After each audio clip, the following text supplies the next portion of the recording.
Okay, I think everything's set up properly. Working okay. Got my crew chief.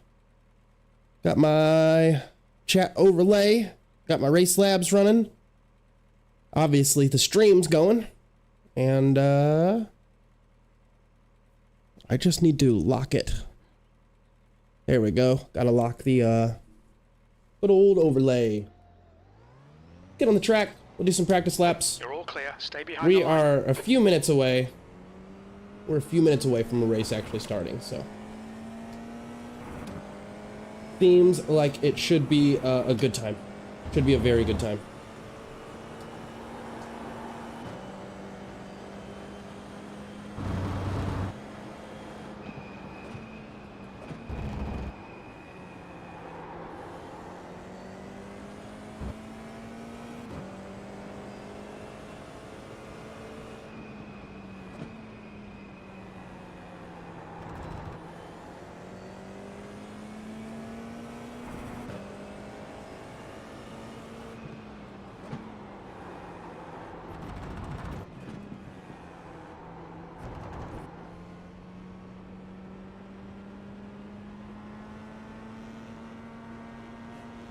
And look at that, it is racing time. Feeling very excited. Woo! Today's the day, ladies and gentlemen. We're gonna be hitting C class. Getting out of D. You know, I haven't really raced these formulas too much, and I need to. They're making me realize I need to get back into them a little bit, but it is just. It's so hard to spread yourself between formula and road cars effectively when you're trying to really get good at one or the other.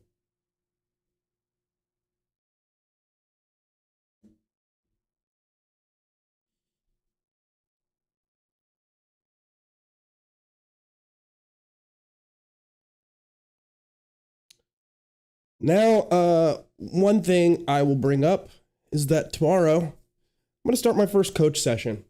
I'm really curious what a race coach is like for iRacing. I've watched countless videos, but you know, I've gotten a little bit of advice from people who are like 4K drivers, just like personally, and you know, while they're in a hosted session with you, and the videos just aren't working for me. I bought Swellio's course, I bought Driver 61's course, and I mean, I'm still very new and I'm incredibly impatient when it comes to getting faster and getting better, but my concern is that I'm developing little bad habits that the videos just kind of don't have the ability to describe because, you know, they're not in my situation. And maybe they are describing them, but I just don't notice because I don't feel like it's something I'm doing. But I know that there's areas where I'm losing a ton of time. And I want to get quick in the long run. I want to get very quick. Falling. It's now 70. Yeah, it feels cold. Feels very cold. I want to get very quick.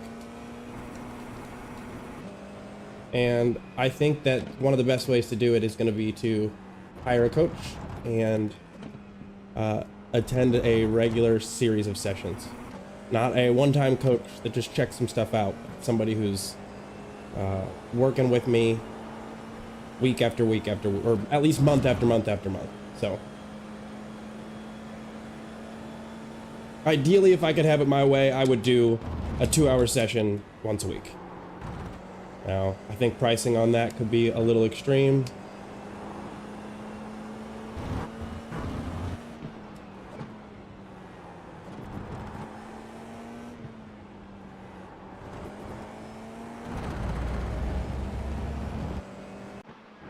But I'll just have to see. All right. Yep, that was the practice session. Checkered flag's about to be up. Oh, baby.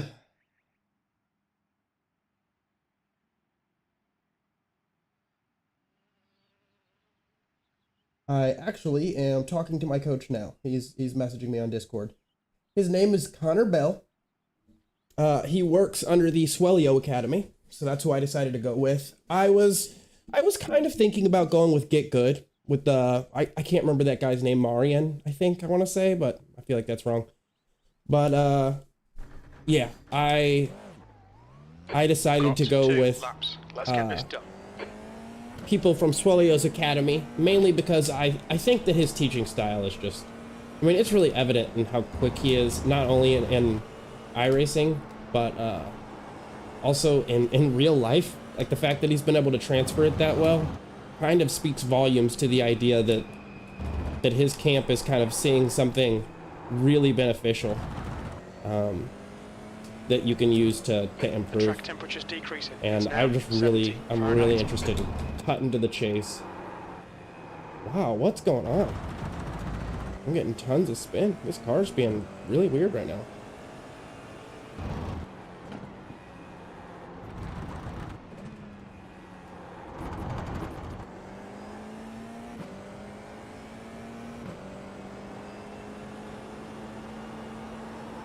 Yeah, I do think that purchase is gonna really benefit me in the long run, and kind of just be, in general, very helpful to kind of getting rid of some bad habits.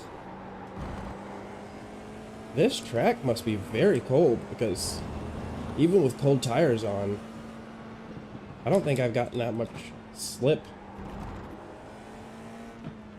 trying to drive around before. I think I'm turning in maybe too late for that corner.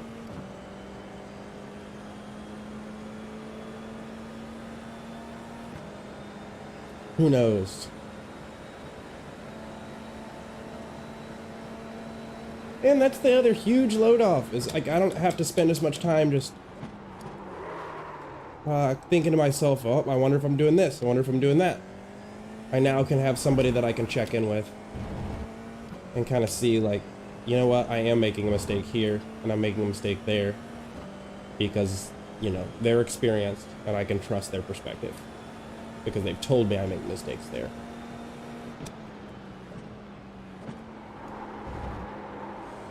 My goodness, where's all the grip?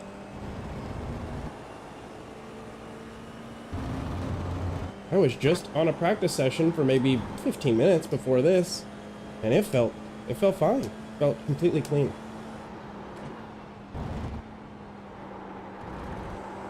And now the grip feels like it's non-existent. But, you know, with me being me, it could very well be something I'm doing, and I'll figure it out as the race goes on, or spin. Hopefully not in front of other cars. We're going for safety rating today, not a lack thereof.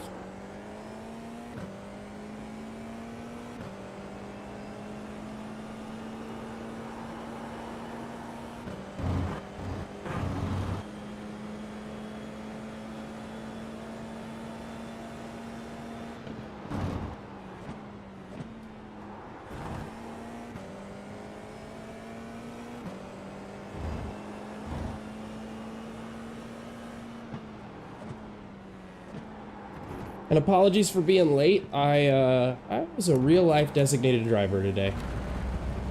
I had to do some chauffeuring. It is Mardi Gras here in the United States, and yeah, people be getting drunk. So I thought that the best idea would be to physically just go and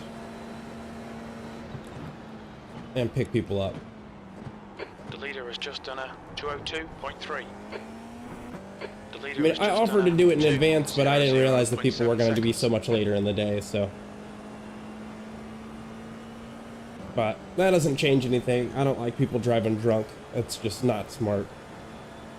I don't care who you are or where you're from. You're currently 2.3 seconds off the leader's pace. That lap time was 203.0. Alright, so even if we land down in like P6, P7, I'm totally fine with that. I probably will start from the pits. 1, to avoid carnage, and 2, to avoid carnage. And then last of all, just to avoid carnage, I think is going to be the big reason.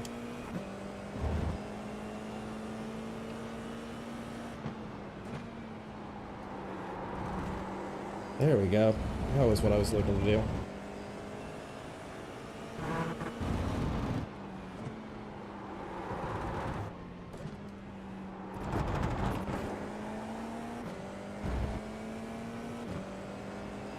Yeah, really not concerned with my I rating for these races here. I mean, obviously I would love for it to go up. It'd be cool to be like 14 or 1500 by the time we're done here. And that is possible, but it's not what I'm going to be shooting for. This is very much a day of slow and steady wins the race.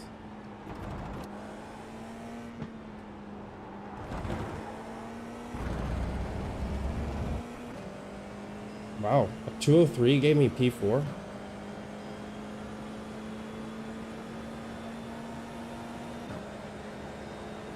That is surprising.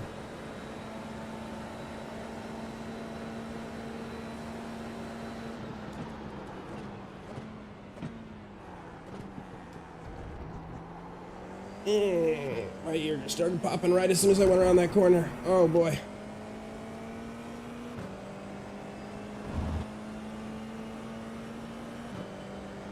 That is pressure. P5, you've just done a 203.0.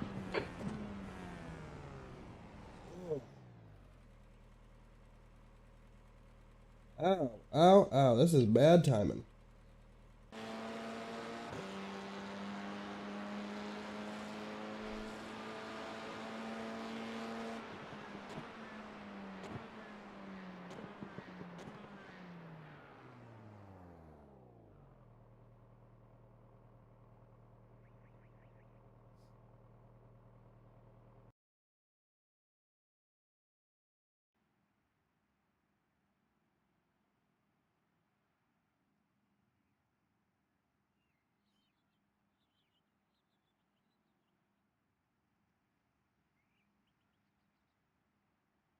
One moment, please.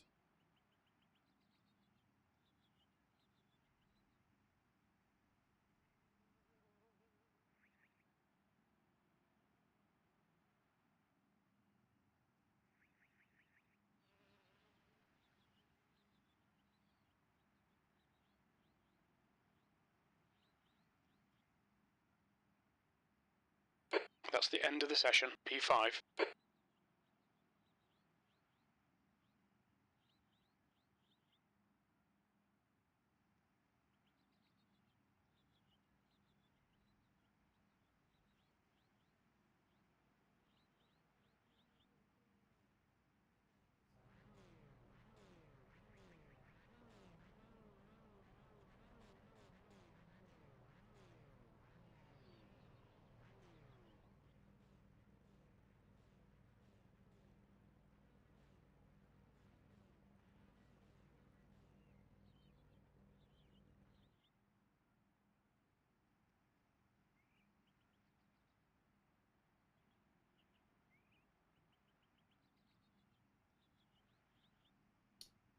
Okay, yep, so we can just ignore all of this. We don't got to worry about that.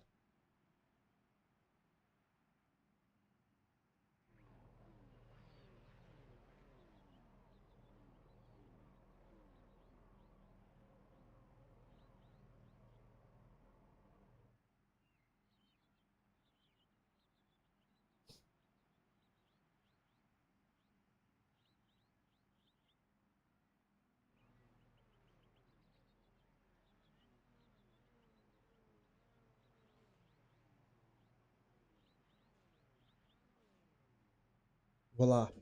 All right.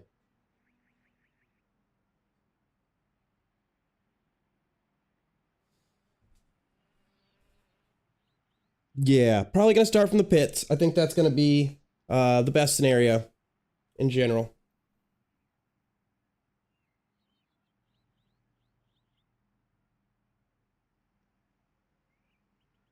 Just so that I can avoid any carnage and ideally do a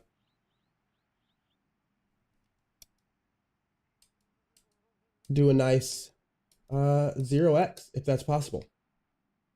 Okay, Christian, should do well here. We're optimistic we can finish in the top 4. 20 minutes. Here we go. Don't That's fuck this up. overzealous. Oh, I fucked it up already. Floor it.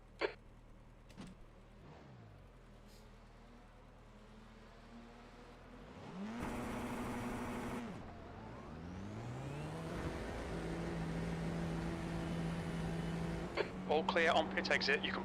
Oh, there's a couple already. Incident in turn 1. Oliver. Keep your line, clear right. Oh wow, they if that was the person behind me, they went around their line. Yep, Oscar, let's go. car number 12, and their I'm gonna rating chill for the is first lap. 1.0. Your rating is 1.0? Oh, okay, sorry, I thought it was saying 0.0. I was gonna be like, you shouldn't even be able to keep the car on the track. Bad start, mate. Let's get to work.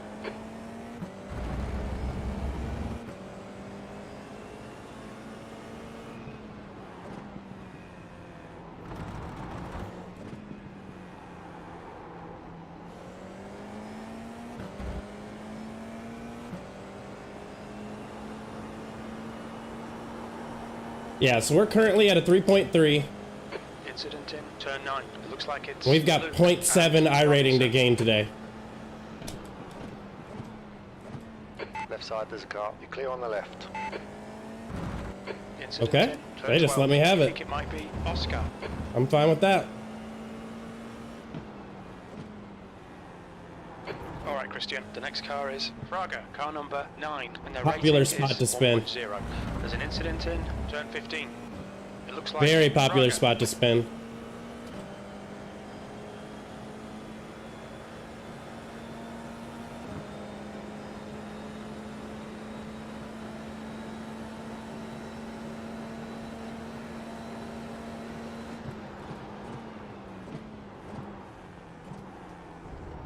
The next car is Garcia, car number 1. Ooh, they might have made a mistake at the beginning of their car number 1. People just fighting for it. P8.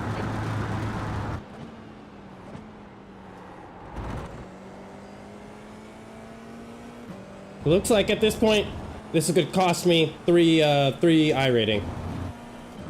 Very reasonable price. Garcia in. Very Gaps now, reasonable pricing. 2.9.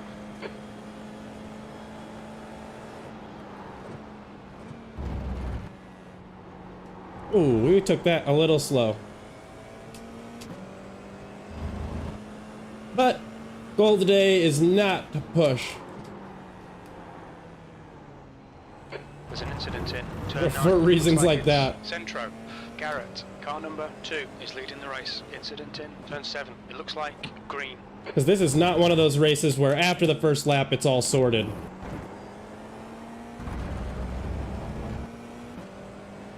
There are incidents all the way up until the very last lap.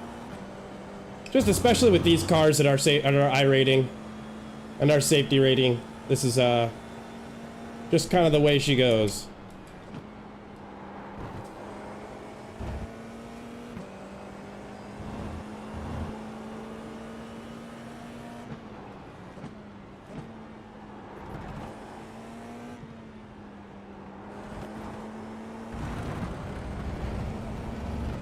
Still rocking 0x, so no incidents. We're 4 minutes in, so we're looking at another 16 minutes of racing.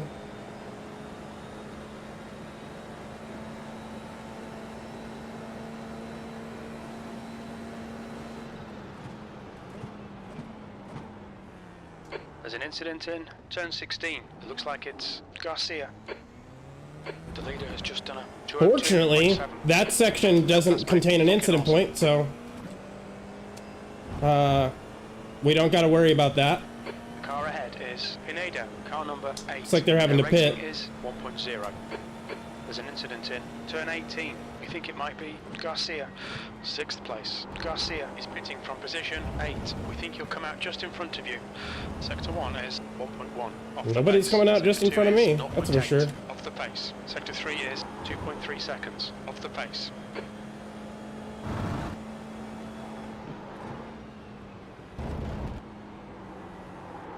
Oof. Kind of made some mistakes there. Got a little squirrely. We're 5 seconds down from P5. 15 minutes left. Come on, keep digging. And so we'll just keep driving along nice and steady and hope for the best.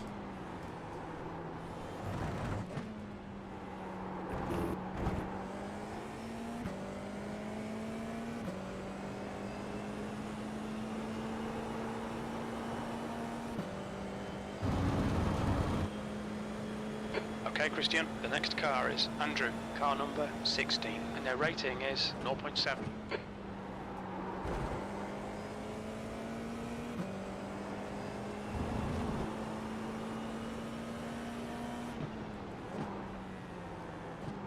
Whoop, I took that a little hot, so I had to back off.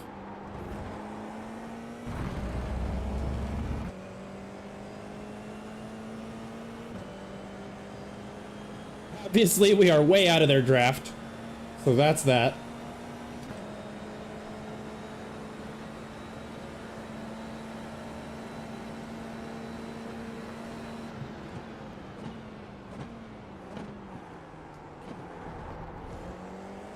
That's a new fastest lap for Garrett, 202.5. Fastest lap for Centro, 201.9. Ooh. It's a bit quicker. The gap to Andrew in front is now 4.5 seconds. Incident in turn 1. It looks like Mayers. You've just done a 202.9.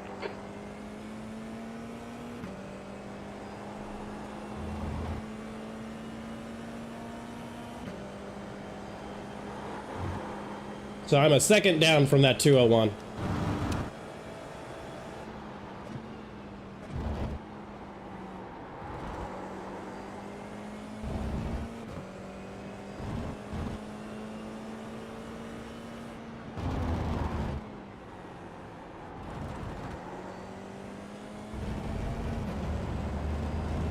But we are closing the gap one lap at a time.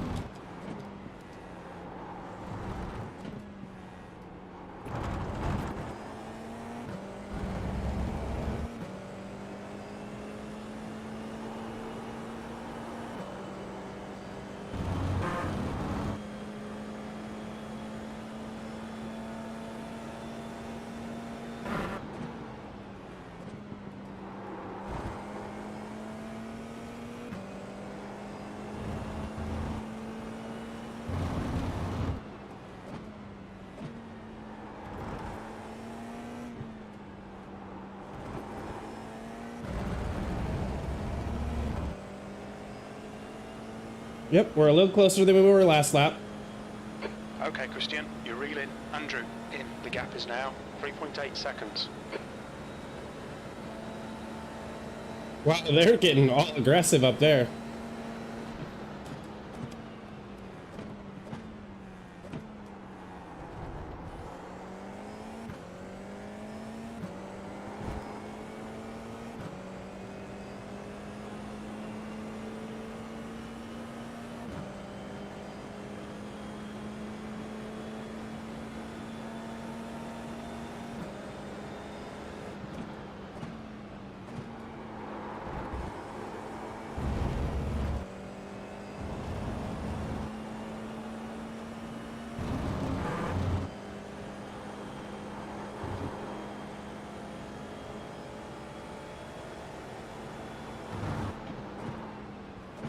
There's an incident in turn 1. It looks like it's victory. Oh, little incident behind us. That's a bummer.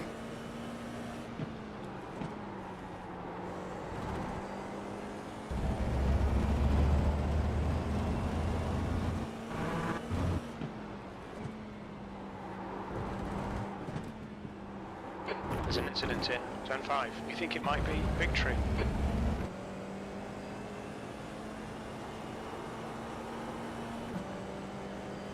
Still looking at a nice clean. Hey, Laswell. Very, very, very good to have you here. Told you we'd be streaming.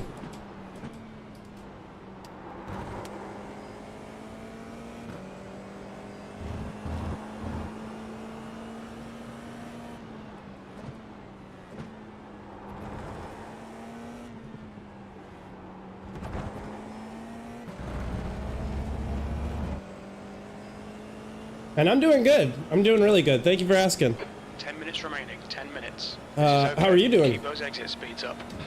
How's the day been? In. The gap is 1.8 seconds. They're pretty slow into turn 1.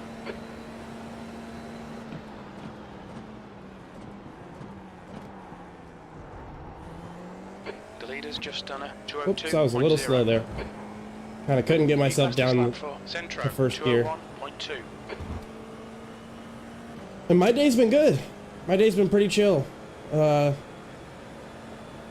Did some Mardi Gras stuff with the lady, then did some designated driving for some people. Whoop.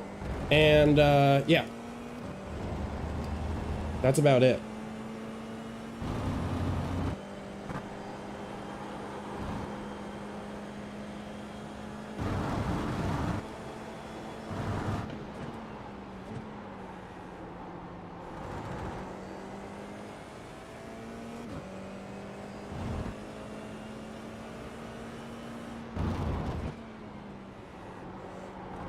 Oops, got the throttle a little early there. Alright, don't get thirsty, Christian. We're not here for racing and passing. We're here for safety rating.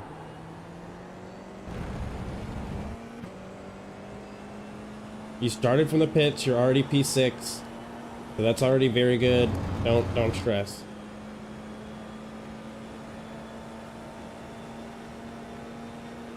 Endurance event in the GT4s. That's awesome. That's so cool. How long was the race?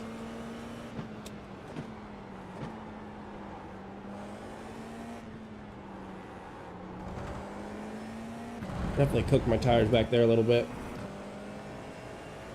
I think endurance shows us that there's a lot to learn in general.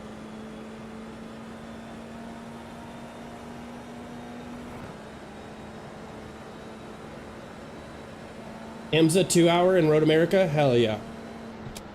I love IMSA racing.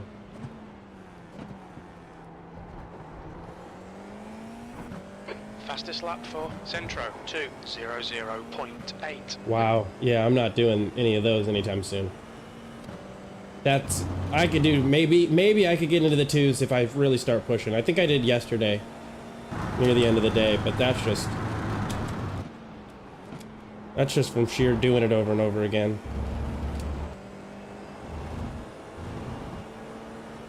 Doing it a lottedness, if you will. Get over.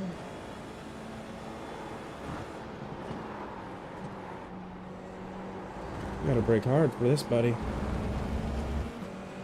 Car left. Don't do that. Hold your line. Left side's clear. Come on, Christian. Good stuff. Keep it coming.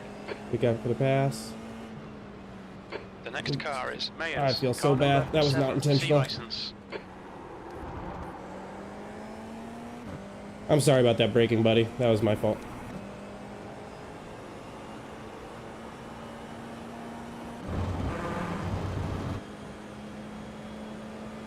Yep, mistook which line it was.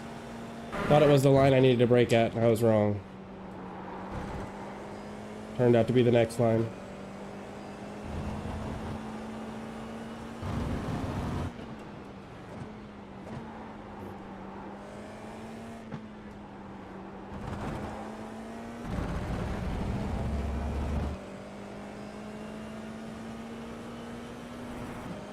Yeah, that's, you know, I think that's something that's kind of hard to do research on. I wish there was a little bit more knowledge from pro drivers or endurance drivers on, like, when do you switch tires? Like, just little stuff like that.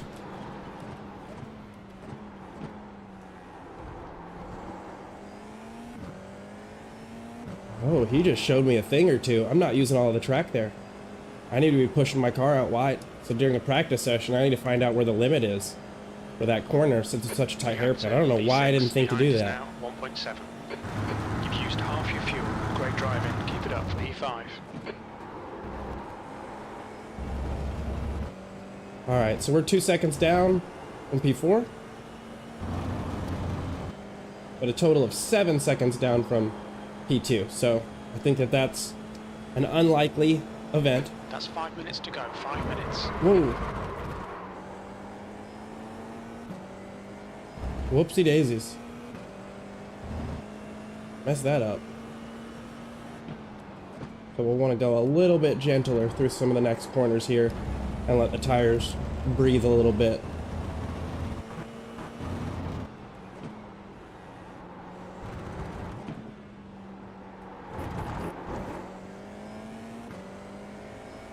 Still 0x, so that's good. Yeah, I remember when I did my endurance event, it was just like pure adrenaline. You got taken out at the beginning? That sucks. It wouldn't, you're right. I didn't realize how much you get taken out. In my mind, in endurance racing, I was thinking, all right, maybe as people get tired, you get taken out. No, no, no, it has nothing to do with that. It's just the whole race. That's it. It's the whole race, just everybody left and right. Centro, car number 15 is now in the lead. Yep, double green. Still staying at it. Yesterday was some great practice. Robinson, Or, sorry, entering the pits. Thursday. He's at P11. We think he'll come out close in front.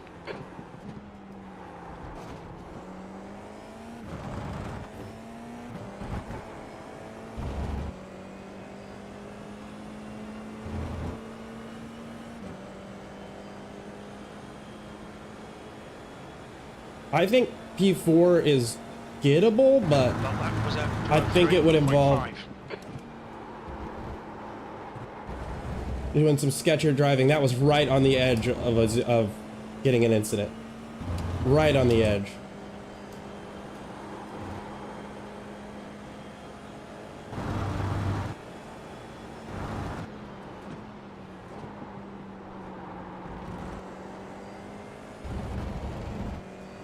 Didn't mean to upshift then.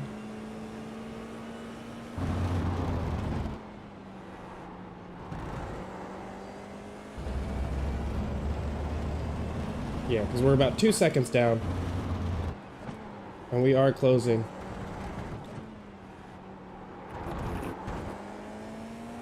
Okay, Christian, you're reeling. Mayers in. The gap is 2.1.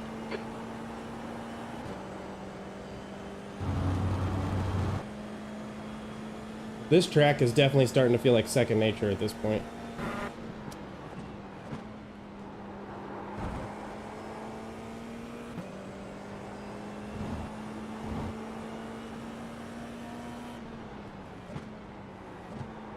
Whoops. Just 2 minutes left, 2 minutes to go.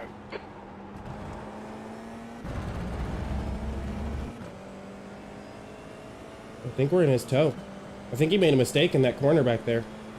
I definitely wasn't as quick as I'd like to be, but I don't think I'm going to do spot now. I've joined a league championship for Radical SR8s, and I think I would like to focus my time on that.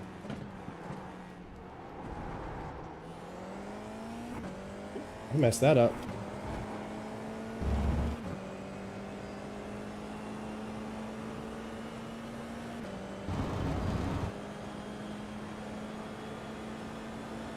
There we go, they're speeding up. Guy in front of me.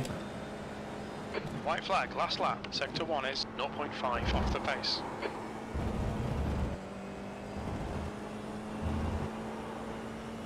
Last lap.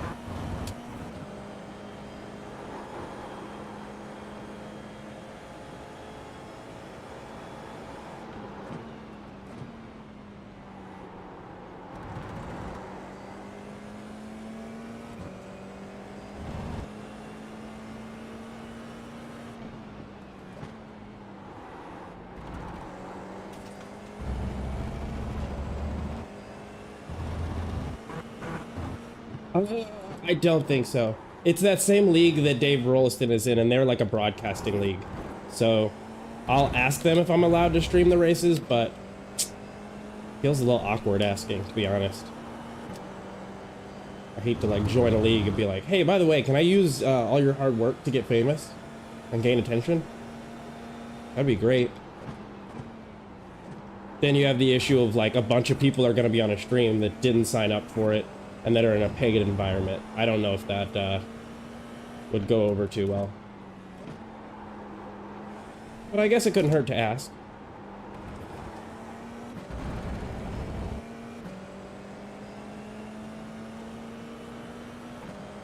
Nah, you do you. I'm not gonna chase you.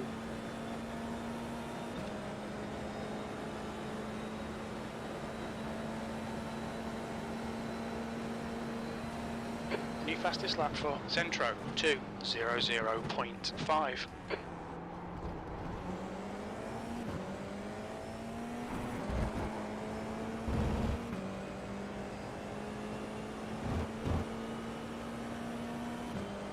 I would have got this guy on the next lap.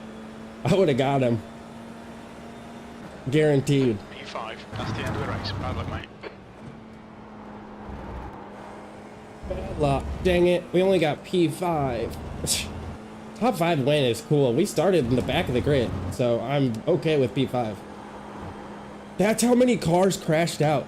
That's crazy, because I honestly only overtook like 2 or 3 cars. So that means that I think I only overtook like 2 cars this whole time. So that really means that that's the sheer volume of cars that crashed out in this race. That's absolutely nuts. That's so many cars.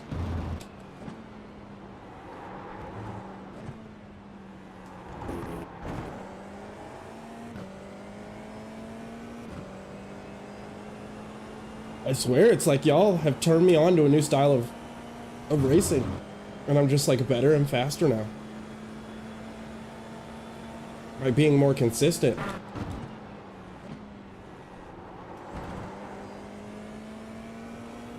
The first race is this Monday. I think, I believe 8 a.m. or no, I'm sorry, 2 p.m. my time. So like the middle of the day Mondays. Probably not the best start times. There were a lot of people that said they just couldn't do it this time around just because of the timing, but.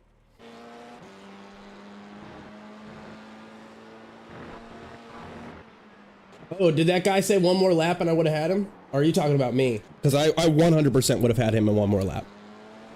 With absolution.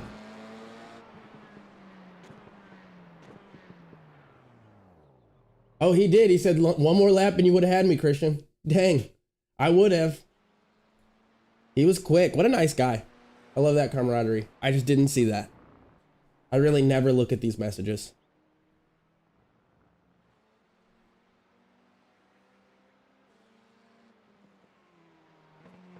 Yeah, that would have been Andrew Mayer, so P4.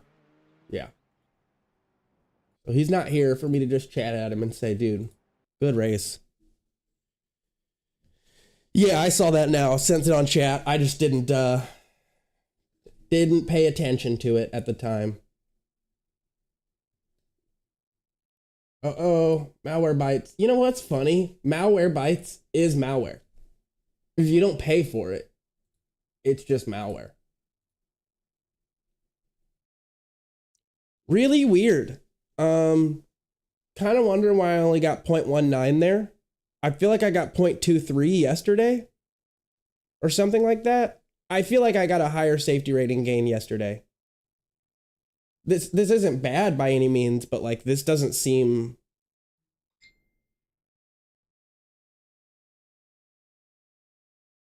This Monday, I mean, really the race is all that I have on my mind at this point. I will say tomorrow's a big deal because I actually signed up for a coach tomorrow for the first time. Let's see though. It's the SR8 at Olton Park, I believe. Olton. And they should have it up. I'll see if I can't get them to like send me the link or something like that. It's the same stuff that David Rolliston was racing on. So I think, what is it called? JPB Broadcasting. Yeah, JP Broadcasting or something like that.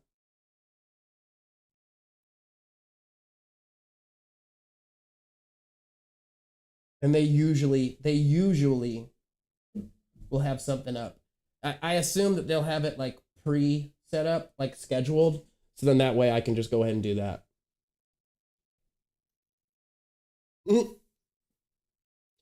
Brother, I'm flying. I'm flying on that track. I'm 1/100th behind Dave Rolliston's best time. But I've also been practicing the crap out of that track. So I don't think next week I'll be so superior.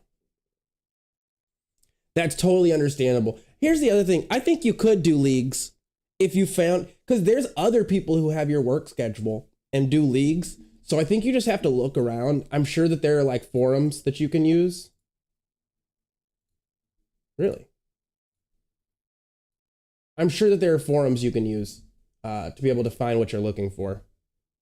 and then sign up. Because, like, I guarantee you there's times all over for people who live in different spots in the world and that kind of thing.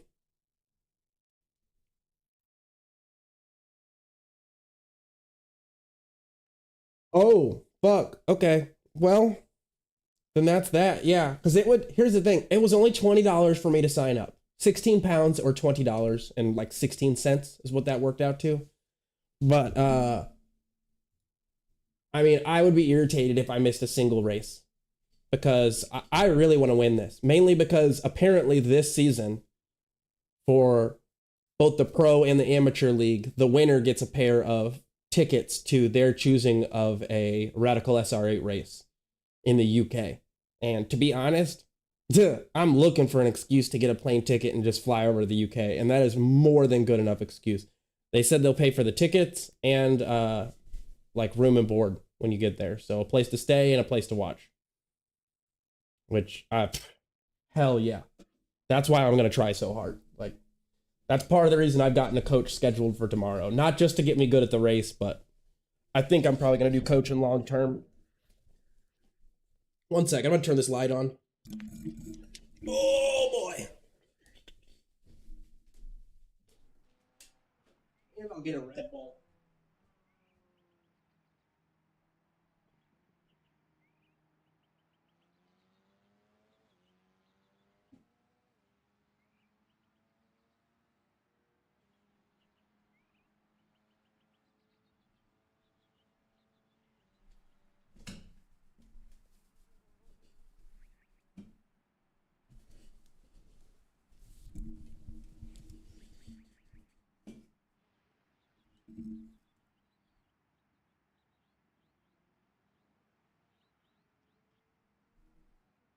You know, I think I thought of something. I think part of the reason that I got less, yeah, that is so cool. I don't have a lot of faith in me winning, to be honest. There's some pretty quick guys out there. I've gotten to do some of like the, just, you know, shooting the shit races that they've had. And there are some people that I'm pretty sure are going to be in my league that are just so much faster. So much faster. But they may not be consistent. I wasn't following them eye for eye, moment for moment on the track. So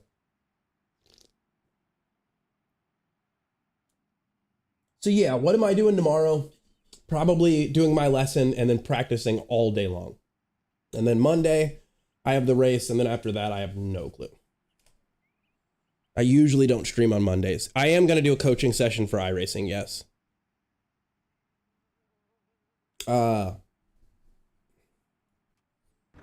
I'm going with a guy, let me look up his name again. His name's Connor Bell. He's part of the Swellio Racing Academy.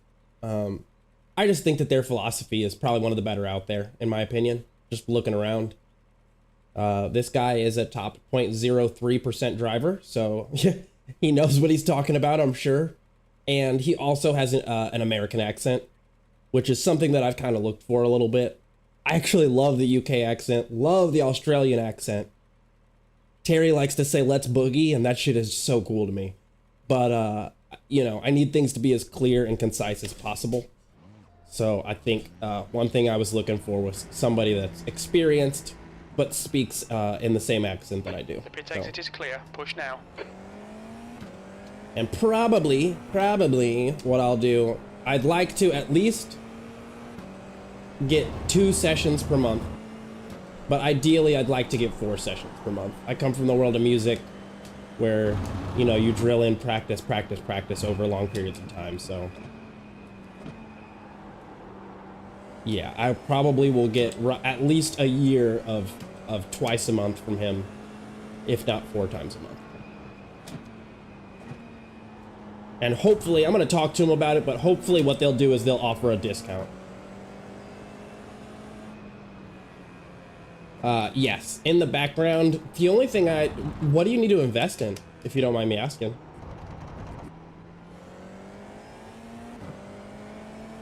Like, are you needing a new wheel? I don't really remember seeing what your setup was, so. Because I still need a new rig. You see all the flexing. It's not good.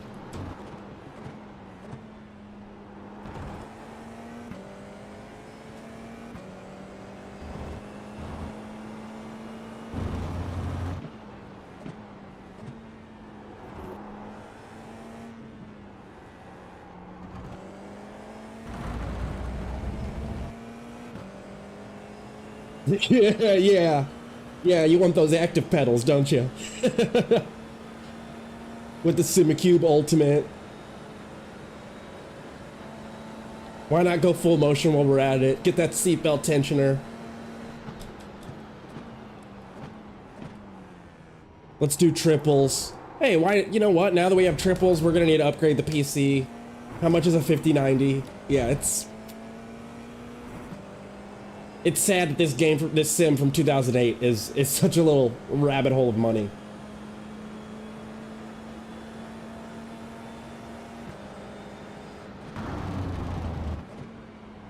Yeah, please take it from me and my current experience. Go get a rig first before you upgrade the rest of your equipment. I really, really, really wish I had done that, and I would advocate to everybody. It's not as rewarding. I think you would feel like you got more of an upgrade from pedals and from a better steering wheel. And everybody tries to say, oh, if you want to get quicker, you just need to get load cells. That's not wrong. But like, if your rig can't handle load cells, then I don't think that you really get quick like the money you spent.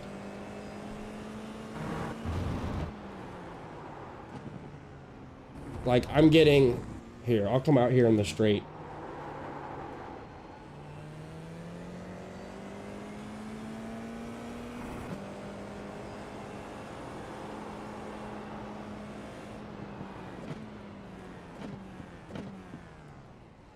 And like, I will show y'all, you can physically see, if you look at the footage, I mean, look at my pedals for one, and then look at my steering wheel for the other.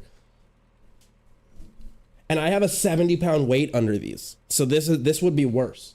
I have a 70-pound weight under these. I have little pieces of cardboard under each side of the mounts for the steering wheel so it doesn't move too much from left to right, even though it does. It's super easy. With one finger, I can wobble this whole sim rig, no problem. And that's not good, you know? And then I have 90 pounds of weights behind me, two 45-pound weights, just pushing this thing up. So that way it can't scoot back. Because since there's something under it and it's at an angle, it wants to like slip its way out from that as I brake. So as I brake, it's pushing this away further. And even though that 70-pound weight is up against the wall and I have 90 pounds in weights behind me, I still have to readjust everything every time I sit down, because the last time I used it, it just stretches everything. So yeah, super bad. So much lift. It's terrible.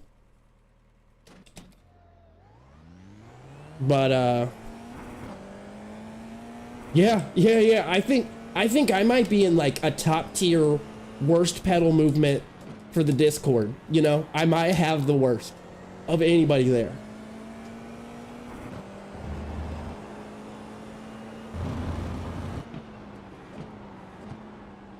And I mean, this is a play seat. It's not this isn't one of their cheaper units. There are much cheaper units than this. It's a full seat setup.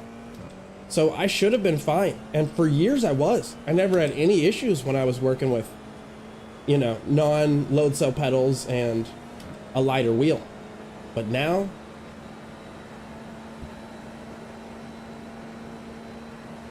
I need to purchase a new rig. But my perspective is that the equipment is secondary to the skill. That's always been my perspective. I'm a drummer, and I always say the statement, don't blame the drum set, blame the drummer. You know, and I think that follows true to just about anything you have.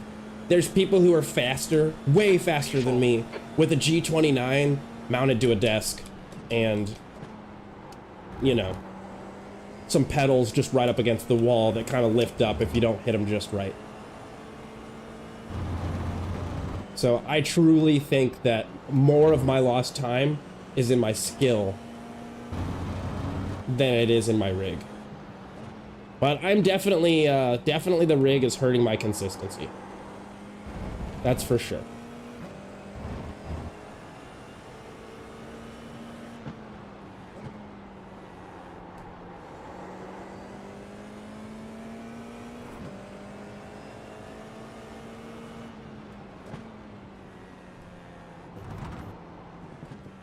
I agree with that though. I do want to be more comfortable. I'm really getting sick of this rig creaking and rocking all over the place.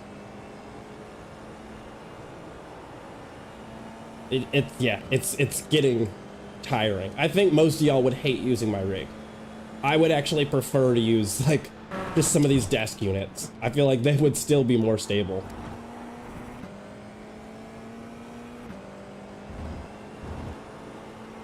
Well, what kind of rig do you think you're gonna get?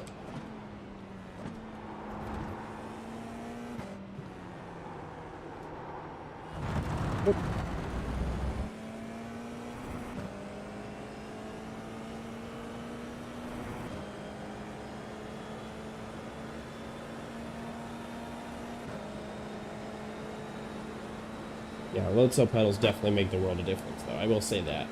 Even on my rig, to be perfectly honest, yeah, like, I do think it was smart for me to still get the load cell pedals. I just wouldn't encourage anybody else to do it, because if I weren't YouTubing and in this for the long haul, this is the kind of thing that would help to deter me from doing it the next day and the next day and the next day. Really trying to fight burnout at all times. P3.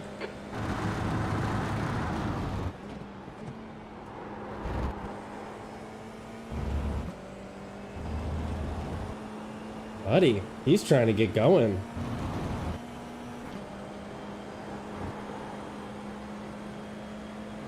He's coming out hot. I predict a spin.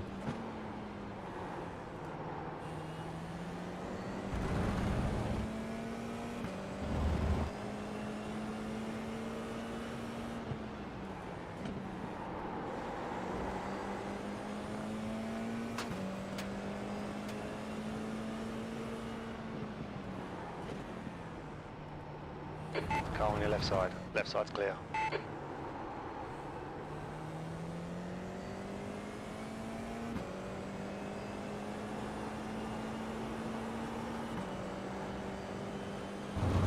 The GT Omega 1? Yeah, a lot of people have been talking about that.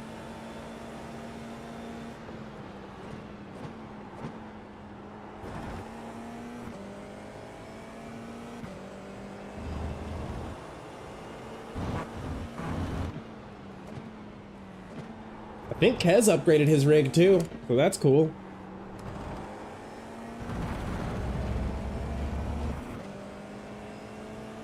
I think most people could get away with going for the light. I see myself in this for so many years that, to be honest, I'm just not interested in buying any more equipment that is like a step to the next equipment. Like, I'm not gonna buy anything other than exactly what I want from here on out. I'm not upgrading my pedals until they're active pedals. I'm not upgrading my steering wheel until it's that 32, you know, SimCube Ultimate.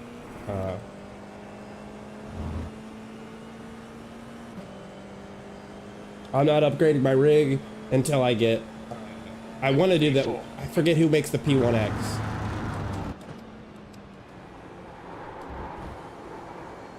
I really do forget who makes the P1X, but... The leader has just done a 2.00. That's who I'd like to go with, personally. Mainly because they seem to offer a larger suite of capabilities to work with full motion, should you decide to do that. But I absolutely want to do full motion.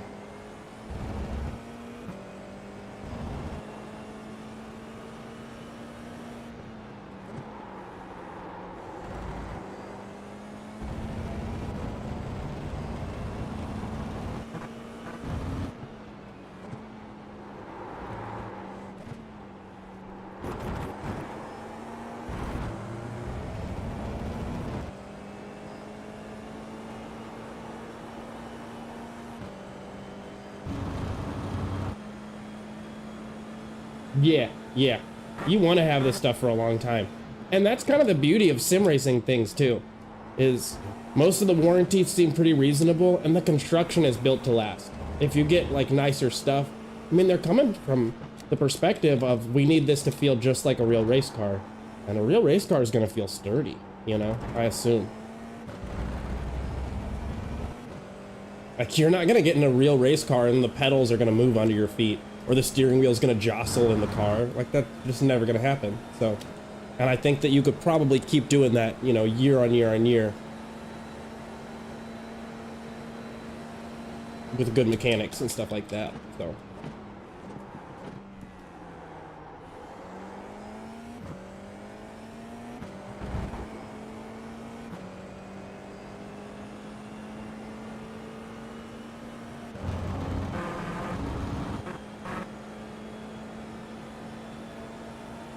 P3.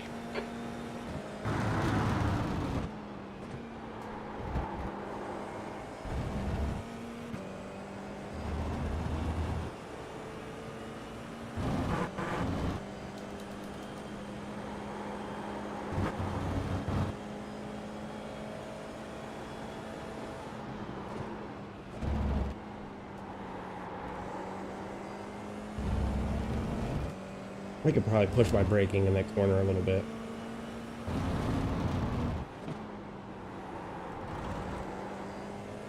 Swift, that felt smooth.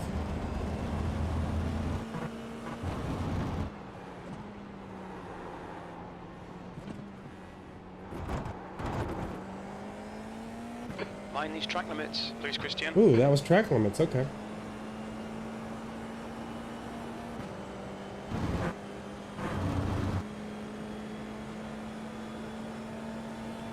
Well, the problem is, at C-Class, there's really not a lot of other races that I can do. Except for, I could do the other Formula 1600, but that is at Laguna Seca. And I think Laguna Seca is a little bit... I think it's going to be hard. I think it's going to be really hard to nail it. Now, I wanted to do the Zolder race in the Formula 1600, the Ray. But nobody shows up for it. I did one yesterday where there ended up being 5 people in the race, and I learned that 6 or less people means that there's no I rating and no safety rating that counts. So it was a full race of 20 minutes. A lot of fun, but it didn't help me meet my goals.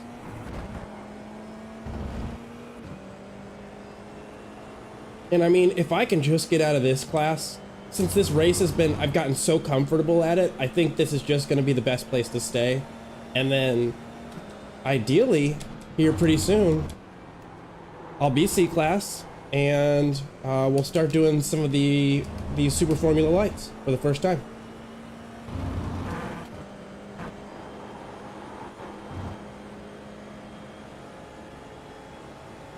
Oh, guys, come on. Come on, guys. Why are you fighting so hard in practice?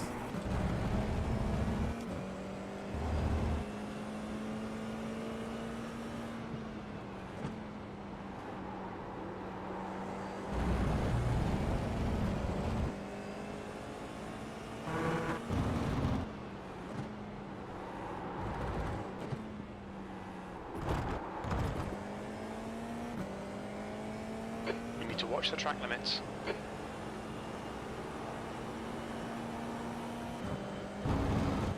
I keep hitting that track limit. What am I doing? I'm not going that far over. That's weird.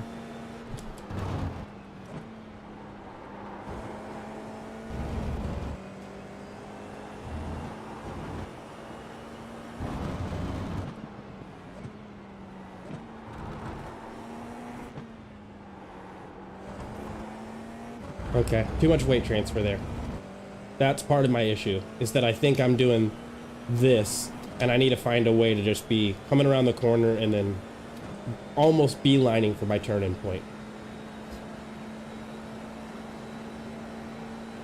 There's just not a lot of time to pick between the right angle. Whoop.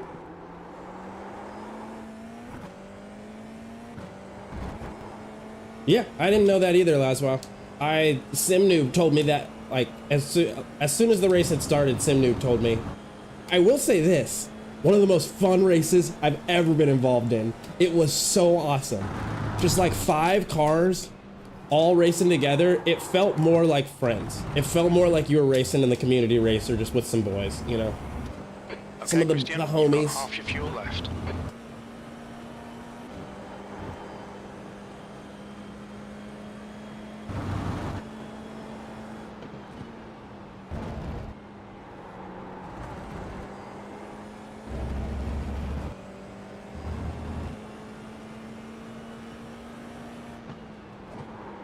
As to running this track again and again, though, fortunately, I don't really get bored or tired of it.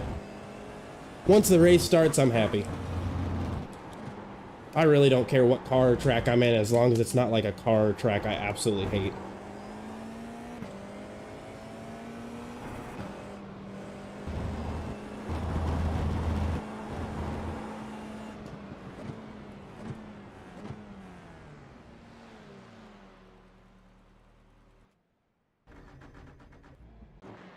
All right, it's Front racing right, time. 99%. Right rear, 99.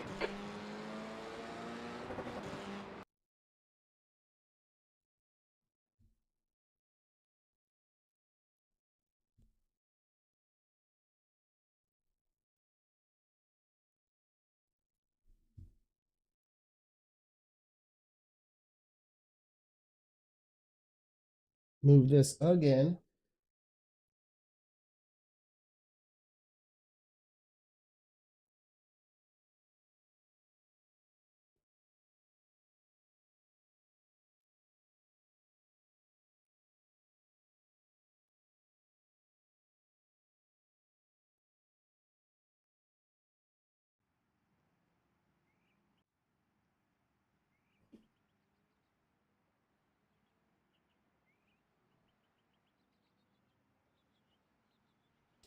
Yeah, that's all we're here to do is have fun.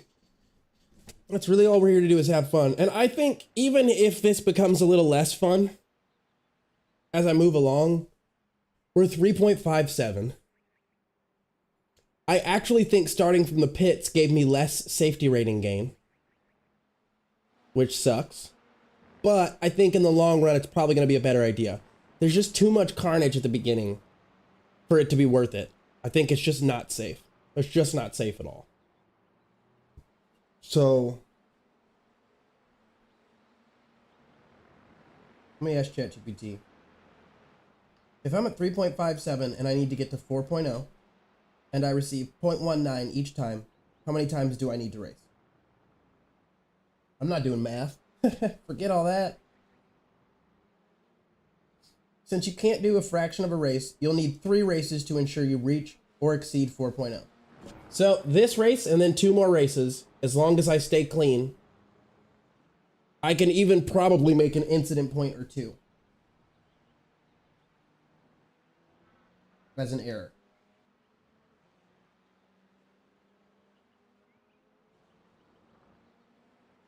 What? 3.57 plus 0.19 times 3 is equal to 4.14. So I have a lot of breathing room. I have a lot of breathing room.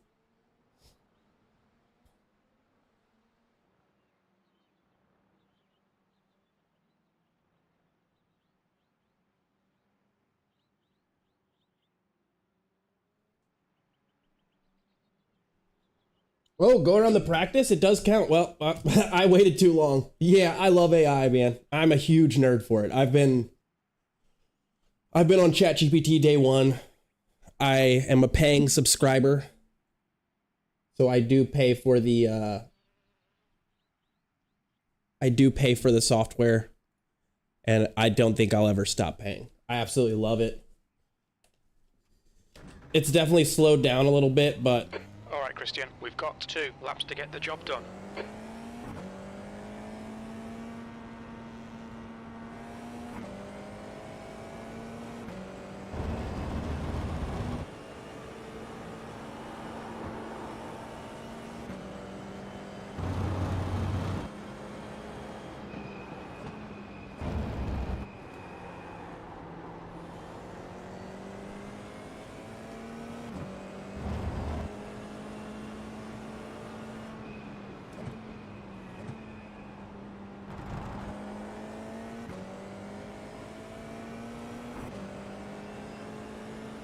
The track temperature is decreasing. It's now hit me 69 up, SimNoob, Fahrenheit. anytime. I will always generate an image for you.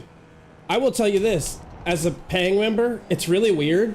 I've never once had it tell me you've run out of messages today. Except for when I used 01 and 01 Mini. Those had like the allotted 50 messages per week or something like that when it first dropped. So that was the only time I saw any issues. But yeah, if you ever need an image generated, send me a prompt. I'll fucking hook it up for you. I'll hook it up hard. Also, I miss those good old days, the 2000s, when everybody was saying waza.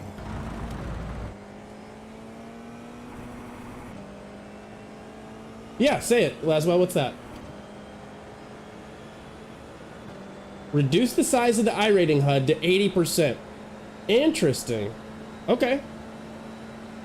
I will look into that after we get situated. I'm guessing you're just... What does that affect, though? Is that just the black box and... Or is that the, is that when you're in the garage, when you're looking at the option screen in the garage, or is that all of it?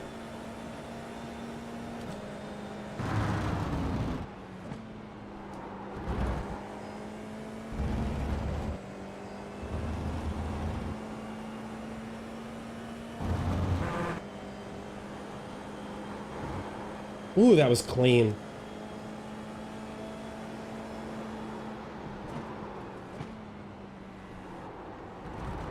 Yeah, I've got a lot more wiggle room. I can handle that section way differently if I should so choose.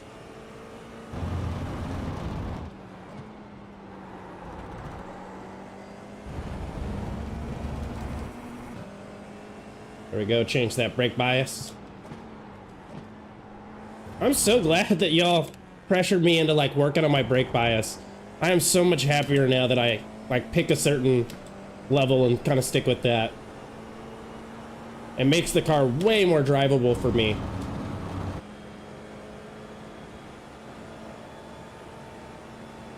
Everything, even the main menu. Okay.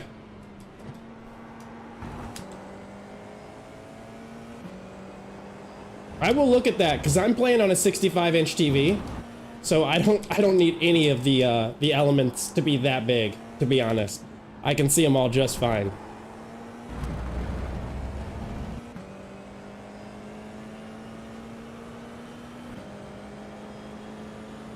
Yeah, 150%. I feel like that's a lot.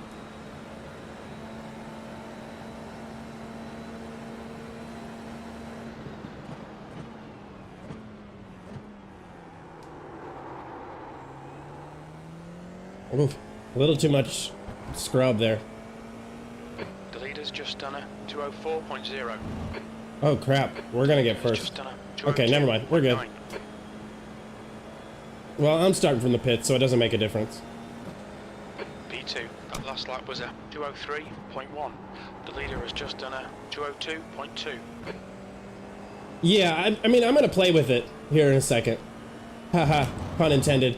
I'll play with the UI here in a second and see what kind of works for me. I probably have a lot more wiggle room to go down, seeing as it's a 65-inch TV, or I'm sorry, it's a 55-inch TV, but still, like, it's right in my face. I don't have it scooted across the room. It is directly right in front of where the steering wheel base is, so. Yeah, well, Connor's got a 4090, so everybody should try to crash into him as much as possible during the community races. Like, honestly, the nicer your computer, the more we should just crash into you. I think that should be the new rule. I'm totally jealous of it. I want to get, like, I don't know, at least a 40 series, but the problem is they've quit making them. So, you know, you can buy used ones. But even those are very high priced from what I've seen. Because I run a 3080 Ti. So while that's no slouch, that's a good graphics card. I don't think I'm going to upgrade until I can afford to go to like a 50 series. Like a 90 series actually, like a 5090. But I am actually considering, just for the gaming PC portion, doing AMD, because I think NVIDIA is being a real piece of shit lately. Their pricing structure is just like, it's monopolistic at best. It's really frustrating me. And I really don't know that I want to, like, it's not even about support that company. It's just a price that I'm just like, is this really worth, you know, $2,500? P5. Okay, cool. I'm going a little slower. That's good.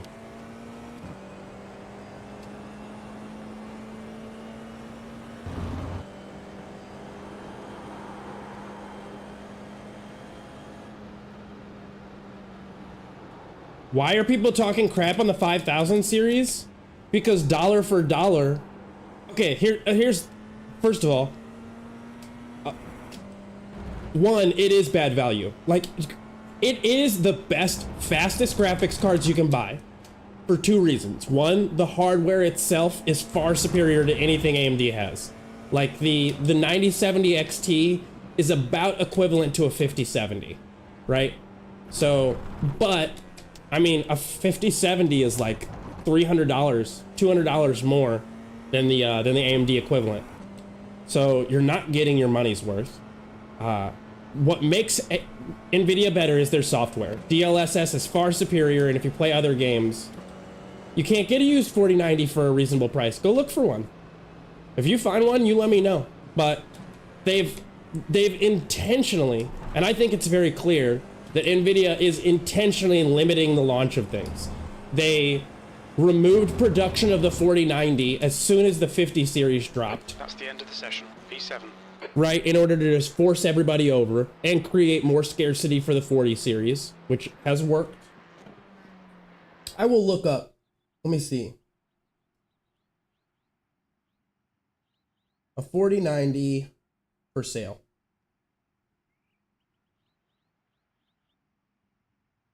It says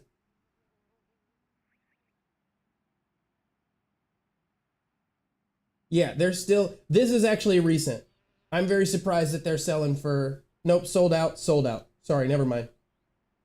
Those were sold out.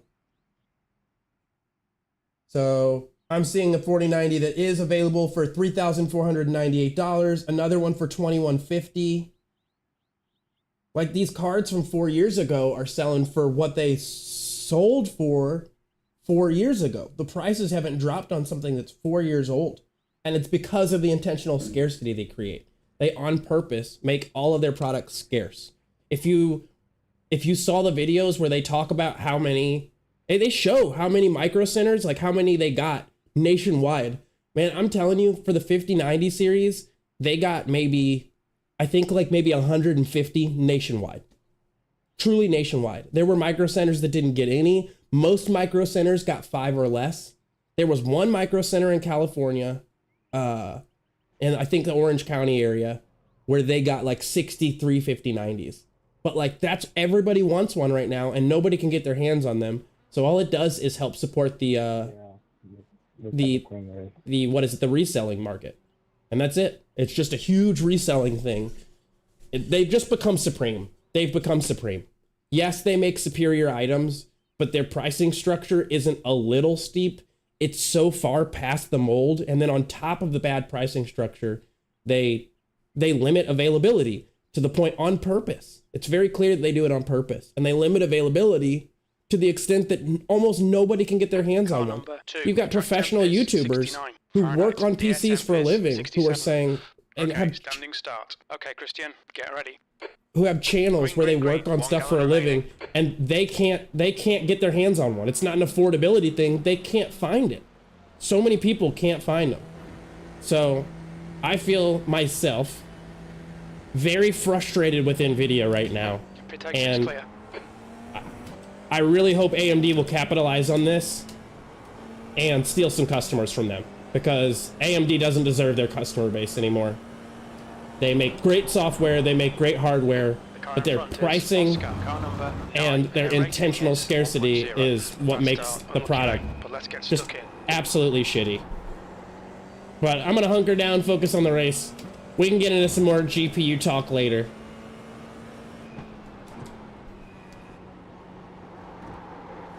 Incident in turn 5. Looks like it's Nicholas.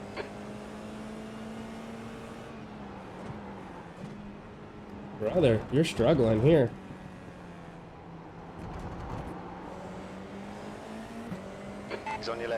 Left side's clear.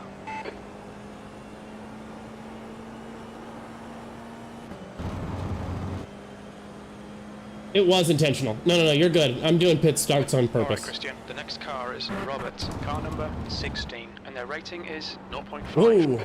Whoops. Yeah, you're all good.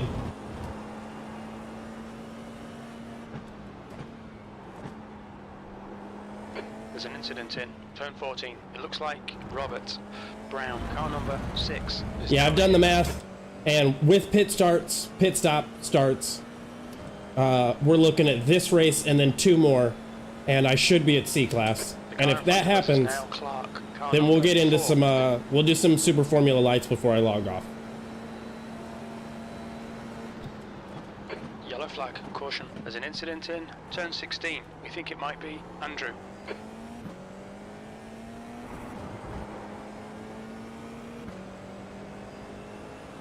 But not doing terrible right now. We're what, P10? And I mean, I feel a lot quicker than a good bit of the field. Christian, the next car is Andrew, car number 14. And they're rated on your left. Gosh. Incident in turn Okay, 1. we only got 1 incident point for that. You're clear on the left. Left They side. broke way too hard, way too early. He's still there. Had to bail.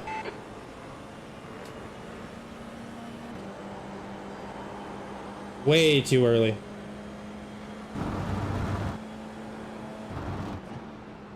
Yeah, that's that car that's locking up. They're braking a little aggressively. I think they're just stab and brake. Incident in turn 7. It looks like it's Brown. Okay, so we got a little cluster of cars that do seem to be not too quick.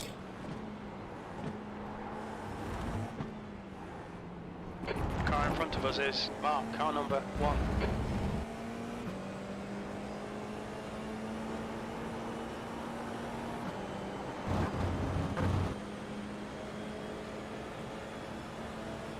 Is the Red Bull ring? I'd probably have to buy a track then. There's an incident in turn 12. It looks like Clark. The guy on your right. He's still there.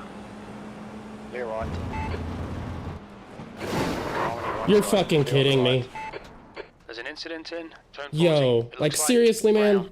You have 5 incident points. There's an incident in turn 13. It looks like it's Oh Clark. my god. We'll need to pit for repairs. We've had the meatball flag. Complete utter idiots. Complete and utter idiots. Right side. Just Right side's absolute clear. absolute dumb fucks. My lord. What an idiot.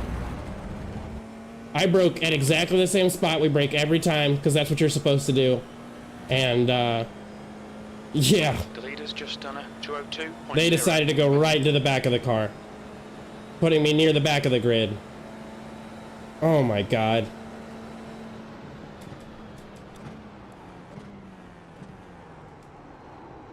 I'm reporting everybody in this entire race. Everybody who was a part of this race, they're all getting reported. No, not really, but yeah, that guy was a moron. Okay, Christian. The next car is Nicholas, car number 11, and their rating is 0.9. I think that getting in 3 races now Speed limit is 37 is going to be miles per hour. very difficult. Immediately behind Mark, black flag. We'll need to come into the pits to serve the penalty. Oh, and I got a penalty. Not too big of a deal, but I'm like irritated. You've got 3 laps Oh, to serve this man. penalty. Oh man. Oh, dang it.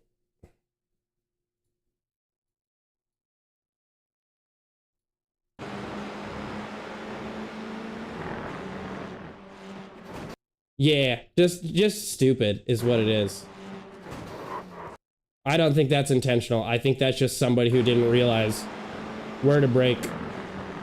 Because they were going to try and go around too. I can already tell, like, based on the way they're driving, they're already, yep, you can see I'm pretty glued to the line, and they are trying to move right. They're trying to think that they can just run around and for a chicane. So that's definitely a not good driver. Yeah. Is this the same guy who spun out here? No, it's not.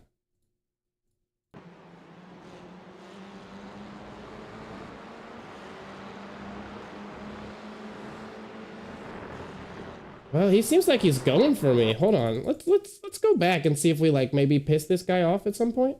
No, he's a guy that went off track. Okay.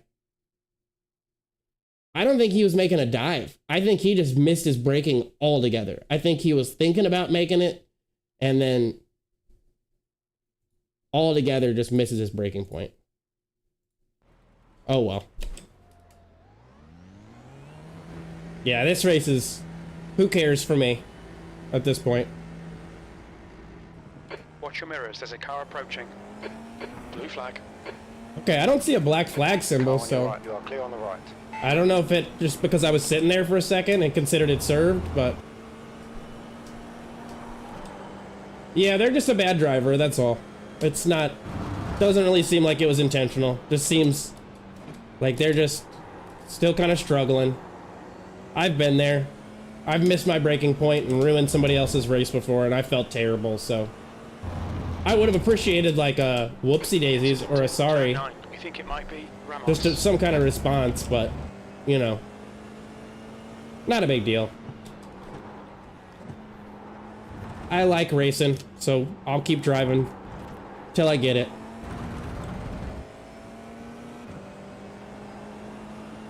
The gap to P11 behind is now 3.1. 1 lap ahead. Sucks because this kills my I rating, but what are you gonna do?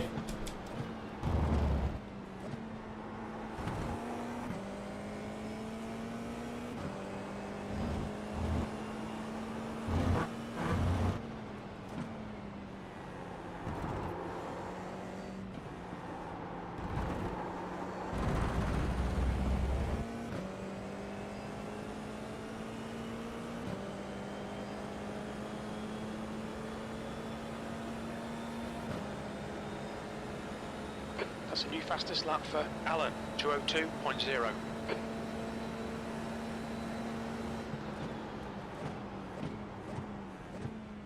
Oh, way over braking there. And I need to get out wider there. During the next practice session, I need to start experimenting with the limit of that corner. 1000% his dirt. P14. That's just funny right there. I don't care who you are right there. That's just funny.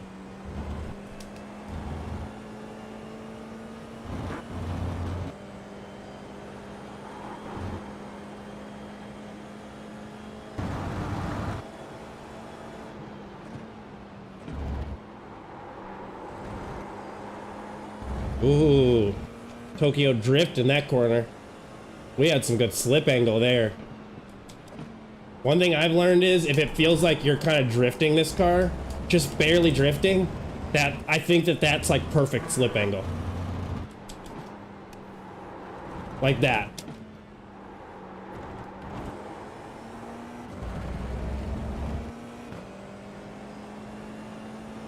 Not like drifting out or drifting wide. Just like, it just feels like you're drifting towards the perfect line, like along the line you're drifting. That, to me, is like, I think that is the car's way of telling me like, hey dog, you've reached the limit of grip. Okay, Christian, 10 minutes to go. That's 10 minutes left. Keep digging. This isn't over yet.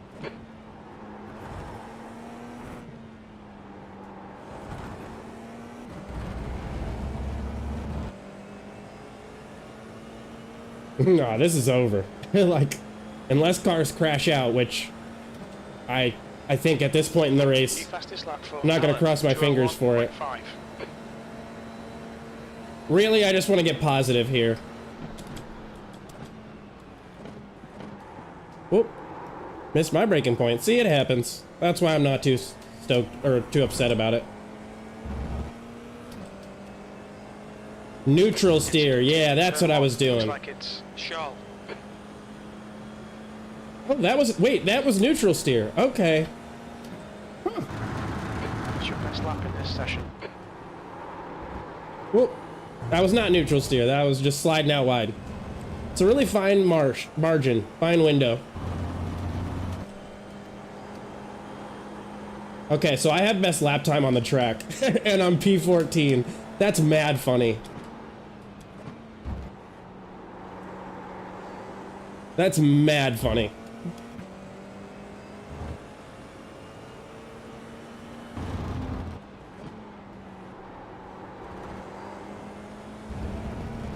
There's an incident in turn 1. It looks like Robert.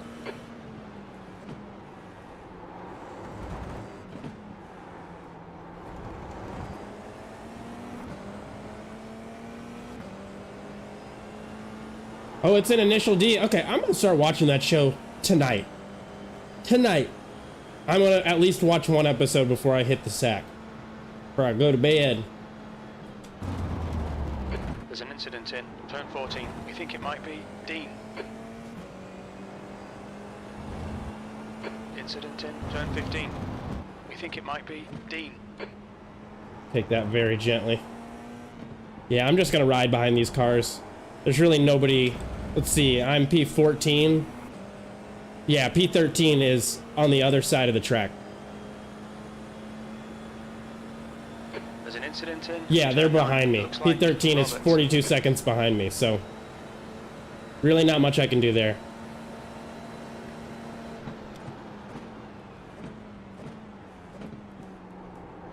But I didn't expect it. I spent some extra time in the pits just watching that replay. I knew we could have left a little bit earlier, but I thought it would just be more entertaining to watch me get crashed into. Yeah, I've seen episode 1, but it's been a long time, and I just did whoop, and I did not stick with it.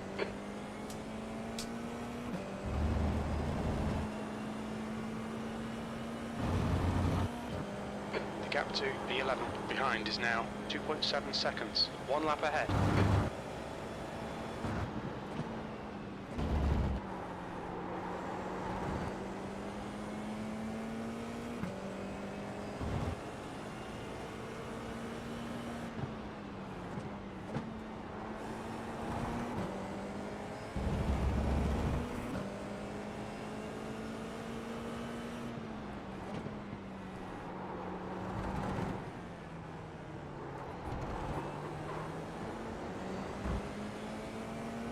Yeah, I'm not gonna go for a pass on this guy. You got 3 people fighting for position.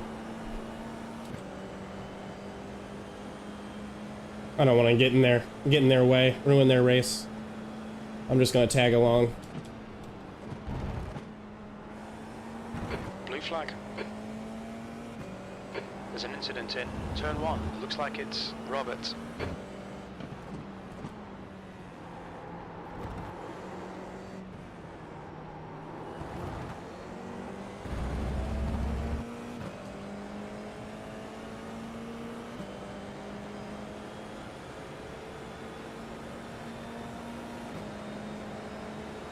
Yeah, I'm even gonna back off here for this braking zone, just in case. These guys have been locking up a bunch. Blue flag.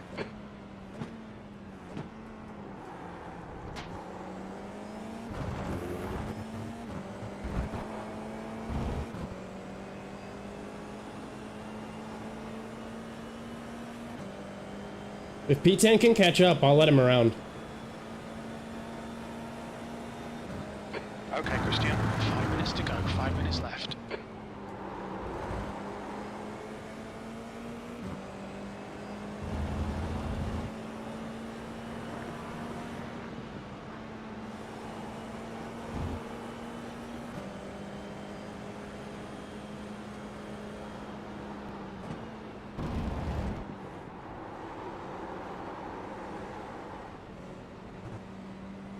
Go ahead. Car on your right. Blue flag. Right side's clear.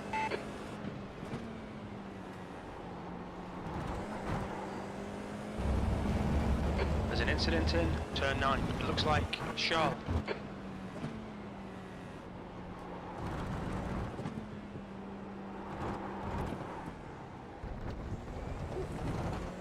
Okay, didn't get an off track there.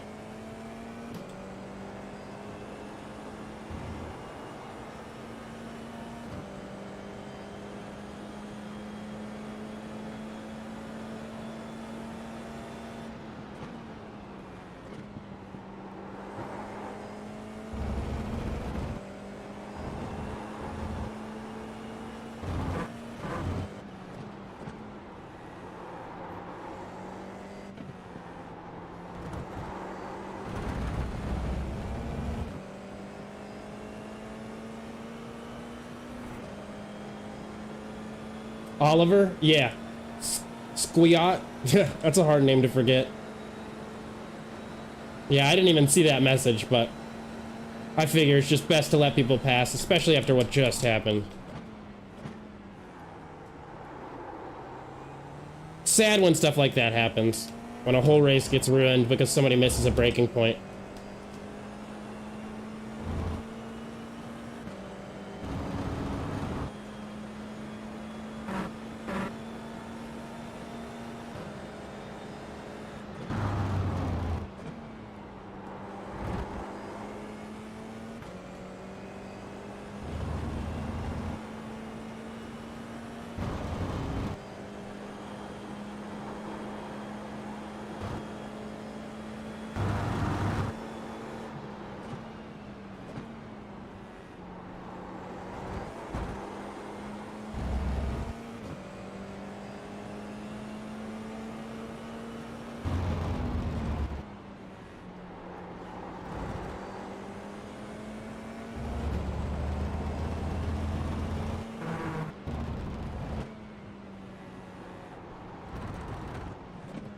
Oops.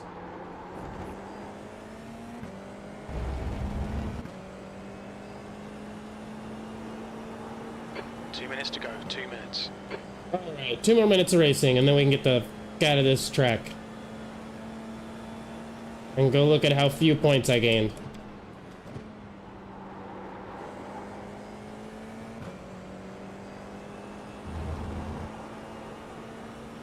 We might still be on target.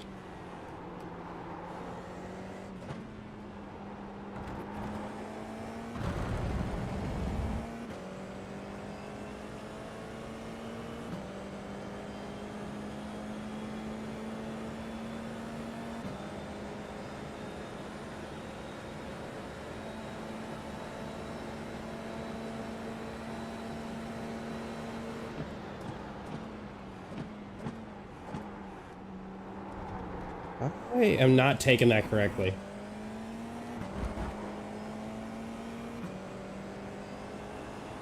Alright, last lap. Coming up now. There's an incident in turn 1. It looks like it's D. White flag, 1 more to go. Sector 2's a second off the pace. Hey, we're P11 now, instead of P14 like we were. Well, P12. I can't tell. I gotta be honest, the software for Race Labs is incredibly inaccurate very often.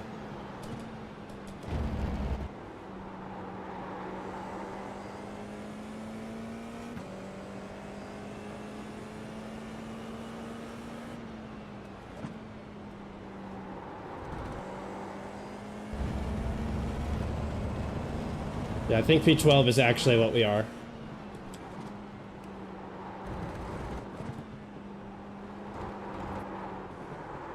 Incident in turn 9. We think it might be Nicholas. 0x. 0x, baby. Thank goodness.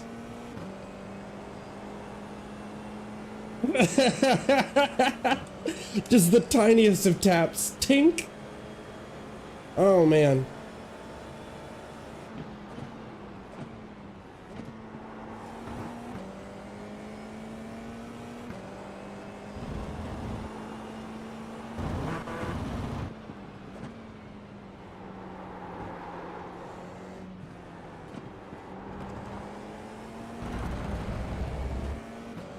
I don't know that I'll cancel it, but I am going to start to look around. To kind of... Because I don't really care what the overlay looks like, to be perfectly honest. As long as I have, like, a suite of information I can put around. iRacing needs to hurry up and finish up their overlay plan that they had going on.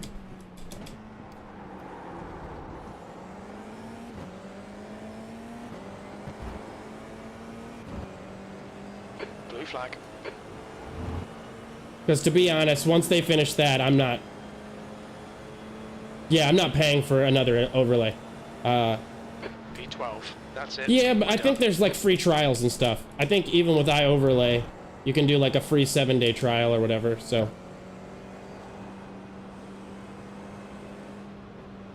Oh, I think P12 is still running. Wait, I'm P12. God damn it. That felt smart, didn't it? Yeah, it's just about consistency to me. Why did it show this again? Is it just because it's where I left off? That's the end of the session. Oh.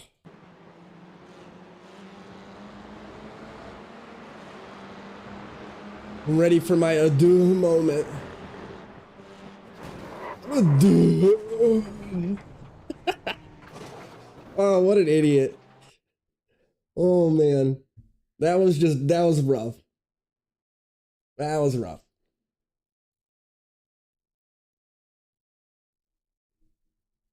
That was not good. Oh, I just noticed your things up here. Did I watch Gundam in sub or dub? I always preferred dub. I always prefer dub. Just I don't really notice that big of a difference. I think a majority of the time the American actors and actresses are just fine. The voice actors and actresses, I think they're all just totally okay to me. And very rarely will I watch in subtitles unless I'm forced to. Okay, so that's positive. And I want to say, actually, I think we're going to be short. I think I still have to do 3 races, including what I'm on.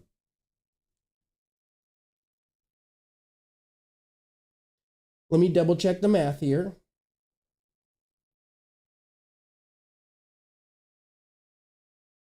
So, let's see. Let's go back to Chat GPT.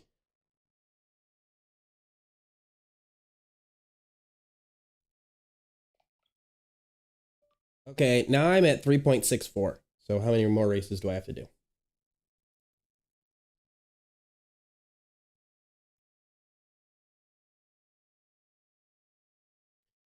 It says we should still be good with 2 more races.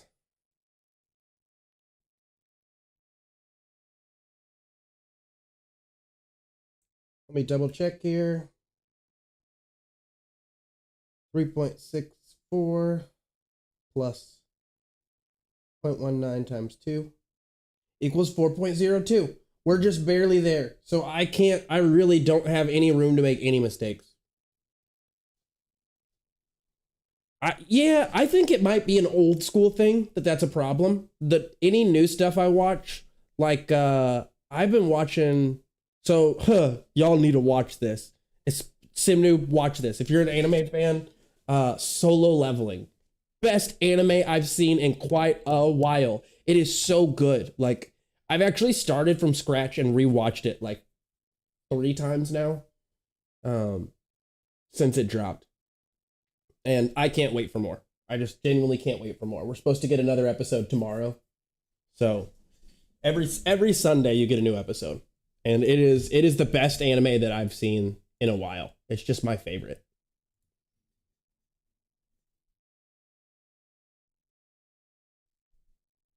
Yeah, it's perfect. Oh my God. Stop. Literally, I don't even know why you're watching me. You know, you should genuinely be watching that like almost right away. It is that good. It is genuinely that good. It is the best anime I've seen in quite a while. I wish it were legal for me to just stream anime on here sometimes. Because I for sure would. Who cares about the channel? Anime's tight. Really? I did not know that. Korean and then Japanese. Okay. Okay.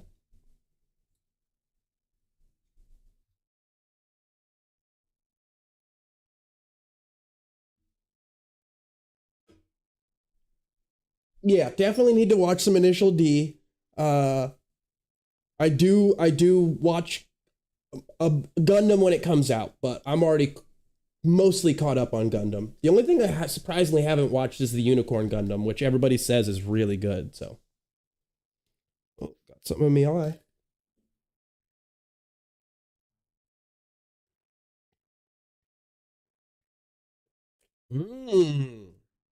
Yo, you just gave me a 4th time to rewatch that show.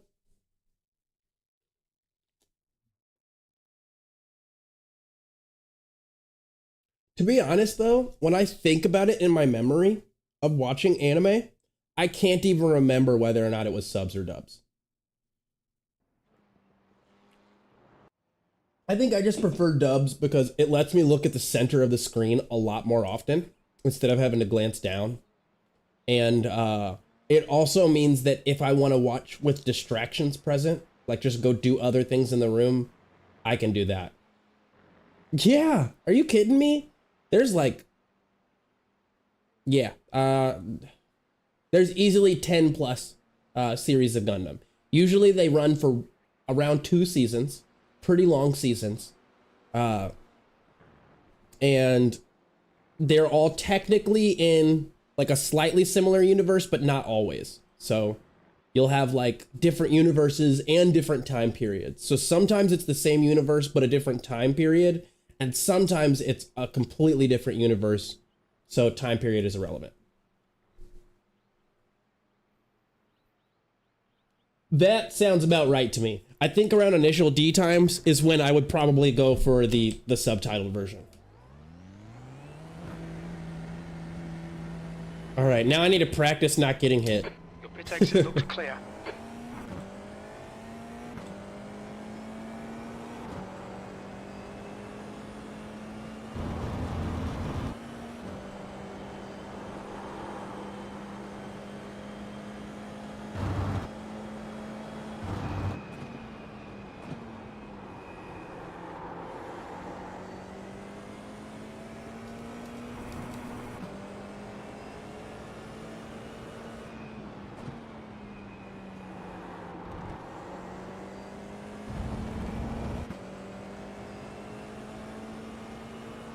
Whoop, what am I doing? I was looking around at shit that wasn't the track.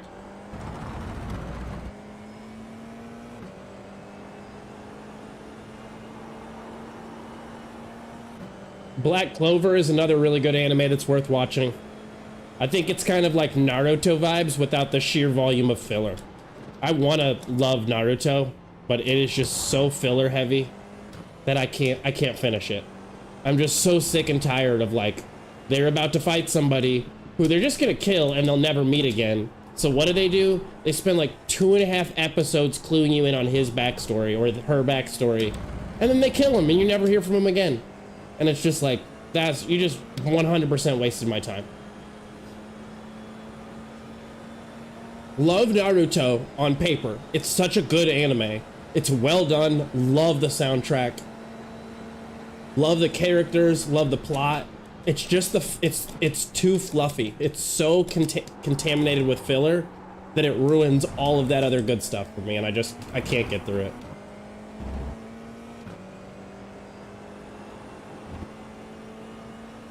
it. Yeah, Bleach has way too many episodes. I don't think Bleach is as bad at filler as Naruto, and I kind of enjoy the comedy style of Bleach, so I find the filler episodes to be a lot more bearable. Not to mention, I feel like Bleach kind of stays focused once they really get into an arc a little bit more. I didn't watch too far. I watched maybe like 60, 70 episodes of Bleach, but I just feel like they kind of they focus on the arc a little bit more than Naruto does. And then at a certain point, you know that you're in for backstory when you're in for it. So you can feel comfortable skipping it. But like Naruto peppers the backstory into arc episodes that have important elements. So you kind of can't even skip the episode. Now, One Piece, I think One Piece, even though, yes, there's a lot of episodes, and yes, there is some filler here and there, some just like random adventure episodes. One Piece definitely, I think, is the best at saying, all right, like this episode is clearly backstory. Clearly backstory. And then focusing on the plot at hand. Like, I don't mind backstory. I really don't. I just don't like it when I have to, like, have my immersion broken over and over again by backstory.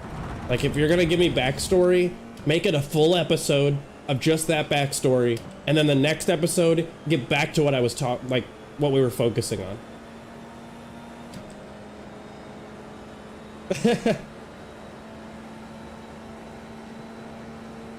Yeah, I had a kid at my high school that did that too. He used to wear the Leaf Village bandana like every day. Oh, I feel bad for that kid. He got bullied really hard. Like I wasn't popular in high school, but I wasn't bullied. But man, was that kid bullied. And it sucked too, because he was kind of a nice kid. P4.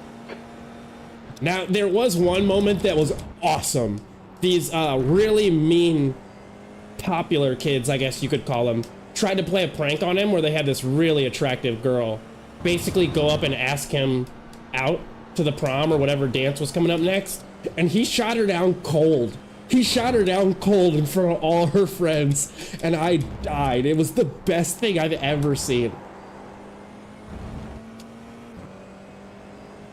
Like, best thing I've ever seen. I was just like, dude, hell yeah, you just won one for the nerds. Like,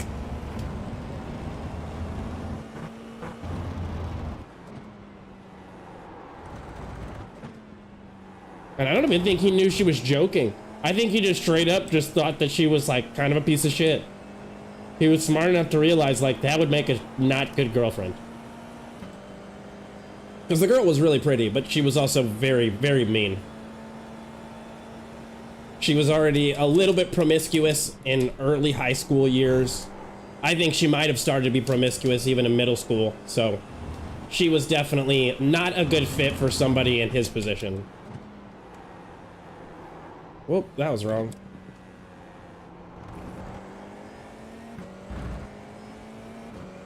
I don't have female friends. Yeah, nah. Once you get a girlfriend, other than her friends, you don't get female. I don't get female friends.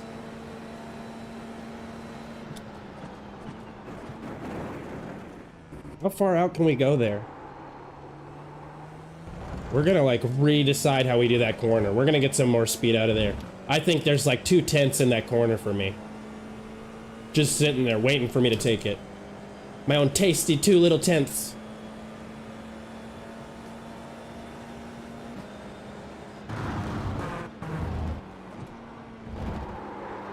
Nope, nope, nope.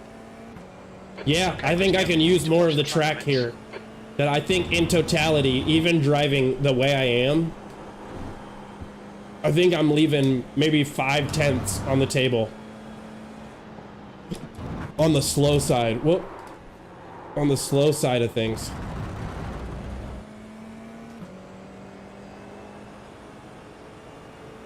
Oh, I was reading the chat. And was reading the chat. Thank God we're in practice. Nope. I think I got wheel damage. Like Tony from LC Sign? I don't know what that is. I don't even know what that means.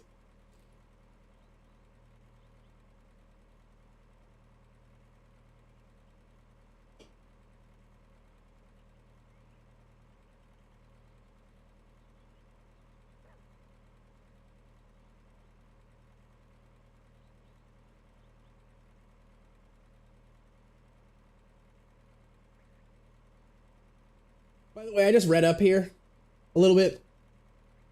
I understand why you can't watch One Piece, but I will tell you, it is a very well done anime. The people who make that, they're doing a good job. If you're looking for something a little bit longer, Hunter x Hunter is like 5 seasons. And Exit's clear. very good. Very good. Also, really good soundtrack on that show, too.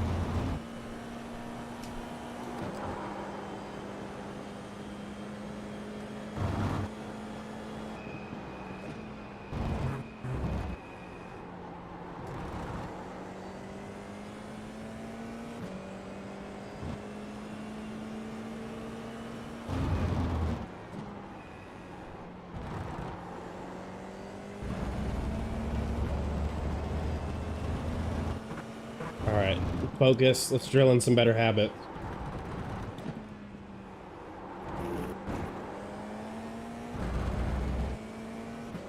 He reacts to TikToks. Oh, then I wouldn't know. Oh, wait, yes, I have seen him. The one who just says shit is gay and then tries to sell his signs. That guy's hilarious. So funny. Brilliant marketing tactic. Brilliant.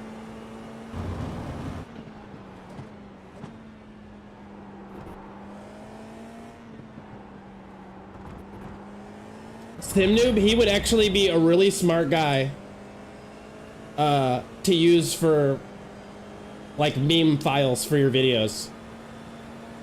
I think he's blown up enough that you might be on the early side of using him. I don't know. I haven't seen anybody using clips from him yet. I think that'd be a good move.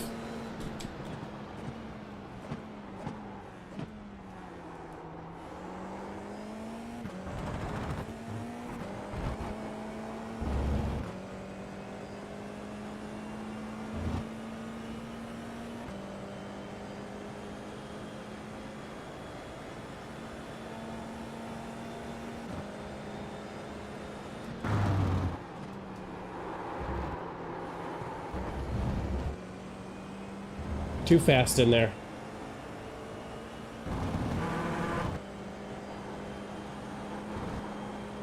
Beautiful.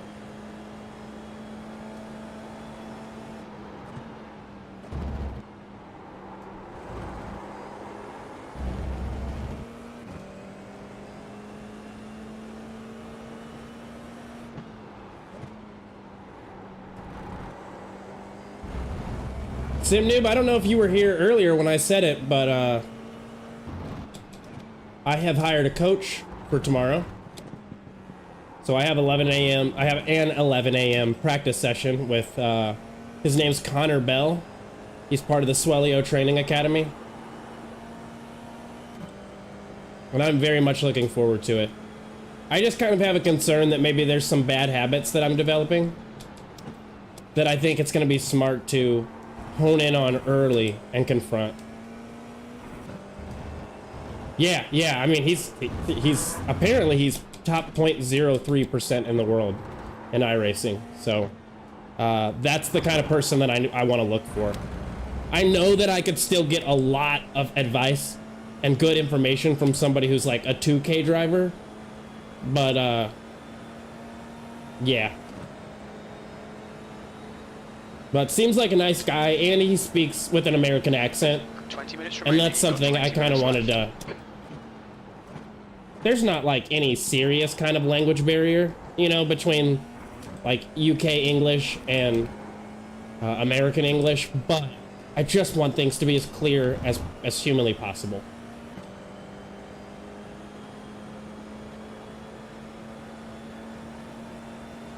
P2. Yeah. Yeah, me and Dan are I'm thinking of David. Is Dan really fast? Why do you say that?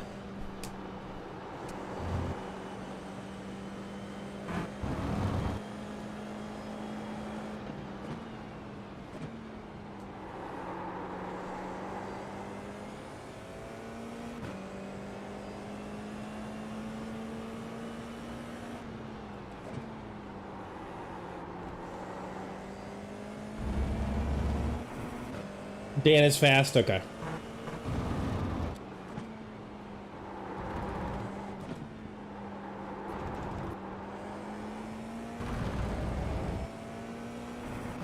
Really? Okay. That's very fast then. Dave is stupid fast. So much faster than I am. But yeah, I think in the long run, seeing as I want to make a career out of this, possibly, I think that what I want to do is not just hire a one-time coach session for 1 hour.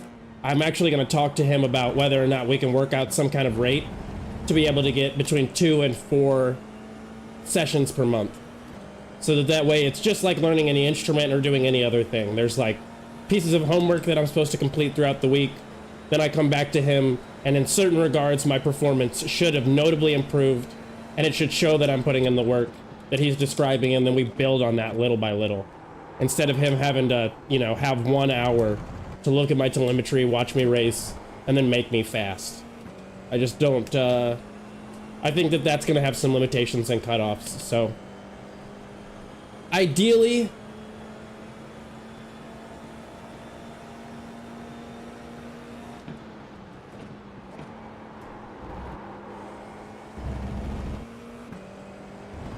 yeah, I will say some of those people who have the most trophies, some, have just been racing so many cars for so long.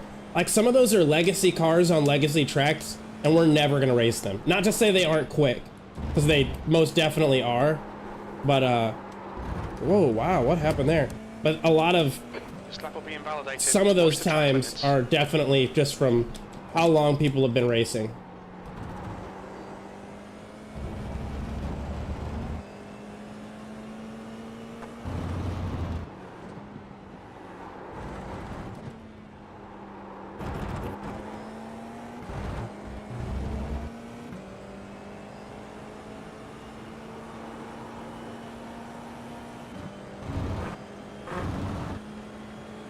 Tuck. Yeah, I saw that guy.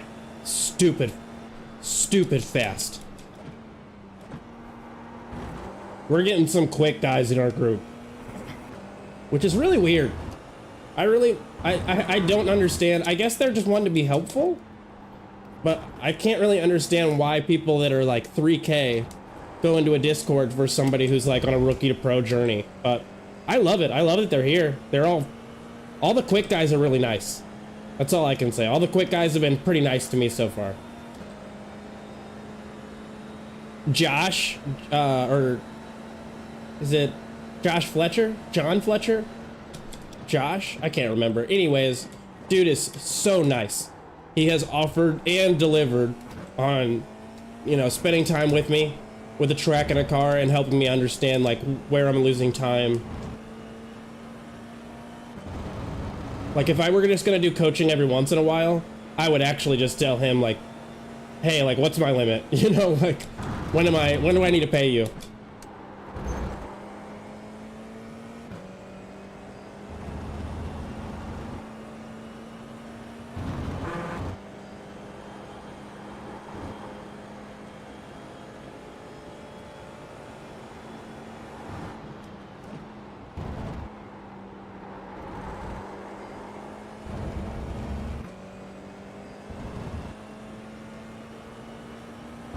All right, Christian. 15 minutes left. That's 15 minutes. Should have the race starting rather soon, hopefully.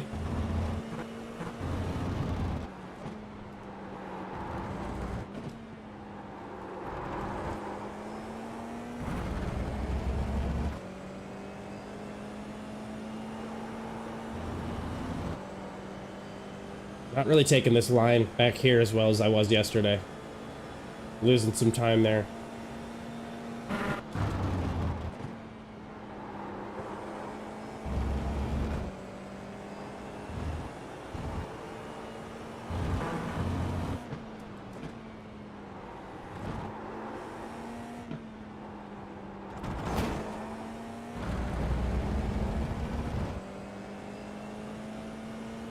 Yeah, give me that draft. Give me a better lap time. No, you're gonna give me a worse lap time.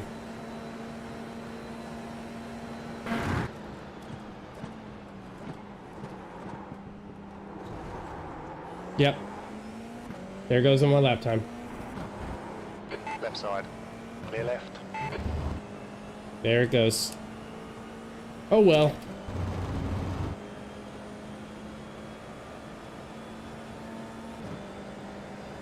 I was intimidated by the new... Yeah, there we go. Got it. Got best lap time. Even with that guy in my way. Wow. Track limits. Wow, I got a 2 minute? Are you kidding me? You're playing. Oh, he's gonna try to go around? Okay. Yeah, that makes a lot of sense. Right side's clear.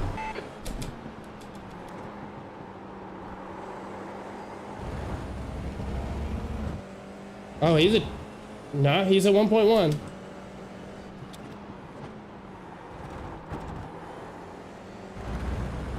Brother, just go, man. Just go already. You're doing 2-minute 11s and trying to like fight me for time. Just go. You little fucking turd. Jesus. Little butt plugs all over here. I don't know why people are just like fighting so hard when... Yeah, I'm not trying to toot my own horn here, but I'm literally #1 overall. And you're trying to like shoot for gap and slow my time down. I can't get over and take the wide line to improve my lap time because homie is right there on my left-hand side. It's like, my God. Read the room. That's all I gotta say. Read the room. But we out here, yes, 2 minutes flat. 2 minutes flat.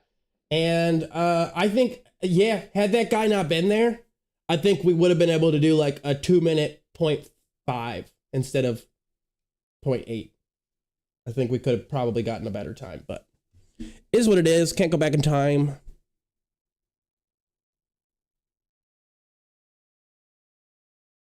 Yeah, the 6-hour Le Mans for me was all, or not Le Mans. Are you talking about the 6-hour Le Mans? Aren't you talking?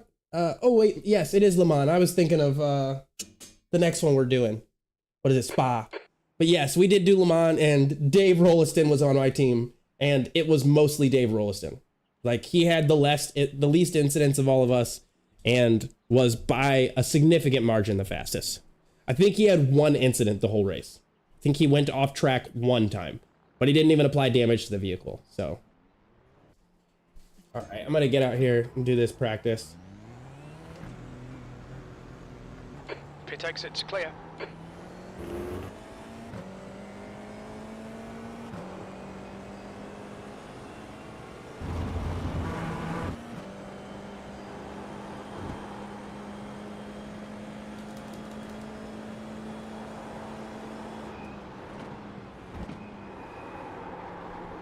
God, y'all are getting got out here. Cold tires, keep that in mind.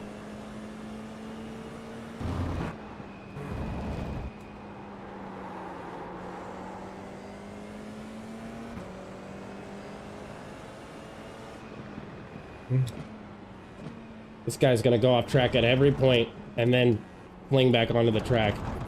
And I'm just gonna have to carefully wait and try to avoid him.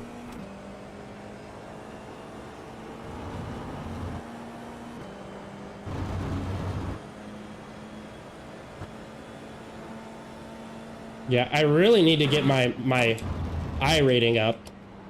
I know I'm not going to be as fast as everybody, which is actually kind of what I want. Because it's starting to get a little old on this track, dealing with some of the slower drivers. I mean, they're not slow. I've just been doing this track a lot. I've put, you know, at least 100+ laps on this track. Very comfortably, I can say that. And a lot of these people might even be just 5 or 10 laps deep. So, I mean, no disrespect, but it is definitely starting to get a little tedious.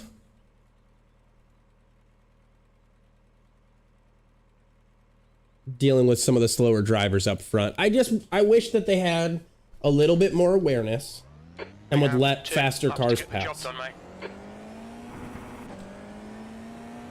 But it seems like it doesn't matter if it's practice or what it is. They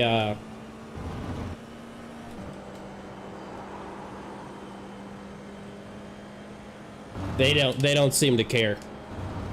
They're just gonna go for it every time. The track temperature's falling. It's now 69. Yep, nope, that makes perfect sense. That's what you should do.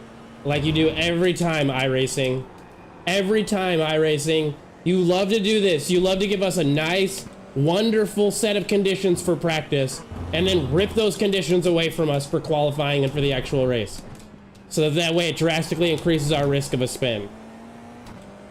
You are a turd of a game sometimes.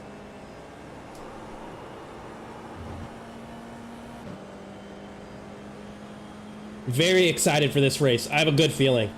0x, baby, 0x.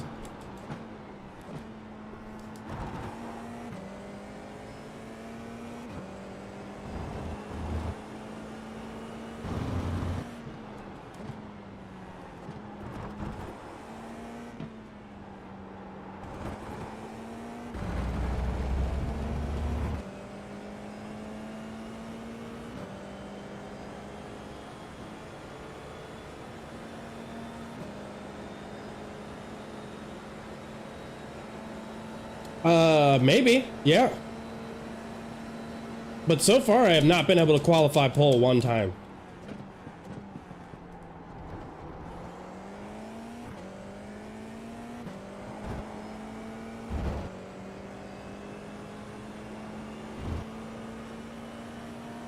So we'll just see what happens here. But yeah, maybe if I do start first. I mean, it could still be a huge risk as a bunch of people could just slam into the back of me.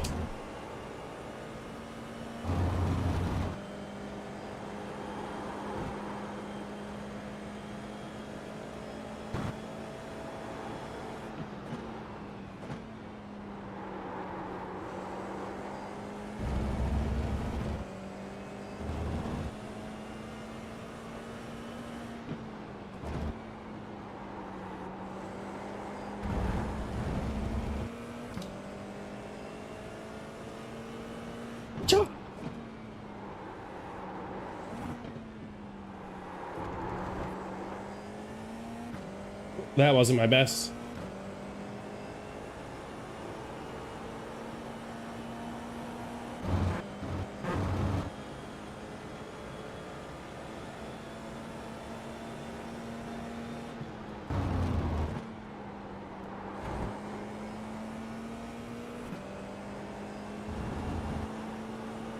It really does, yeah.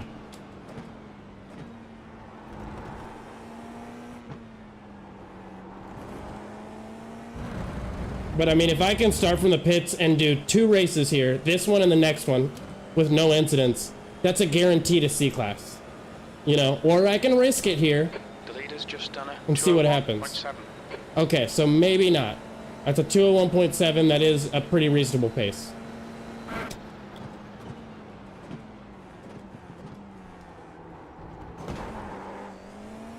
Oops, ruined that. I think that contact is going to disqualify this lap time. Even though it's 0x, I think it's still going to disqualify this lap time. It did.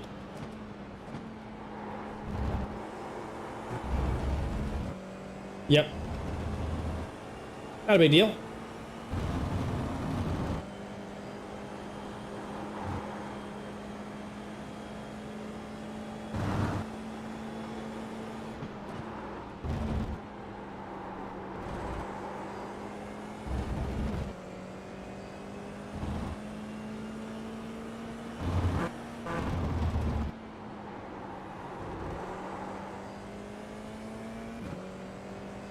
If I quali pole and I have enough space, I'll give it a shot.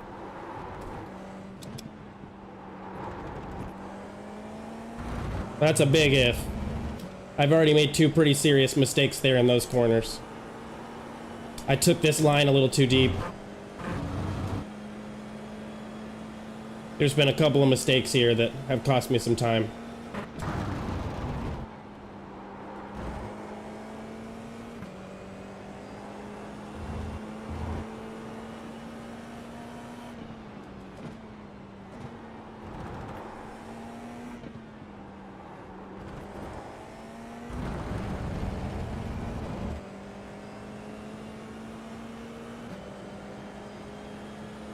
Yes, I agree. Nothing is guaranteed. Welcome to the world of iRacing.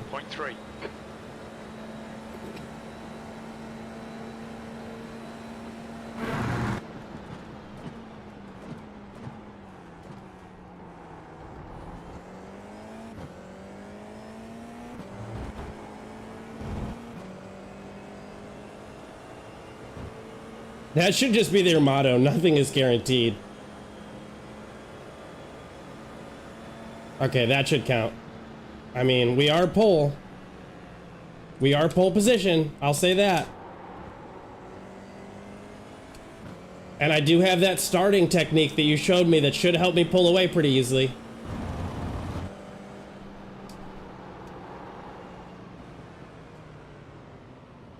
So, they're close though. They're very close. Yeah, the first time I pull it off is when I'm like, well, we'll try. I mean, I don't know.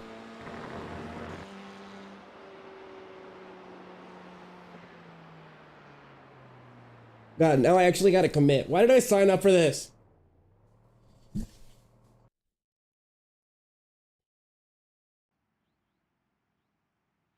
Oh boy.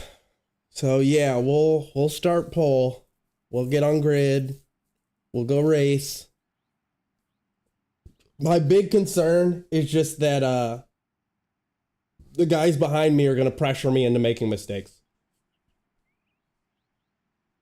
So we'll see. Yeah, I mean, I am nonchalant about it, but at the same time, I've done this track enough times that, like, I don't know. That's the end of the session. Pole position. Well done, mate. It makes sense. I'm also a 1.1K, which I'm probably not a 1.1K driver, to be perfectly honest. With a better philosophy and actually starting on the grid and some good clean races, if I could get like 5 clean races, it would be very easy for me to put myself at least into the 1.4, 1.5K range. So like, this is not where I belong. Not to mention I've done this track a lot, so. Don't look in the mirror.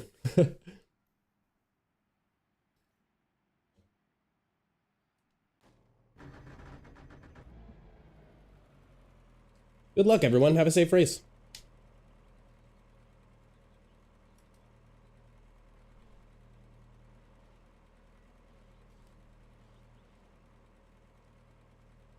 Okay, the thing's working. We're good.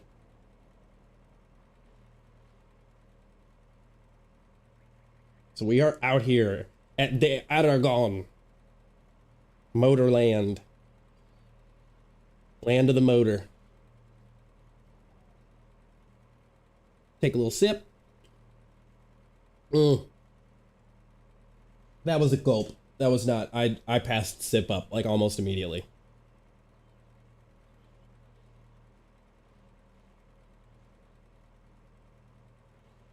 It wasn't quite a chug, but it was a gulp.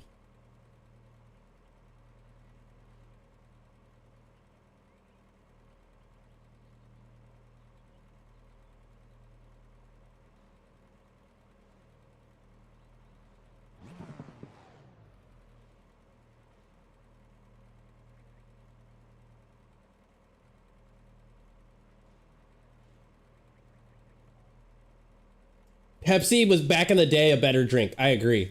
I only drink a Pepsi because it's just what was nearby. 69 Fahrenheit. The air temp is 67. Okay. Here we go. Standing start now. Get ready, mate. It's hammer time. Green, green, green.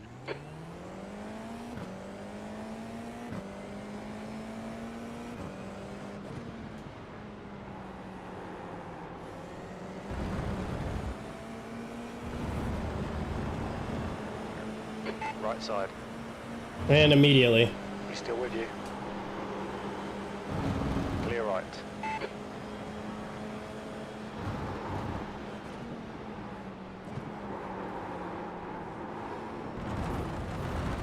On your left. Still there. He's still there. Keep your line. Clear left. Yeah, this wasn't the move.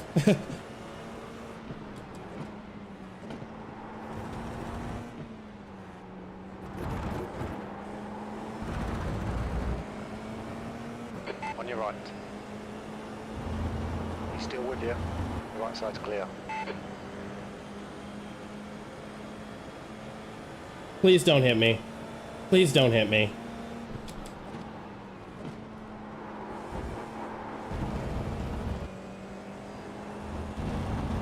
We're on cold tires, guys. Just take it.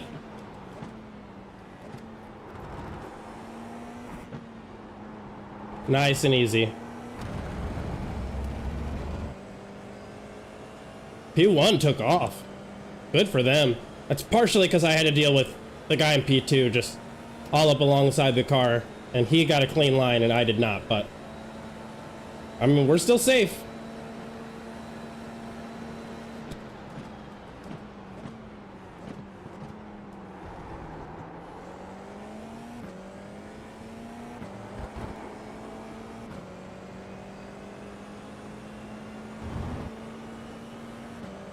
It's crazy. He got all that lockup coming, or that wheel spin coming out of the corner, but he's still so quick. P2.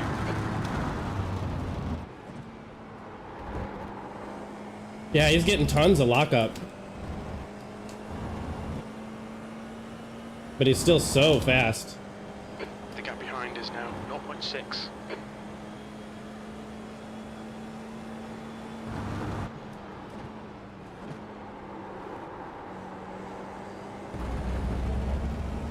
But he's mistake prone. Not very clean. You're reeling. Ladderman in. The gap's now 0.4. So I'm having to be a little more careful.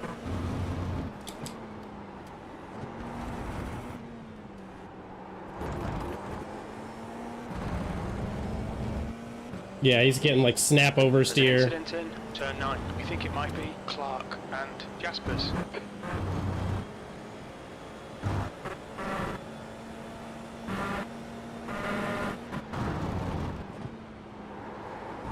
Yeah, he's showing me though that I can open this track up a lot more.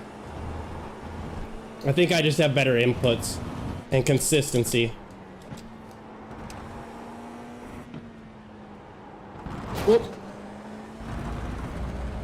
Little contact, not a big deal.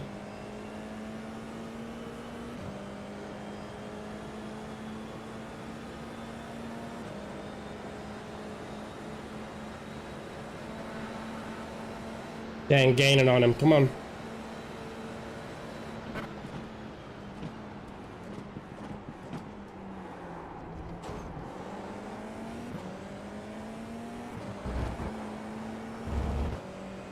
You know what? I'm surprised that thing didn't pop a tire in this car, to be honest. Okay, Christian, there's a car exiting. Were this game really that one step more realistic, I think popping a tire would be a likely outcome. It was 2:00.8 seconds. The guy behind has just done a 2:01.0.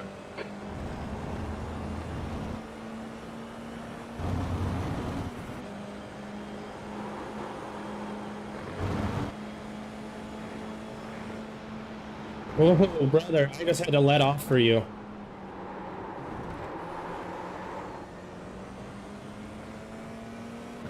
They are not consistent. They're pushing too hard. And he just clips me coming around.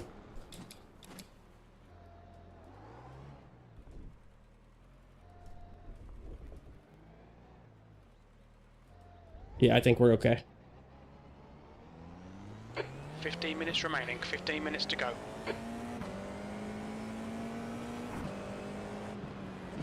Wow, where's the rest of the field? Why are we still on a podium? Something must have happened back there. There's no rest of the field. They're gone. Yeah, thankfully only 2x. But fuck that dude. The car in front is car number 5.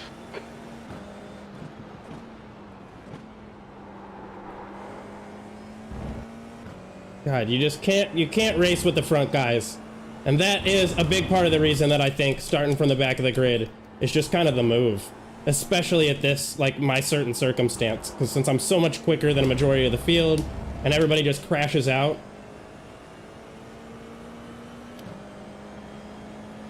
You know?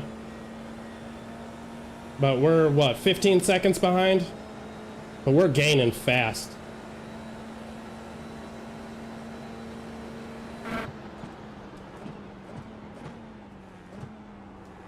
Whoop. That messed me up. That cost me a bunch of time.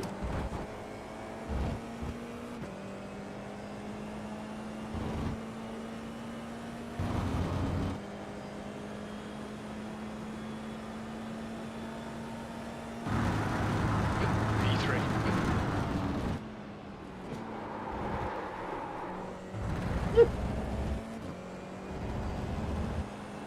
I wonder if my car's damaged.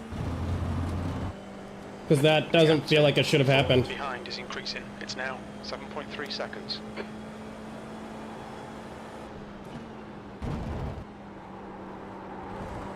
Yeah, I think my car's maybe damaged. Because it does feel like I'm getting a little less grip.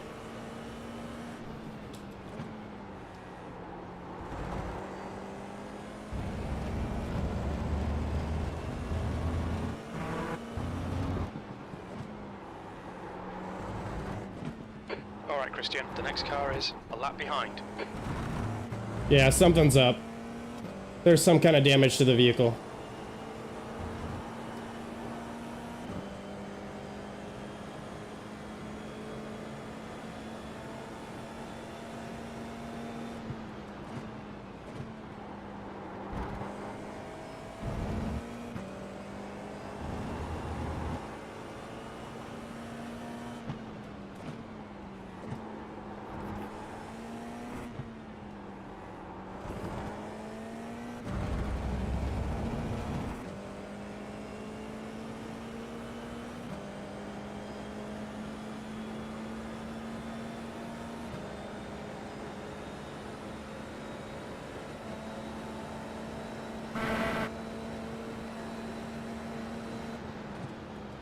That's a new fastest lap for Ladderman, 159.8.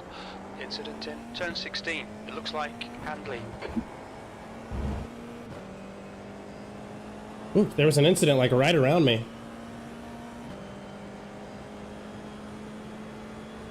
Yeah, I'm not worried about getting caught. Not at all. That lap was a 202.2.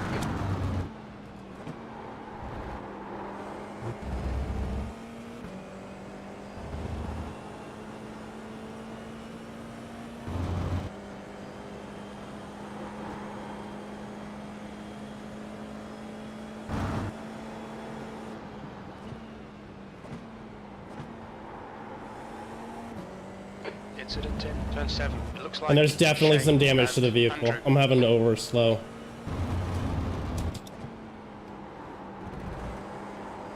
And I'm not getting very good turn in. It's running a little bit wider than I expect.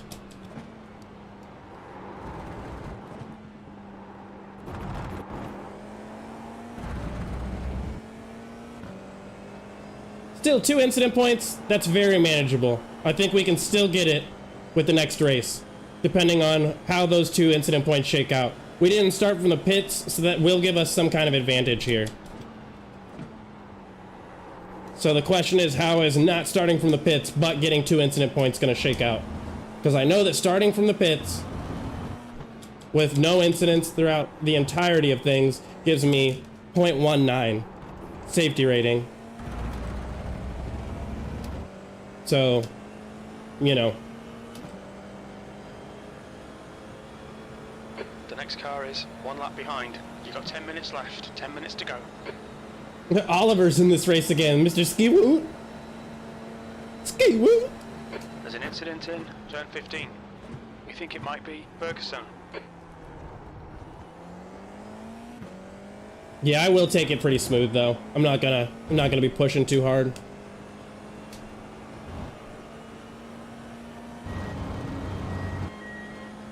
The gap in front is now 16 seconds.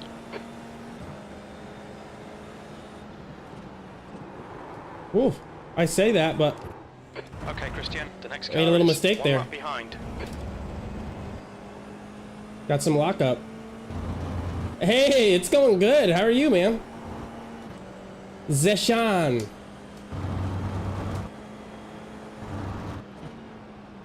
It's going good. We're looking at a podium finish right now. I think I lost my rear wing. I do. Well, I mean, like, I would assume it would be slippier.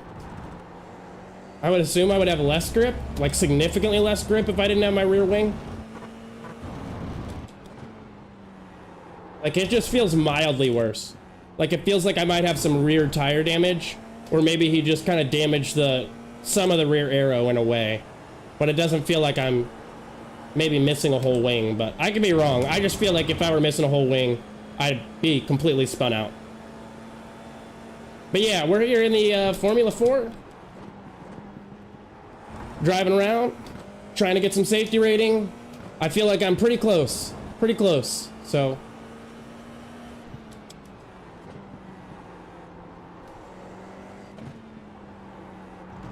Yeah, definitely way less grip there. Yeah, but P4 is 27 seconds behind, so nothing to really worry about there.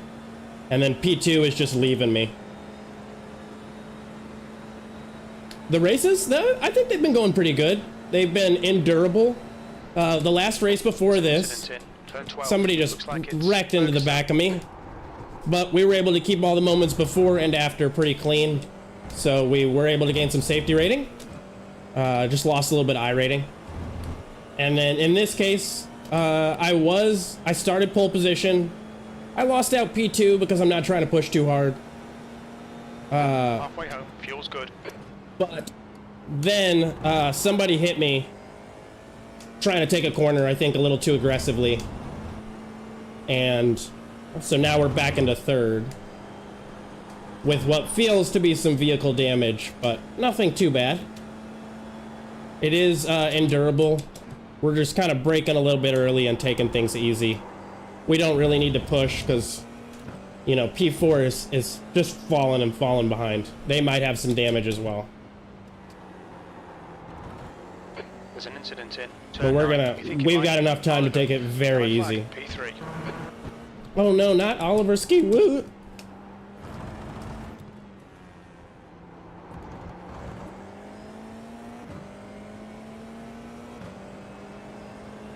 Yeah, but the guy who hit me his safety rating's pretty low. It makes sense. He's driving how I was driving, which is just pushing too hard. And hopefully he can find somebody in his life to help him gain some perspective.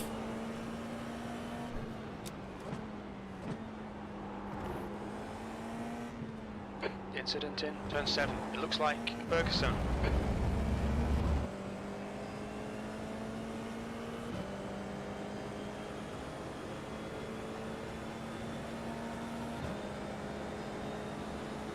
But I will say, Zicken is not, he ain't getting P1, that's for sure. He is not getting P1.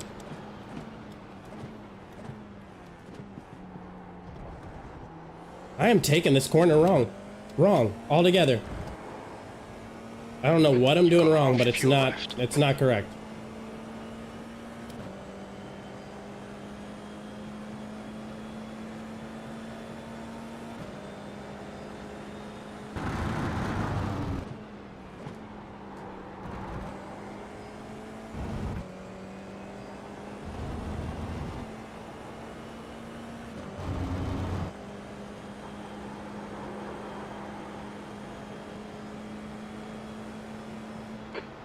To go. This is good. We'll be on the podium if we can keep it together. Dang it. Shouldn't have done that. Stay between the lines, please, Christian. He was letting me pass and I just made a mistake. So I might have to do one more race than I anticipated. I think this will probably put me right at the limit.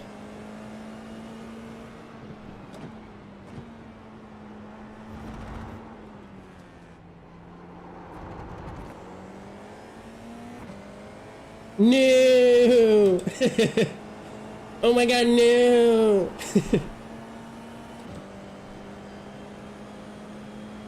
He's letting me pass. Thank you. I'm gonna wait for a good time.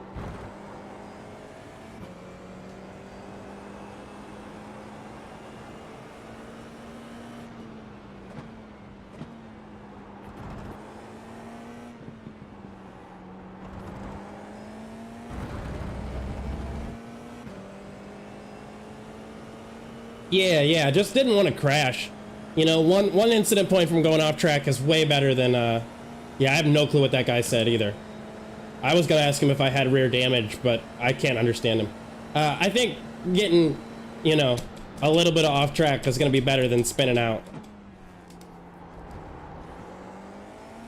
See, that's better.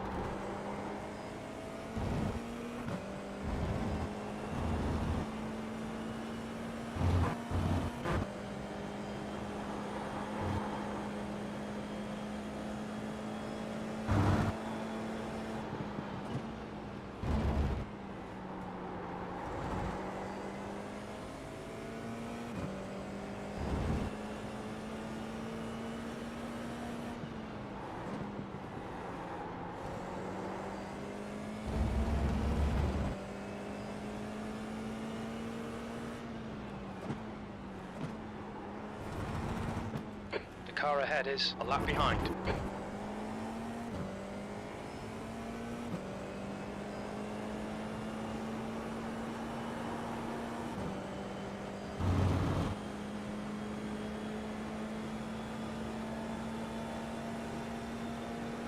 There's an incident in turn 1. It looks like it's Ferguson.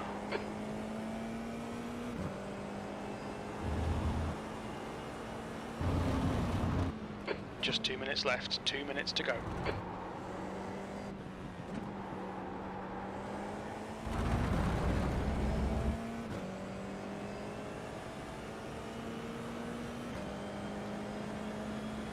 Three little incident points.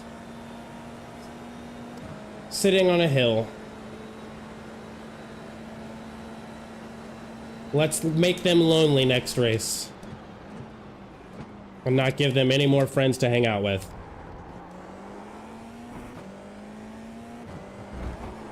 Really kind of nervous and yet excited to see the numbers that we get for this race.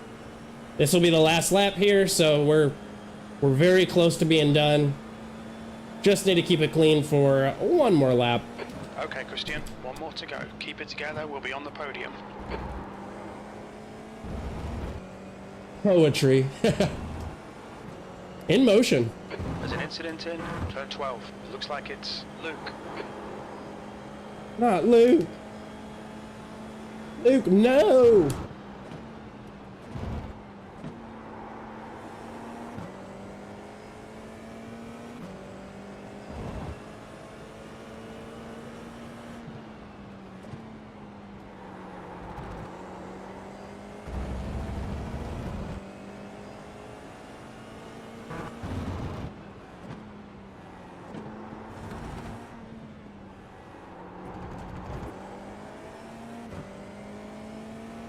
Looks like P2's gone off in turn 14. Oh, P2 went off! I mean, I think they'll get back on, but like, ha ha ha! Good! Good! That's what you get, you little turd!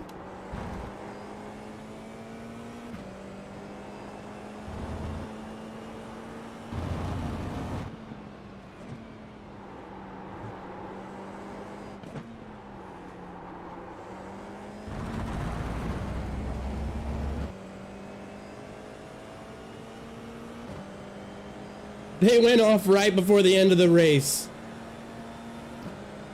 That's satisfying.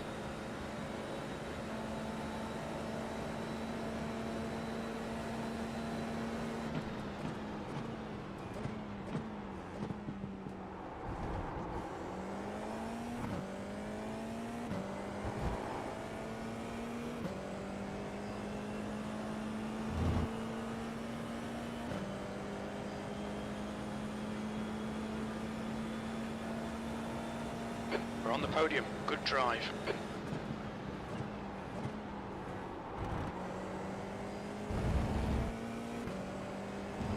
Very excited to see what the damage to the car is as well. Very curious. Because, like, something's wrong. I don't have the lateral grip that I need.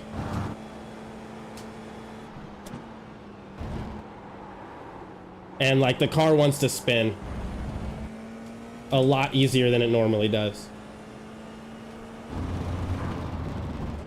Ooh, that sunlight in your eyes.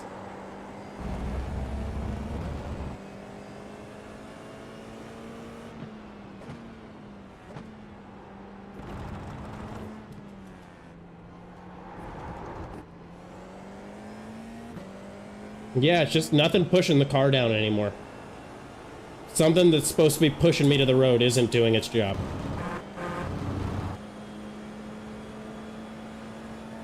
Especially at low speed. Low speed seems to be where it's having the most issue. And I'm gonna be really embarrassed if I get to the end and my car was totally fine and it was just all in my head.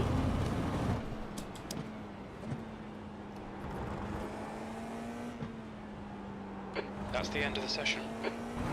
Nice. So we did get some nice extra laps out of it too.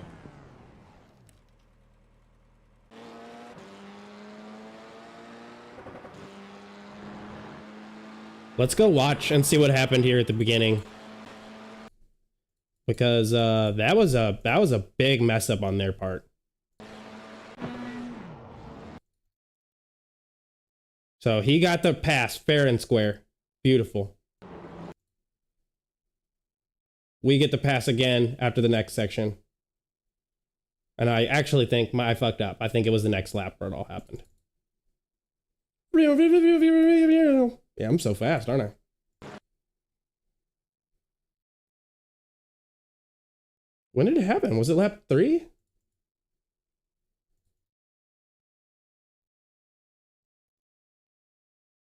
I thought it was lap 2.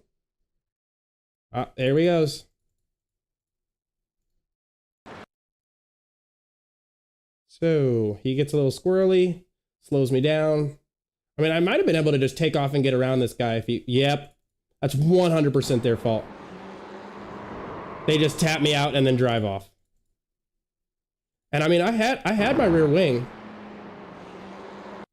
I don't even think they caused damage other than maybe some tire damage, but it just felt not right. It felt not good.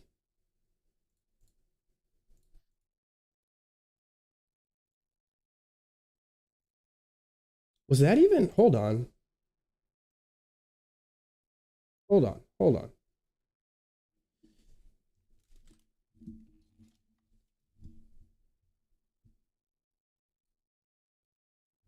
Okay. Was that, I'm going to check here. That might have been netcode.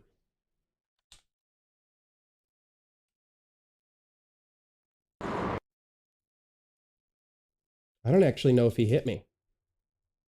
Oh no, his nose goes through my car. He 100% hit me. His nose destroys my rear tire, my rear left tire. Yeah.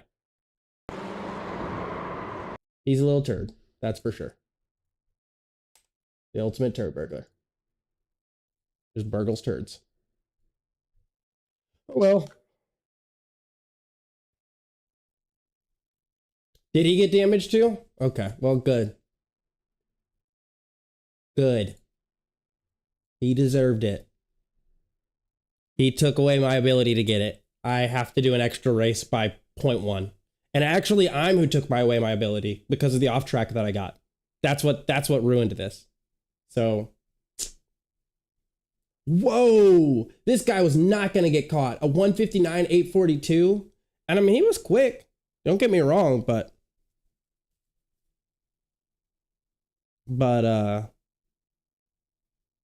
yeah, this guy got the most with almost no incident points, it looks like. Pretty good. 87.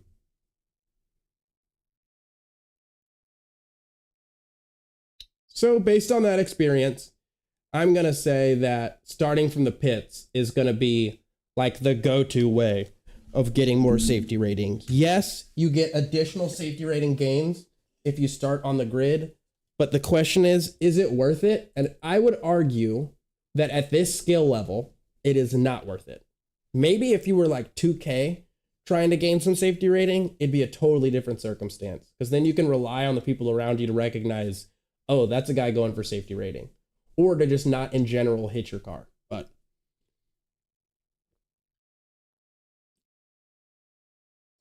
yeah, that was a dirty win on their part.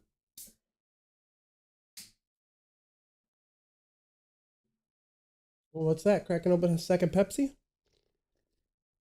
I'm a bad boy. What can I say? I don't like, I see rules and I go the other way. I don't follow them. Oh, cannot be stopped. Cannot be stopped. But we'll get into some more. Sorry to yell. Jeez, I need to quit doing that. But we'll get into some more practice and continue to get back at it. I think that I probably built up some hesitation there. It is rough. I'm starting to get a little sick of it. I'm starting to get a little sick and tired. But unfortunately, the other race is, while a shorter gap between races, you spend, from my understanding, you spend more time. This is what I want to do, but there's 2 people racing it right now. This is what I would love to get into. is this Circuit Zolder. It's so much fun. It's hard, but it's a lot of fun. We'll do just Formula 1.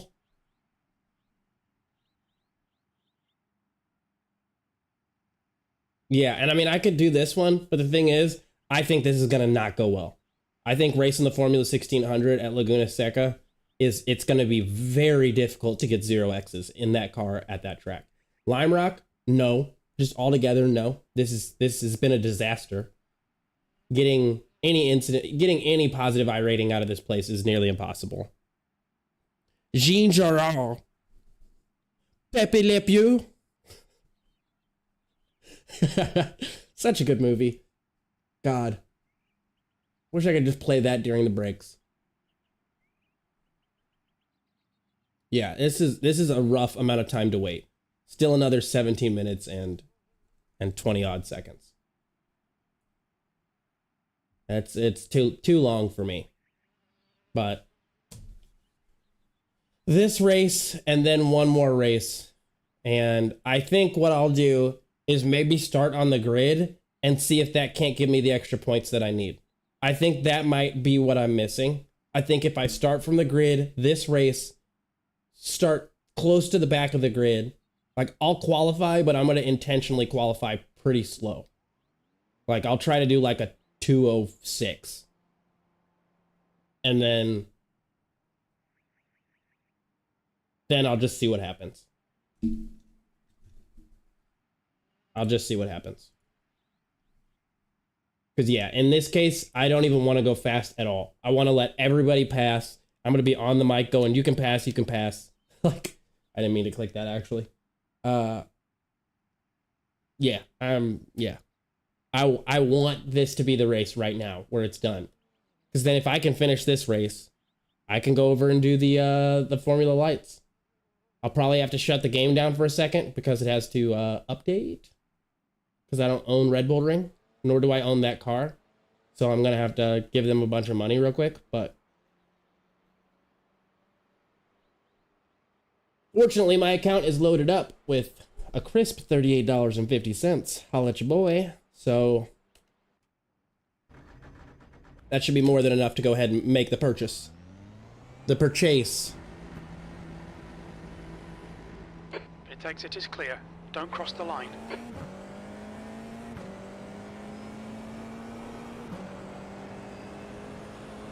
But I will say I've learned some lessons from some of the drivers here today. That I'm not using all of the track. That, like, I need to be pushing out wider here to come in like that. That's how I need to be doing it. That would be a better line. Then coming out nice and wide here, braking early, staying wide, and cutting in with some more aggression to push myself out wide over to this corner. Same thing here. I'm not utilizing all the track. Here, I'm doing fine. I'm really utilizing the track, I think, effectively. I'm quicker than most guys at that corner.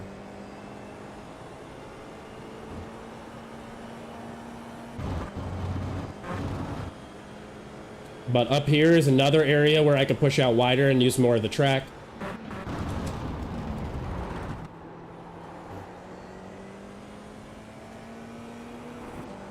I don't need to go that far over. That's one area where I don't think it's worth going off track. Same thing here. Use more of the track. Don't need to use it here. But at the end of this section here is where I need to use more of the track as well. So, I mean, definitely by racing this enough and then watching other people's racing lines, it's showing me where that minute 59 is. In fact, I think a minute 58 could be on the table with some good training and practice. A high 158.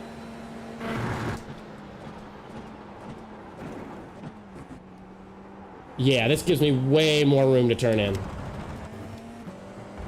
I just don't have the, like, braking down for that, so I'm gonna stick to what I know for the actual race. But, like, if I would open this corner up a little bit more, I could probably brake way later.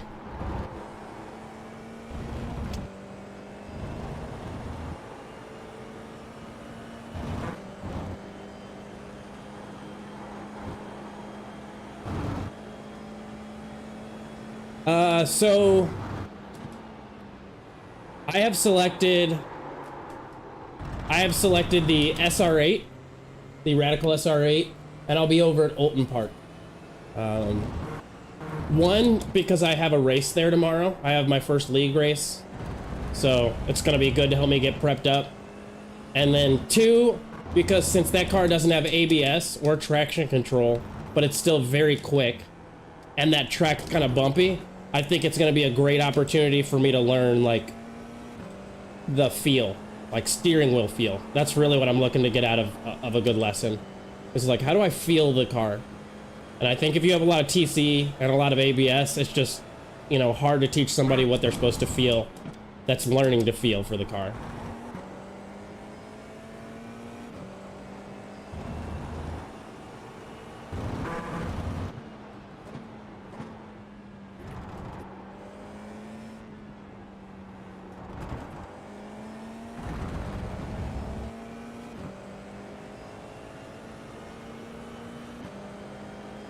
Truly, yes. The SR8 is actually my favorite race car in general. Among all race cars that exist, it's my favorite race car.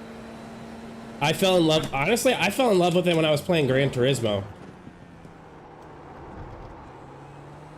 On Gran Turismo, it's just the most realistic feeling car on the game, in my opinion. Everything else felt, I don't want to say numb, but it just like, it didn't feel as good. It felt more like a Simcade, you know, with the SR8 in that game. It just had enough rear slip angle that it just felt more realistic. It felt more like I was moving my way to iRacing. I would agree. It is kind of like a little mini prototype, isn't it? Ooh, that was not correct. I'm quickest overall with a 205. That's bad.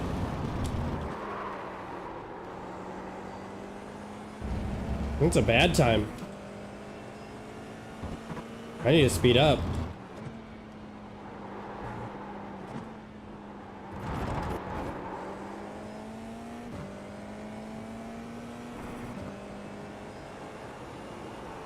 I'll probably have to apply auto blip for right now.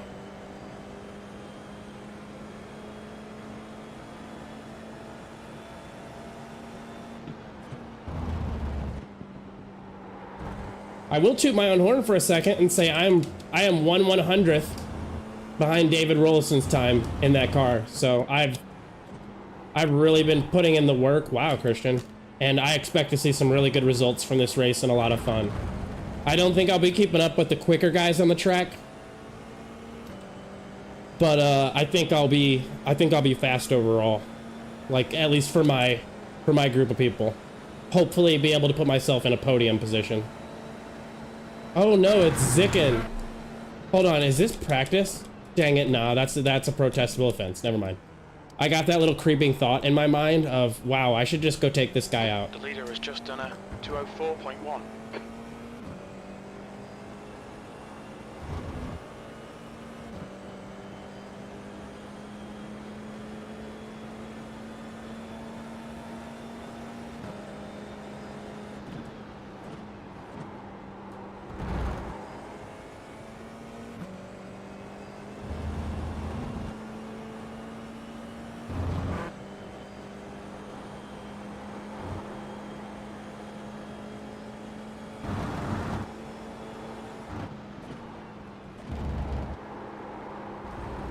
Ooh, no, what?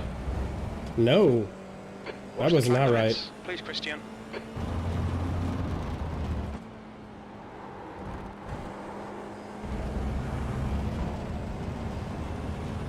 Recenter. Idiot. That's the guy. Is that Zicken? Yeah, that was Zicken Shang. And his little yellow car. I'm mad at that guy. I'm super mad about that. Like, I normally am not frustrated that much, but that just felt personal. It looked so, like, intentional from my perspective. It looked like like a pro level pit and leave.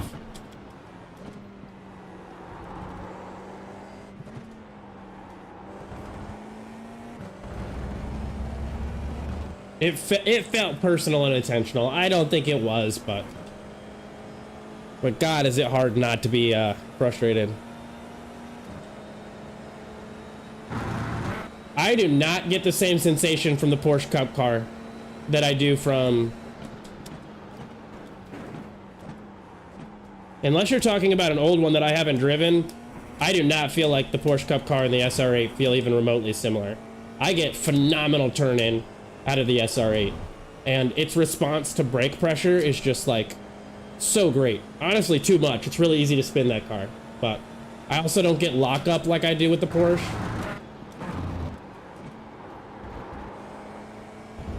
But that's just me. Different strokes, you know. Definitely not saying you're wrong. The leader's just done it. 159.3. Wow. A 159.3?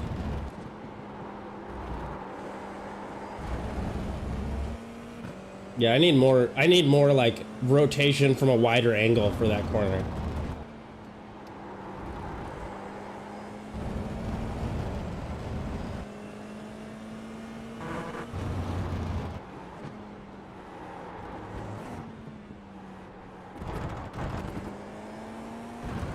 That was an off track. Yep. Track limits, they'll invalidate this lap. That's 20 I need to avoid doing that. Minutes.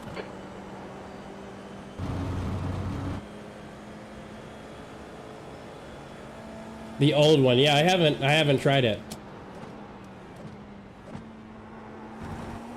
So is that technically a legacy car then? Like, can you still buy it, or is it just altogether gone?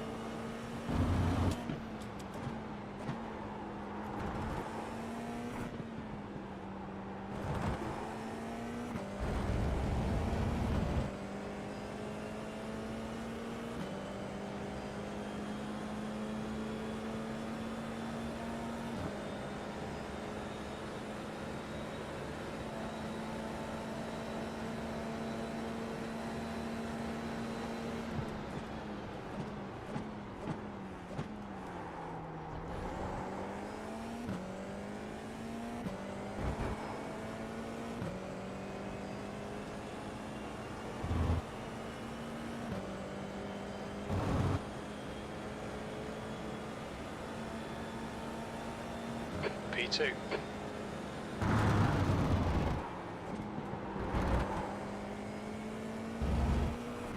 Okay.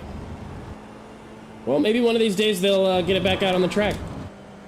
Because that actually sounds like the kind of Porsche I would appreciate. Dang it, lost my time there.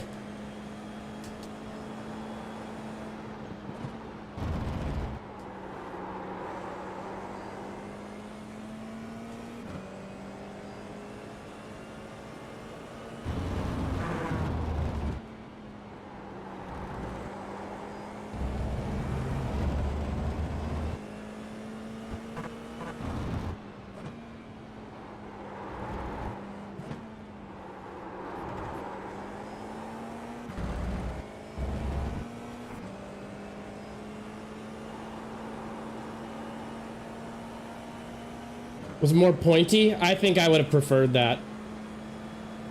The Porsche Cup car so far has been one of the least pointy, like, race cars that I've driven so far anyways. Like, after driving that car, I don't care when people talk about understeer. Because that car is, to me, the king of understeer.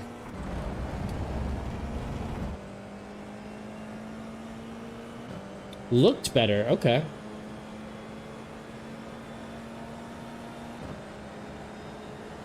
I'm sure there's a picture online comparing the two.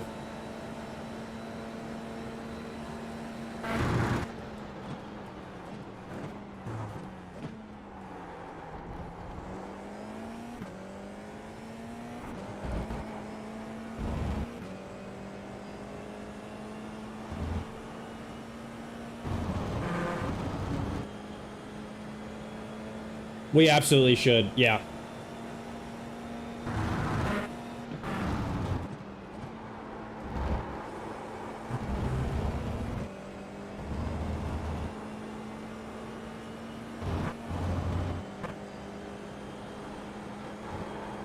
Yeah, I'm taking this section way quicker than I normally do.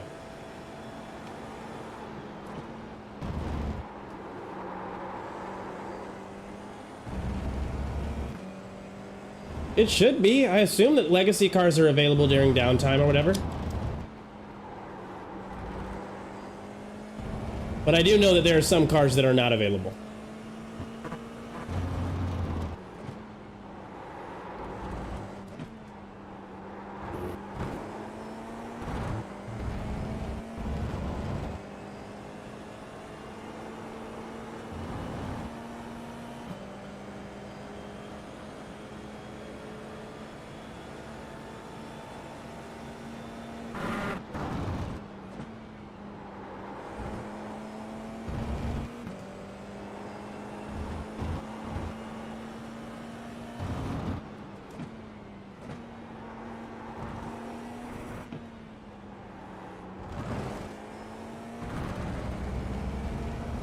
Probably could have gotten the throttle a little bit earlier there. Dang, I'm down to P3 now.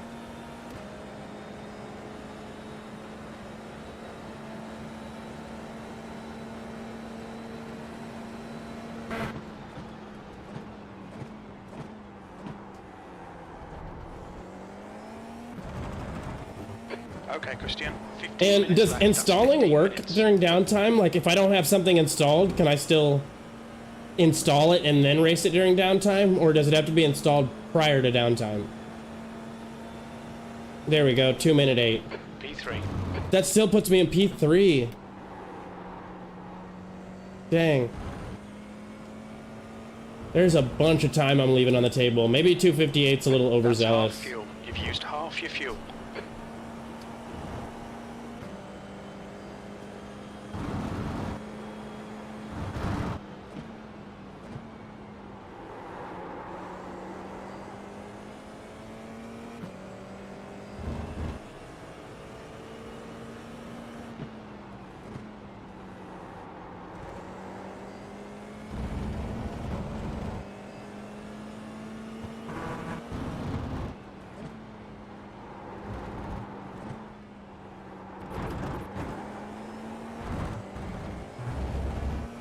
Yo, Reaper, how's it going, bro?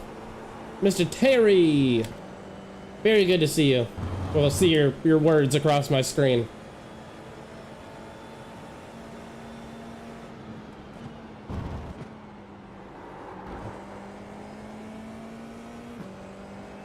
So when you say newer paid content, do you mean like the Ferrari 499p and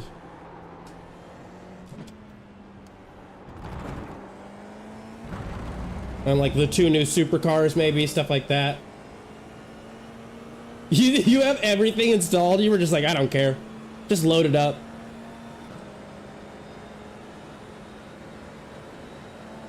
Yeah, I need to get a larger hard drive for the computer, like internal SSD. Okay, so I need to get over later. Whoa. Woo. They were doing some sketchy stuff. And now I'm down into P4 with a 2-minute? Who are these people? Okay, so Jake Bartlett is a 1.9K. I'm just barely behind him though. Alright, it's time for qualifying anyways, so I want to hurry and get over there so I can get as much time on the track as humanly possible. I was gonna look at the results and see who was who, but yeah, I'm not gonna lie, that is dumb. When you point it out like that, that is actually the opposite of what they should do. That's actually the opposite of what they should do, 100%. But I also think that they should have an idea of how much money they need to make for each car and each track, even after its legacy state, and then things should just be like free cars, free tracks after a while. Maybe not free, but like drastically reduced pricing. Like instead of what, Flag, P4, $15 for a 2 track, minutes. maybe like $5 to $8 for a track that nobody's really racing anymore, just so that they can drive up, you know, league racing, drive up hosted racing, drive down league cost.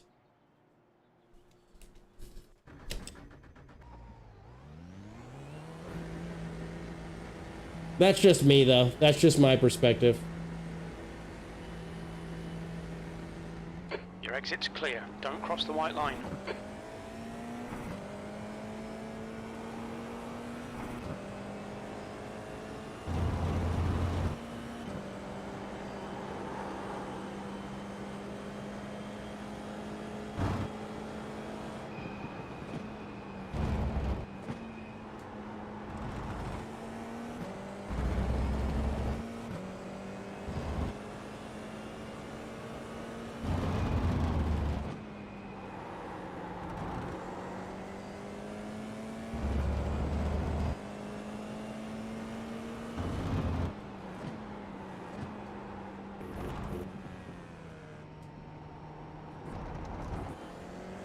It's got to be 1 to 2 seasons old before you can use it in downtime. That's a terrible, terrible business model. I agree. That is insane. Yeah, she is hot though. And I like showing her off to my friends. So I'll probably keep doing it. Keep buying her the purses she likes. Those cool earrings that she was looking for. Yellow flag.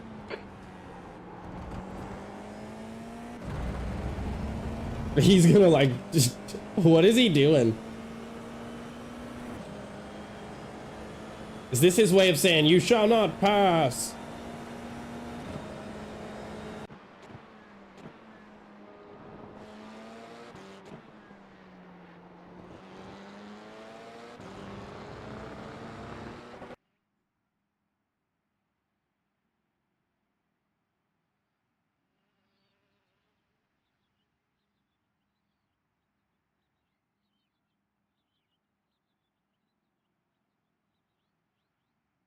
All right, let's qualify. Qualification station. All right, Christian, we've got 2 laps to get the job done. Yeah, iRacing got a butt on her, so I'm gonna keep paying the bills.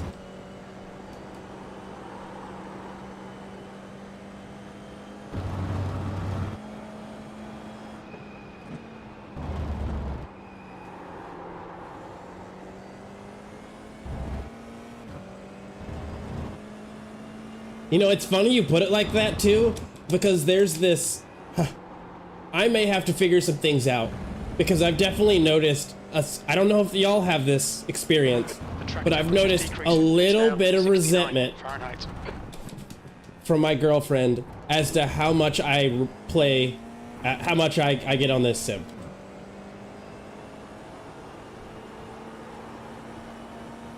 She definitely is, I mean, she's supportive.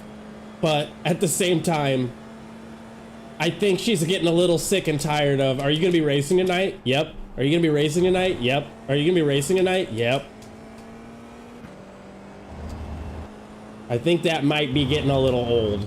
And at a certain point, I may have to start to make more sim sacrifices in her favor. All right, remember here, I am only going for a slow qualifying. I want to stay on the grid, but I want to be near the back, as far back as I possibly can.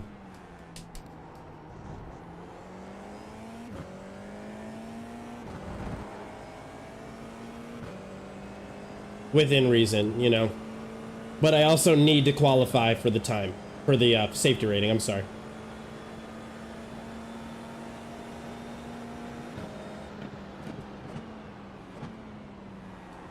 We'll take all these corners really slow.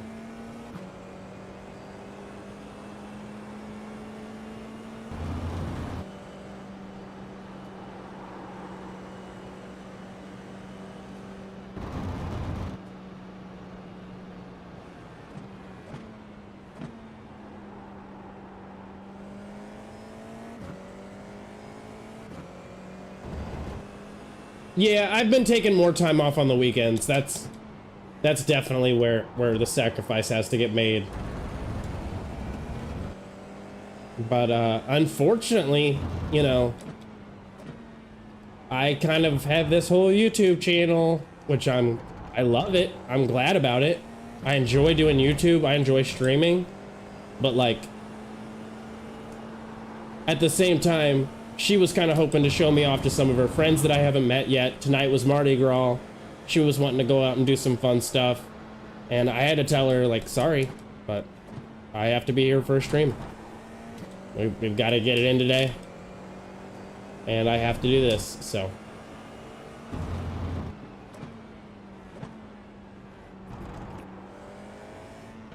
It's good to have understanding ladies, though. Or fellas, whatever tickles anyone's fancy.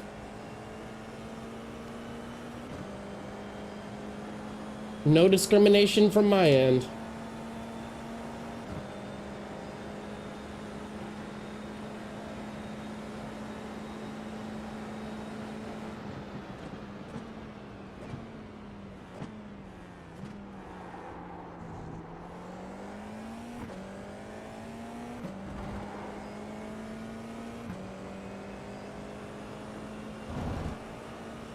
But yeah, my problem is when I sim race, I'll start at like 5 o'clock, which is when she's finally off work. The leader has just done a 202. And then P2. You're now what? 6.0 How did I seconds no? pace. How am I in P2? I did a 208. Are people just not qualifying? What's going on? Why? Why am I in P2? And I can't qualify. I can't do better than a 208, because then anybody who can beat my time yeah, because then it means more people will be behind whatever new time I have. So we want to stay beneath 208. What the hell? You've got to be kidding me.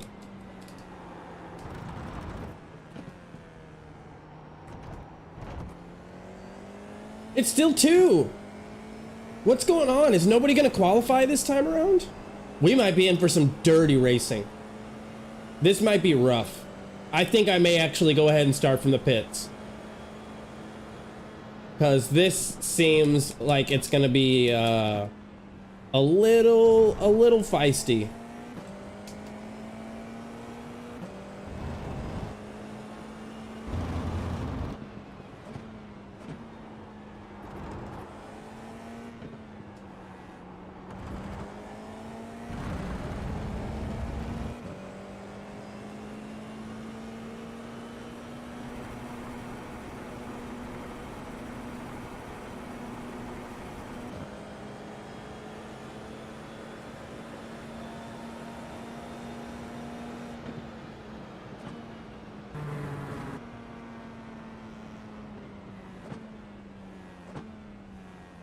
This should put me well below 208. Okay, P5, that's better. But like, why is no one qualifying? Just like a little over, there's a minute and 20 seconds left. Guys, come on. Please get a better time than a 208. Please.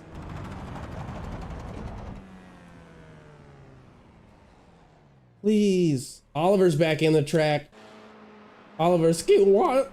Wow, Brandon Ruiz. Oh my God, he's 3.6K. What the hell am I doing in this lobby? No wonder he's got a 159, 342. That guy's stupid fast. Yeah, Rafael Tam is a 2.8K. Brandon Ruiz is a 3.6. Why are they here?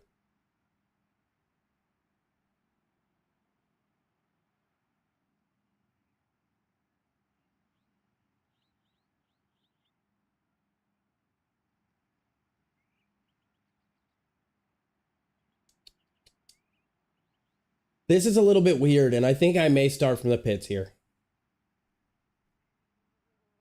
I may need to start from the pits and push it another race. I think the risk is just far, far, far too high here. I think the risk is far too high. The strength of field here is weird and has me feeling a little uncomfortable. I think P7 is just going to be too many people to try and get around me. And that's right in the middle of the field. Oh, it says P8 now. So, yeah, that's middle of the field. And like, I guarantee you, some of these people just didn't even qualify. We're back in with Zik and Zhang again. I wonder if these guys are brothers. Zhao and Zicken? Zicken and Zhao Zhang? Hey, we're back with Shay. I'm starting to like recognize some of these names. Some of these people have been racing like all... Shay's been racing this race a lot. What is their rating? And they're a 2K driver? Yeah, there's some people in the back that are like up to some shit. Yeah, that makes sense. Okay. Yeah, I think Shay is maybe a YouTuber who's trying to do a last to first challenge kind of thing. I mean, it's possible they just did 2 bad qualifying laps in a row, but I've been seeing them race this track for a while, and at 2K, I think they just didn't qualify.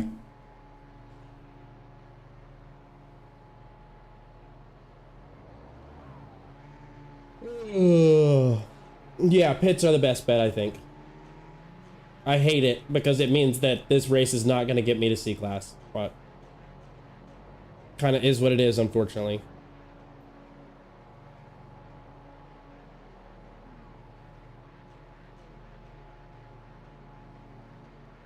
And honestly, I'm probably going to leave the pits last because I know I can tell there are going to be some cars that are... to finish around P8.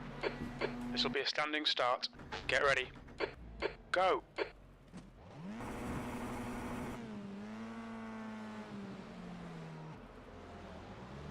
Yeah, I know that I thought there would be some cars starting from the pits, but it looks like some people just didn't. Already. Already. Pit exit is clear. Yellow 2 cars, first corner. Turn 1. It looks like Barlett. I'll let these guys just like roll along. I'm taking this super easy. I don't even care about my iRating this time. We're starting P4. What are you doing? Turn 3. We think it might be Oliver. Forget the start. Just get stuck in, mate. Oh, that was Oliver's cue.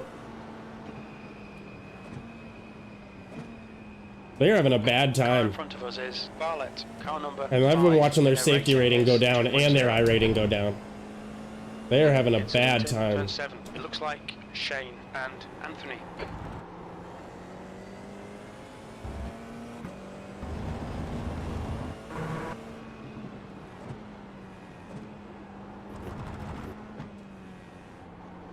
Yeah, so we're just gonna take this casual. We're gonna just get relaxed. Definitely take it easier on the first lap.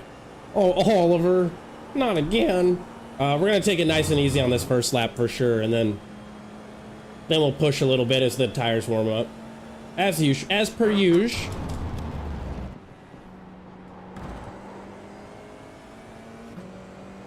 You're reeling Barlett in. The gap is now Really? 6.0 seconds.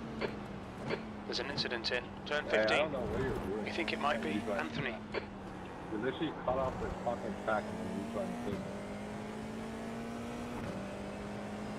Oh, this is that guy that just weaves the track. The next car is Herta, car number 11.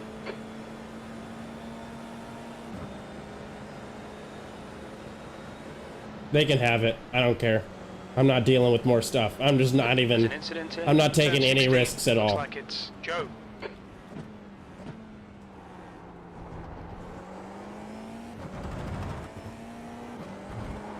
Lobby's full of retards.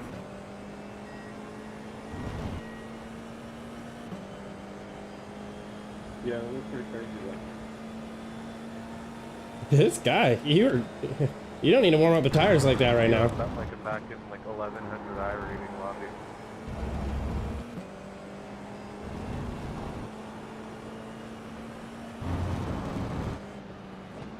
Incident in turn 3. It looks like Joe.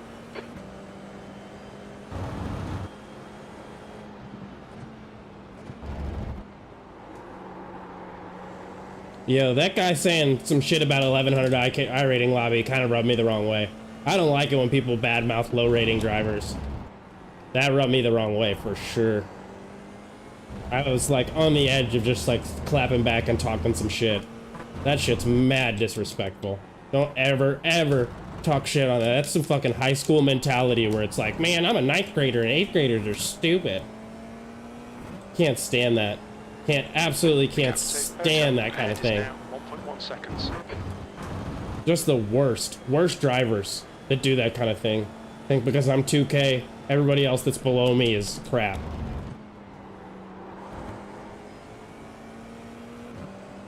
There's an incident in turn 11. It looks like it's Joe.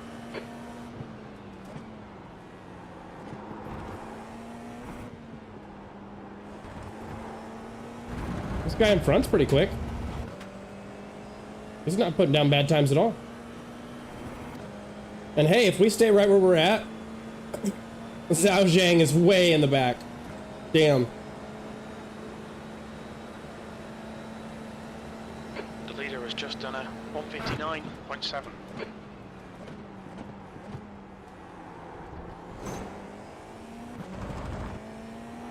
Dang, really? I got contact? Just a little bit, okay. Must have been a rear tire. Hopefully no damage. Heard a little scraping. Yellow flag, keep your Whoa, wits what about you, mate. what the heck are you Turn doing? 1. We think it might be Raymond P7. There's an incident in turn 2. We think it might be Raymond. I think that might have been intentional brake checking. I could be wrong here, but...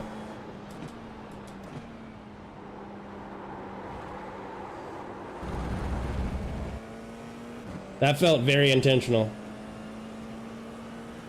15 minutes left. That's 15 minutes.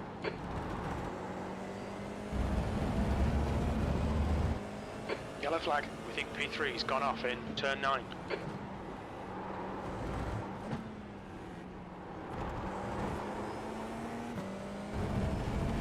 This guy in front is slowing me down.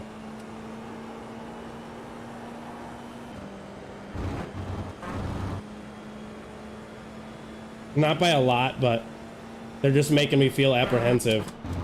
Weaving all over the track. This guy actually might be worth a report. Some of his behavior here is a little bit so unpredictable that it's dangerous.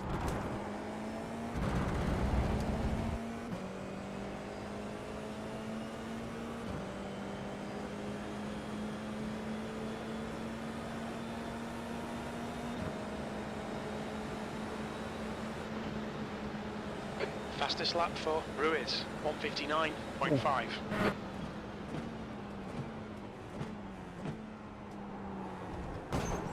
Really?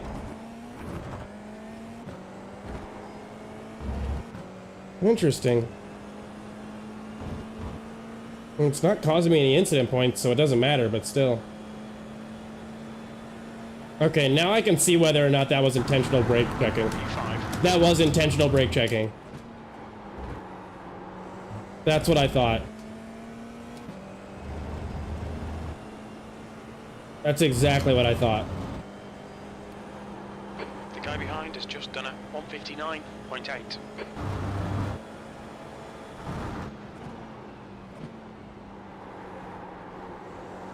Incident in turn 9. It looks like Shane. Wow, all the way up to P5 just from incidents.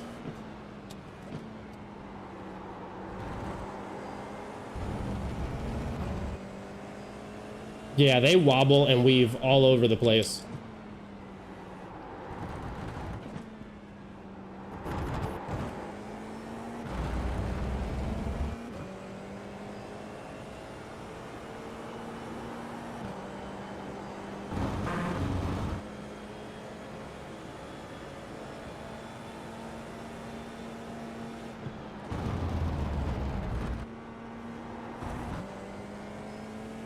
The gap to P4 ahead is now 0.7.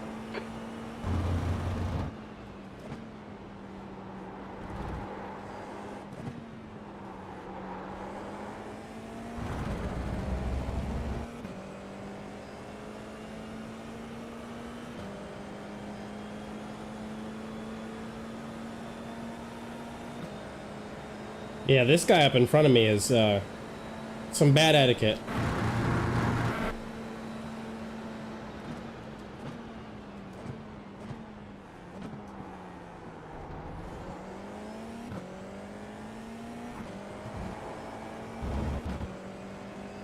Like, he's not slow. Not by any means. But, like, I have to overslow this corner now because there's a good chance he's probably going to try and brake check.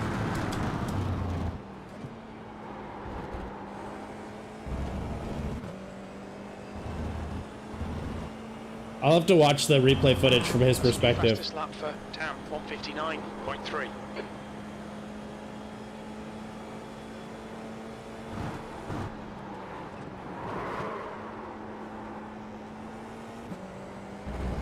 Yo.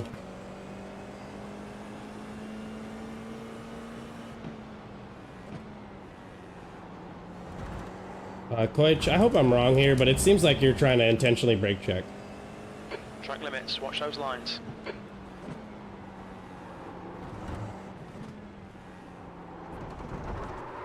There's an incident in turn 9. It looks like see you, buddy. Herta. See ya. Off we go. That's what you get for just weaving and wobbling all over the place. Christian, It's next dangerous. car number And that's 10. why, exactly why they tell you not to do it. That right there.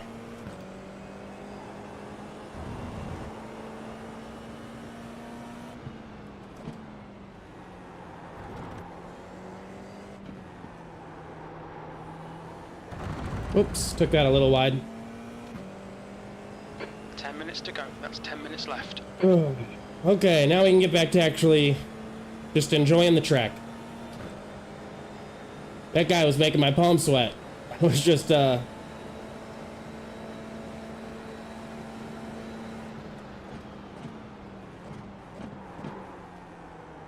feeling incredibly anxious that I was going to run into the back of his car. Because he kept braking overly hard at certain points. And was weaving all over the track too, quite a bit. Not the whole time, but there were a good bit of times where he was just like P4. kind of back and forth like that.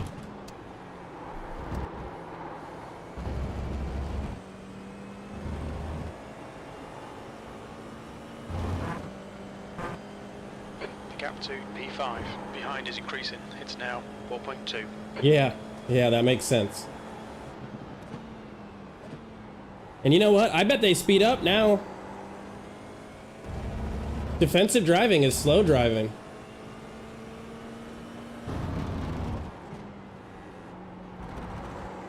It's not worth the time. Just let people pass. That's what I would always recommend.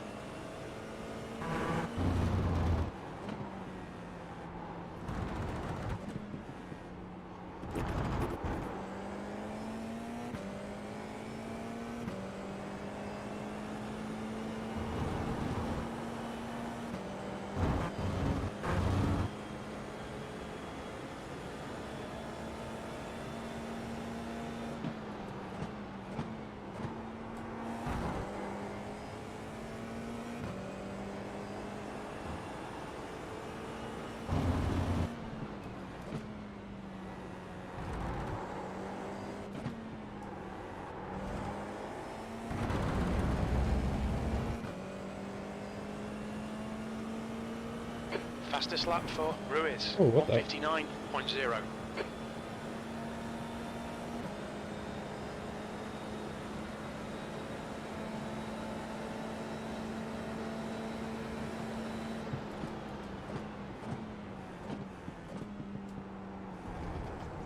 Yeah, I'm just gonna be pretty easy though, because I don't really need to work to keep ahead.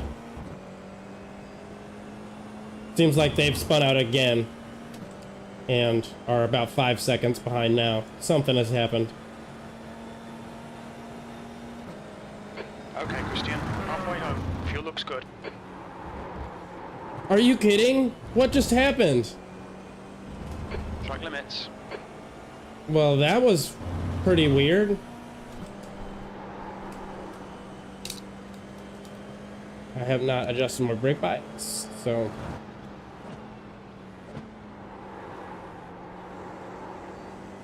What is going on with this car right now?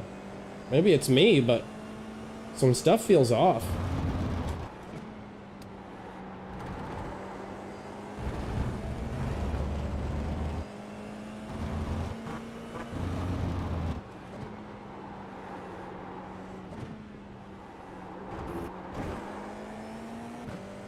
The rear feels a little sloppy. Like maybe I've been chewing through my tires a little too much.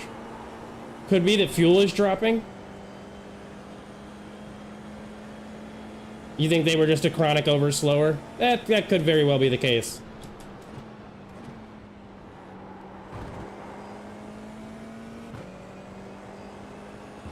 Yeah, here's the thing. If it were just them overslowing, I would say, yeah, that makes sense.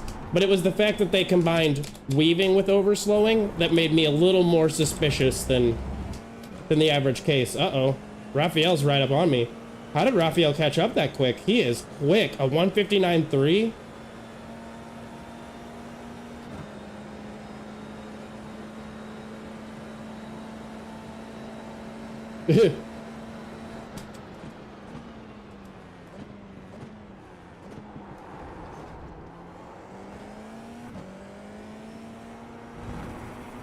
Raphael, you're quicker. You can pass up here on the straight.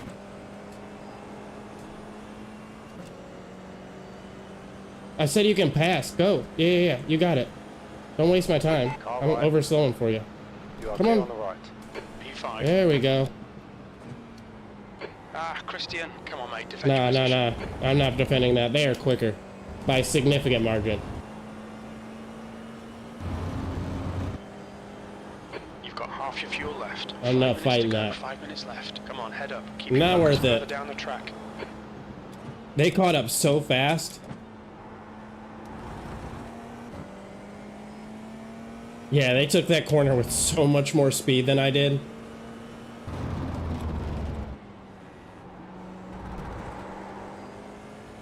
It's almost like I'm turning in too early. Next car is not the cleanest racer. Tam, car number 2, B license, and their rating is 2.9.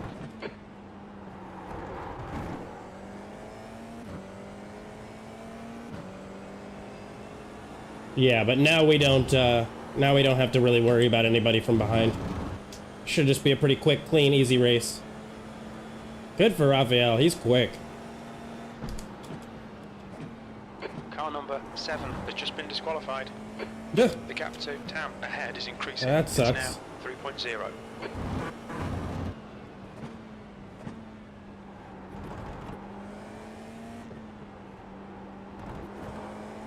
Marinasa Yasa.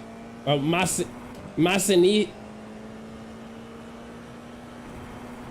Masinisa Yasa? I don't know if I read that correctly.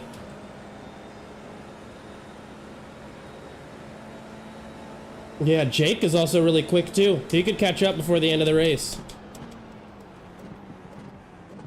Especially if I don't speed up. But I don't feel like speeding We up. need to push if we're going to hold this position.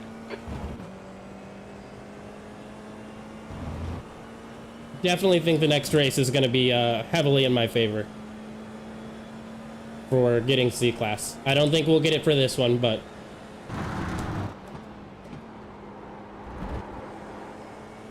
There we go. I don't know why in the world I just, like, sailed out wide that other time. That incident point shouldn't have happened. But I guess I did something wrong.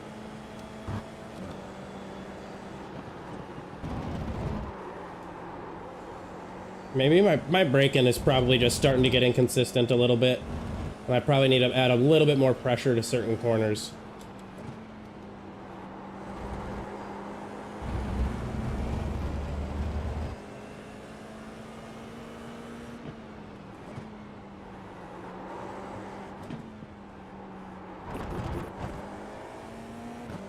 Yeah, Raphael's gone. He's already 5 seconds ahead of me.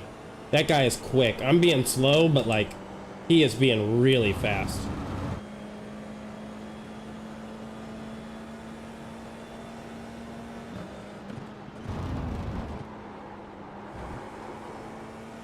Barlett is gaining on you. The gap's now 4.1 seconds. Yeah. Quicker than you entering turn 15. That's 2 minutes left. 2 minutes. I think we can hold it. Yeah, 3.7. They might have made a mistake, it looks like, of some kind. I'm not sure. I don't trust this relative, but I do believe this should be last lap coming up here, and we should be more than fine.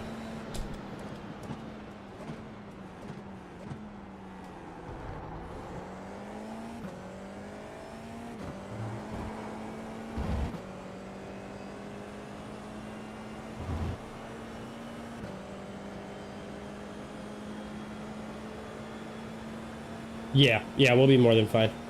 This is not last lap, but still. What was that? 201.1. Really weird, yeah, I'm getting like a bunch of scrub and slide there. I don't know if I'm doing something different, but...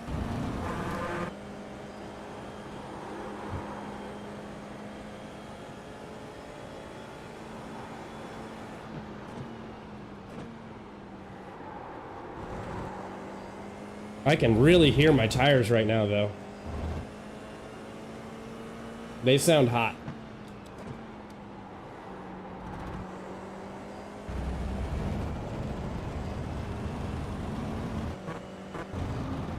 Like Megan Fox in Transformers 1 hot. Just like real spicy. Like Jennifer Lopez from South Park. Spicy. There's an incident in turn 9. It looks like Herta.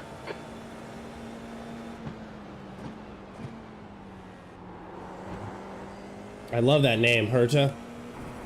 That's a drum rudiment. And a pretty cool one, too.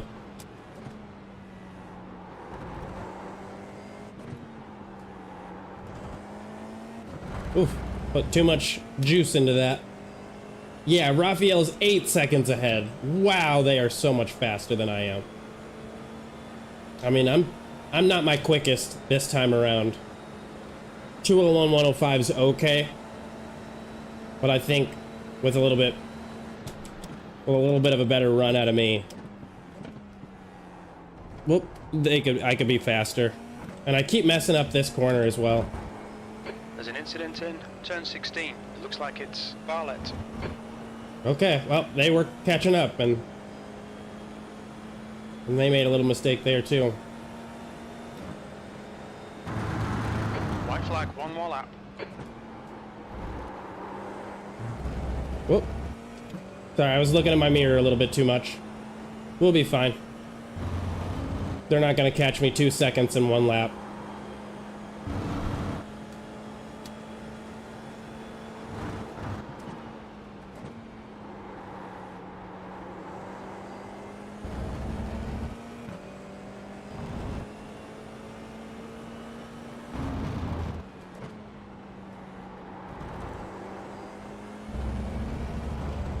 They are gaining, I'll say that much. If I make too big of a mistake, they're gonna get it.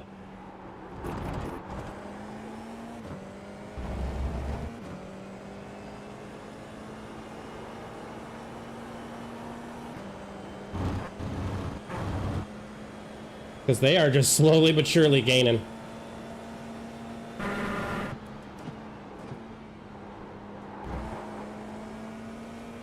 Fastest lap for Ruiz, 158.9. Wow. Fuck that dude. Congratulations to him.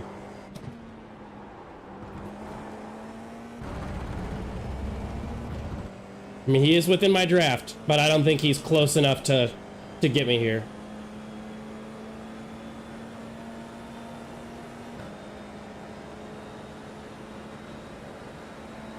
We will push, push, push.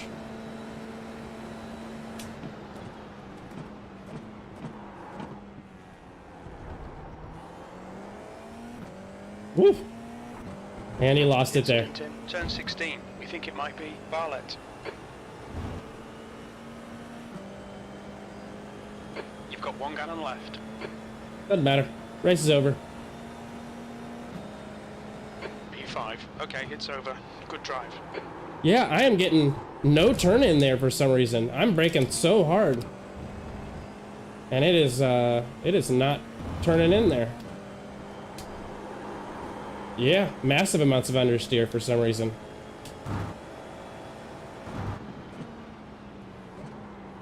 I think it's just the way I was taking care of the tires. I think just following that driver from before and him making me brake really hard That's the end of the just session. wrecked the tires. That's my best guess. Because I haven't really had too many issues that were like that bad.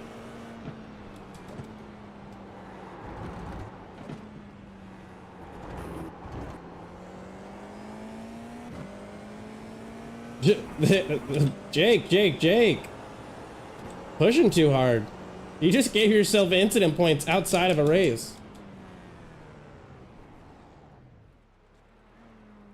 Wild.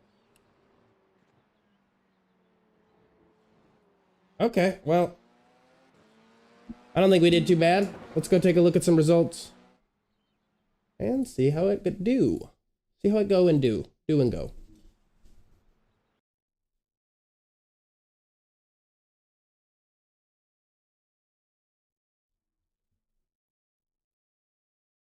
Results for the race event.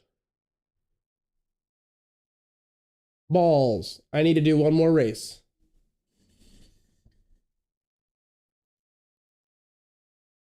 Neutral steer pushes the tire wear to the rear and saves the fronts. Interesting. Okay. See, I think that's where more advanced driving technique, especially for... So my conservative driving used more fronts, and I needed to be more aggressive, technically, to put... Okay. Possible. Very likely.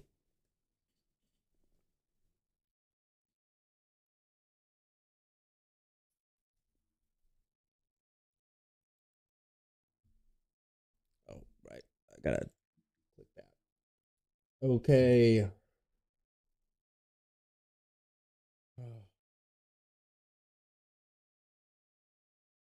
How many points does it say I need? What are you at? 2.81?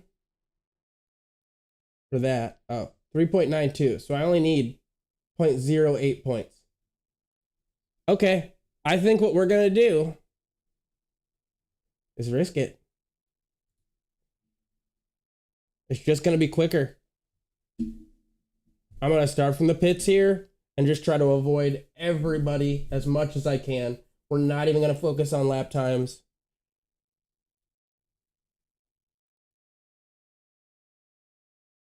Because we could make that my last race at MotorLand.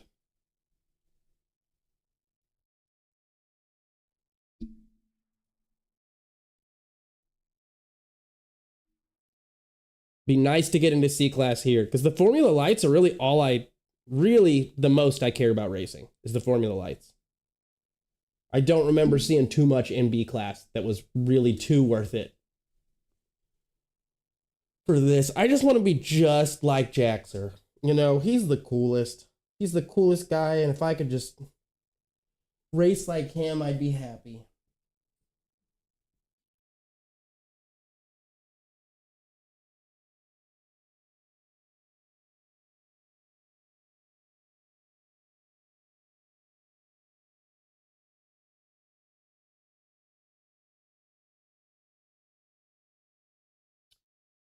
And shout out, my most recent video is has done a lot better than any video I've done so far. So for anybody who put in some views, thank you so much. I really appreciate you.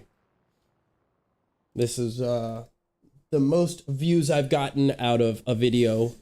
I know I got one video that was more, but what I did was I was curious about whether or not paid promotion was a good idea or not.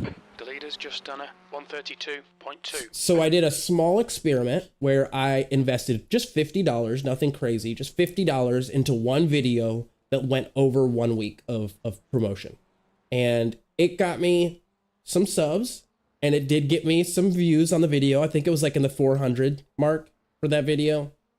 And it did get me some subs, but I think it got me more fickle people, because it's the only time where I've noticed that I like lose subscribers without putting forth subpar content. So while I did gain like 52 subscribers, I believe, out of the transaction, like 8 or 9 of them left, you know, almost within the week. So it's not something I would advise for others, but I just needed to know for myself. I think there are so many different niches here in iRacing, and it's good to do your homework and try things out for yourself, not just trust everybody's word on what the algorithm does and how it works and whether or not this will work. Try it all. Try a bunch of different random stuff and see what works for you and what doesn't.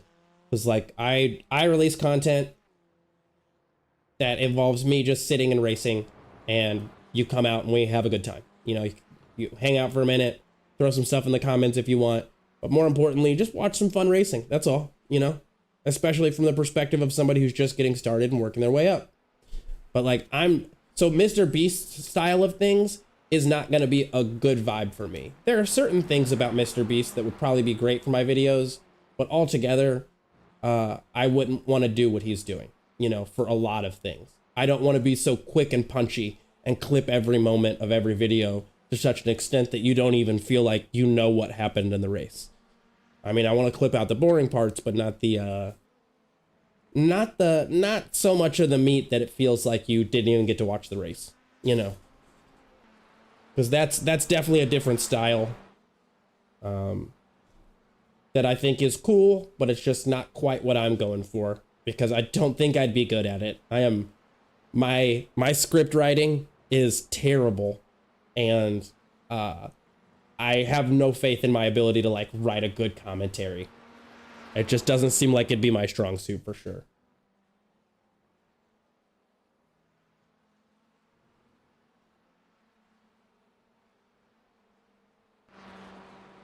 Yeah, I mean, aside from the fact that I think Mr. Beast is kind of not a very good dude, and has done some really dishonest, disingenuous things just for money's sake, and I really don't like it when people do that.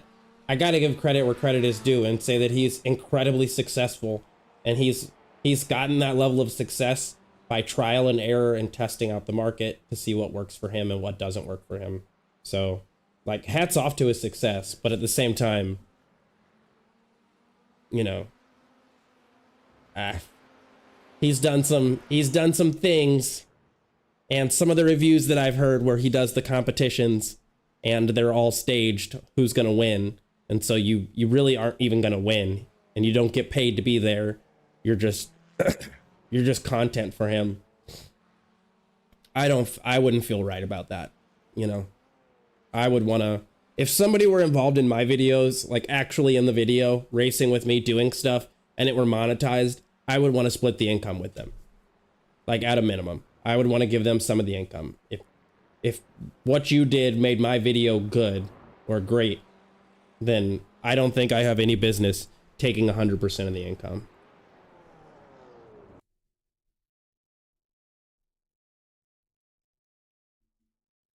So to me, it's a little crazy that he does these like little competitions where nobody gets paid, and he says like the winner's going to get $100,000. But what we find out is that the winner is somebody that he's been in contact with for a period of time. It's a little shady. It's actually illegal. But I think that the evidence is probably not strong enough in comparison to how much money he has. If he were a small YouTuber doing this, I think he would have been canned. I think the law would have gotten involved and he would have been in trouble in legal issues. But since he can afford such good attorneys and there didn't seem to be enough extremely concrete evidence. That's 2 minutes left. 2 minutes. He doesn't really have shit to worry about, you know. But yeah, long story short, is 35 miles per bear hour. with me over the next couple weeks. Exits clear. I'm going to be dropping Push. less content, but I'm going to be trying to improve the quality of the content. So for a good while, it'll be less, and then I hope to be able to build back up. I just want to start to set a more appropriate minimum for the quality of my content. And then see if I can't, you know, be able to get faster at reaching that minimum. So that then I can drop more videos again. Ideally, I'd like to drop like 3 to 4 races a week on top of the streaming. But right now, with how long it takes me to properly edit a race, the way I'd like to do it now, I think that that may be currently a little out of the question.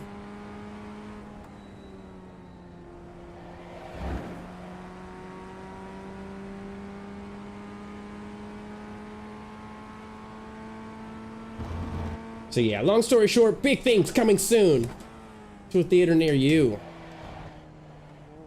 Yeah, I'm gonna be taking this section mad easy. Crazy enough, this was actually my first race. My first race was in these cars. This and the Mazda. I think this was my first week for sure. My first week of racing was this car at this track.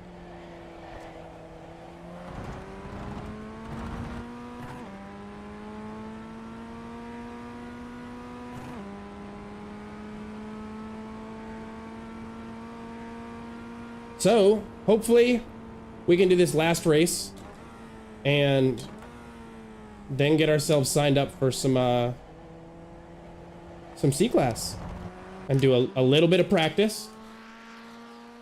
And then maybe see about doing a race this evening in the Formula. We are at a crisp and tidy 4 hours of streaming, so... And it is already midnight. So we'll just have to see. We'll see how the practice plans out and kind of go from there, but.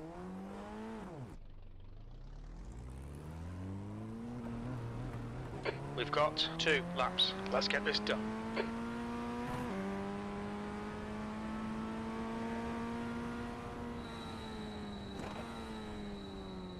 Very gentle. Ooh, those brakes are singing a song.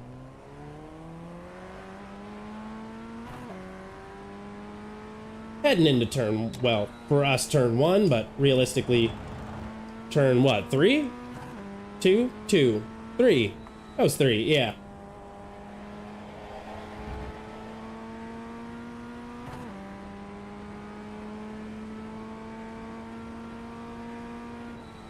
The track temperature's decreasing. It's now 86 Fahrenheit.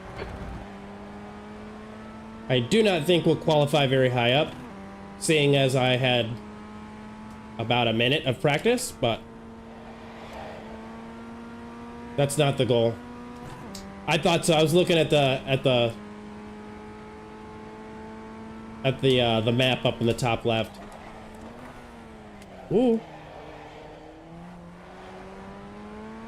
I was looking at the map up in the top left and realized, yep, that does count.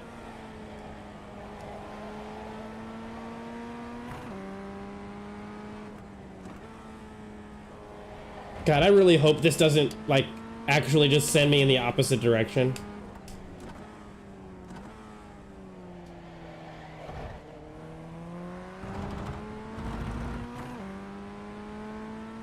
I really hope this doesn't send me in the opposite direction.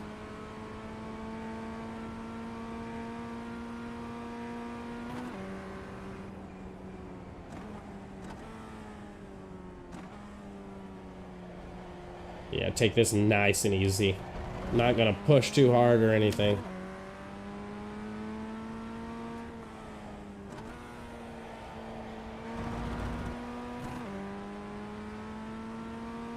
Yeah. Well, I mean, what's gonna happen is what's gonna happen. I definitely don't have nerves. For me, the big jinxing myself thing is just like, do I say something that makes me nervous? Like, boy, I gotta get first place now.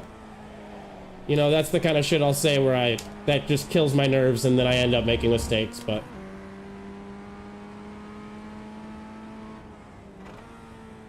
I think we'll be fine as long as we just stay away from the other cars.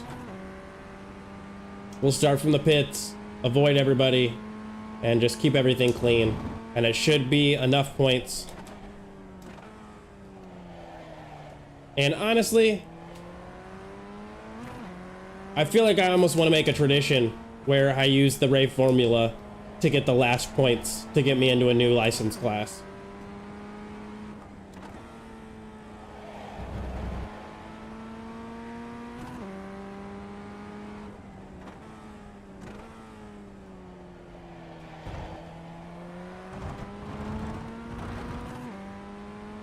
leader has just done a 133.1. 133? Yeah, we're not touching that. 137. That's more like it. Was at 137.7.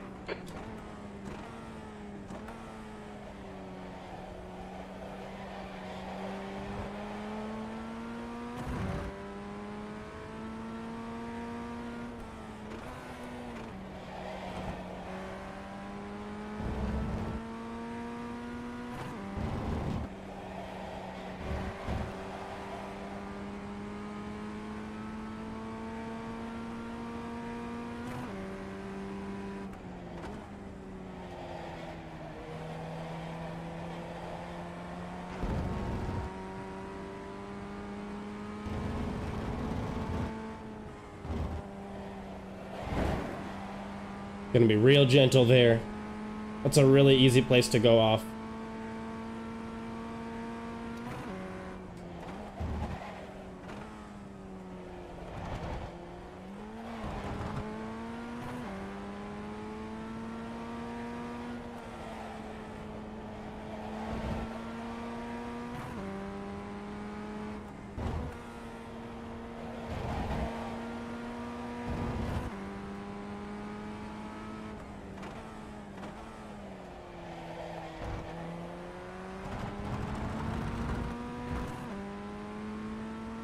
We definitely got a better lap time that time, I'm sure of it. Maybe a 135? 133, holy crap, okay. Hey-oh. So 132 would be pretty quick around here. At least for my class.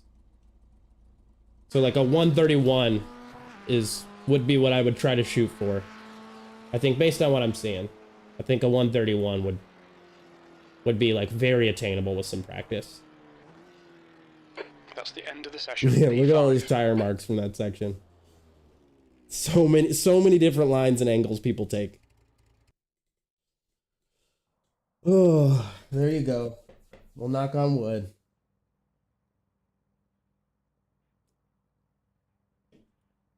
Let me readjust.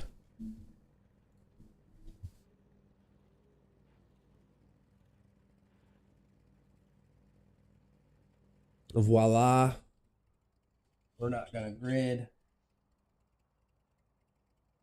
Hisaku Fuji. What a cool name. That sounds like an anime character for sure. I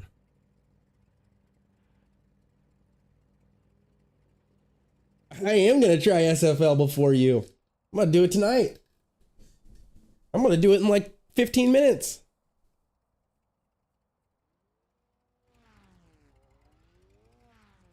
How do you think it compares to the F4? Like, what do you think are some of the differences you notice between the Formula 4 and the Super Formula Lights?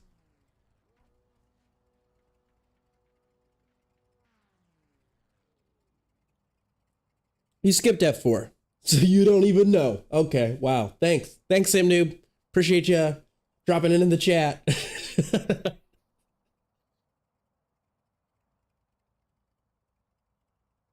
Oh, I'm just messing.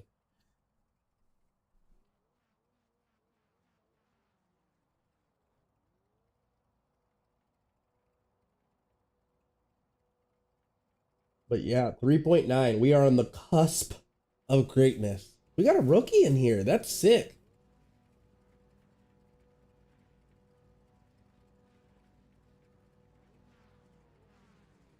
With the 2.6, so they're probably very new. That, or they just don't race this class very often. The track temp is 88 Fahrenheit. The air temp is 68. Your tyres are cold, watch out. Okay, Christian, be ready. Floor it, green, green, green. Oh, appreciate you, Corey. Hell yeah. We're getting that C license right now. Right here, right now. This is it. Track's clear. Push, push, push. As long as this guy behind me doesn't hit me. But hopefully they're going for safety rating too, which is why they did this.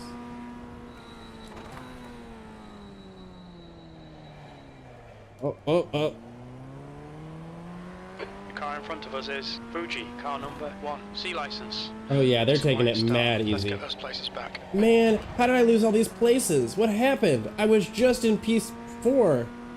How did I do this? Starting from the pits.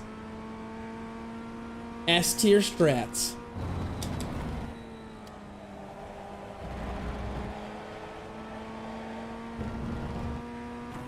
Let's see if we can't pick up some spots. I think we will. This track is a nightmare.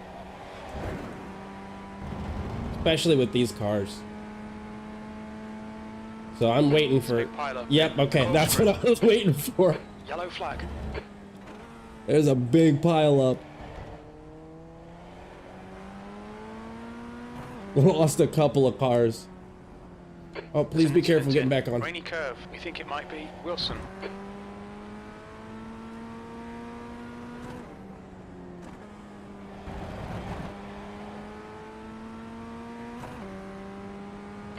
Oh yeah, y'all got damaged. Looks like Garceau.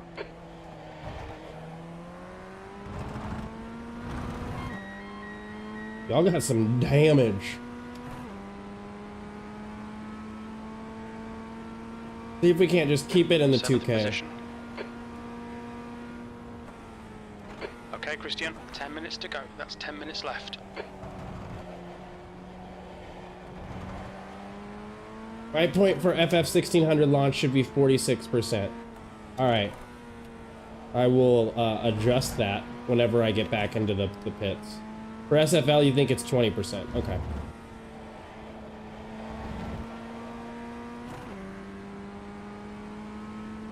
He's 6 and 7 and 4 up ahead, or 6 and 5 and 4. The gap to P6 ahead is increasing. It's now 3.0. Yeah. I mean, I'm not trying to catch him, so. I'm gonna maybe push a little bit more.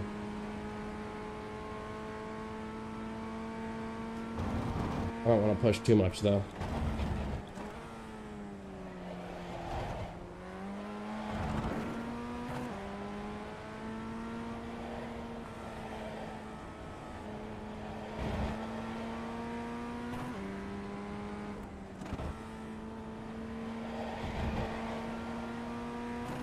Oh, there they go. The car in front is Ingram, car number 11, C license. Ingram is pitting from P5. Looks like he'll come out just in front of you. There's a car exiting the pits, heads up. Okay, so that's some positive iRating now. P6. See if we can't hold it.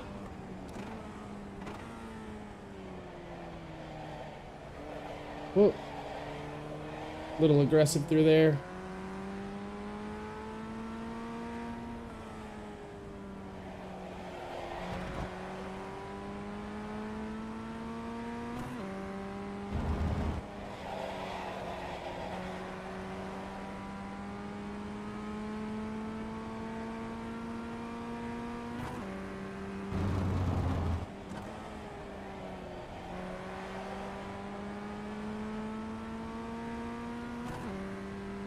It's so weird. Pushing is not any faster for me. Oof. Christian. You getting ballsy over here.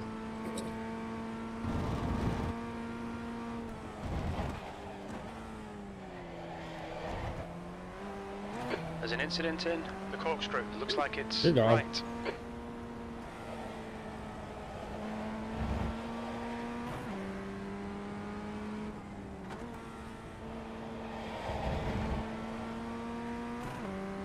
Man, focusing on driving cleanly has changed the way I drive. 133.1. Has absolutely changed everything.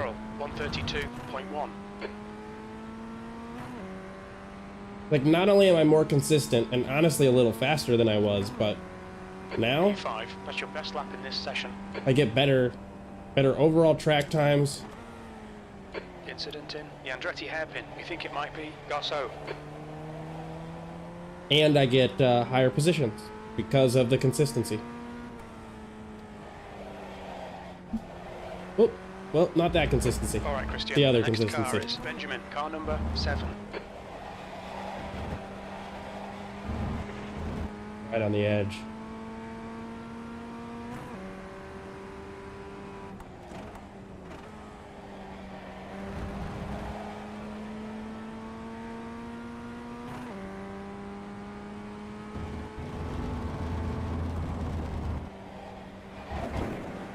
All good.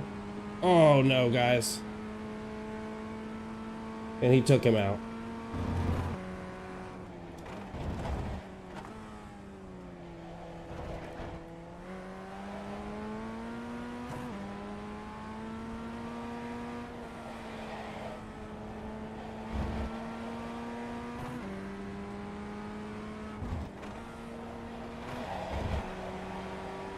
Need to shift gears there.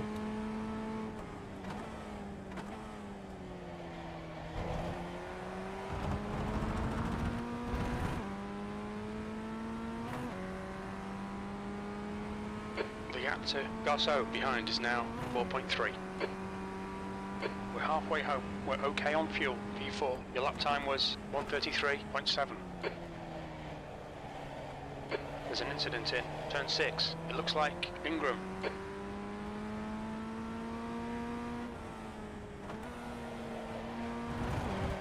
Didn't need a downshift there either. I have a bad habit of connecting my braking with 5 minutes to go. downshifting. 5 minutes left. Keep digging.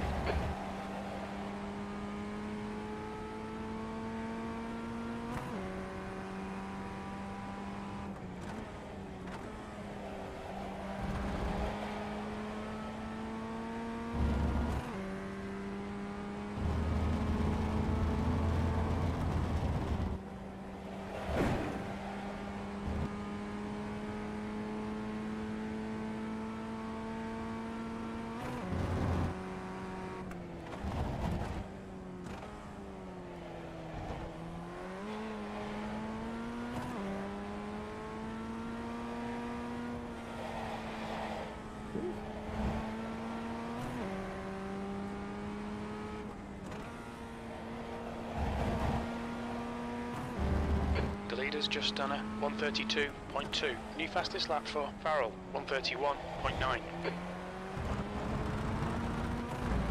They're catching me. It does seem like it.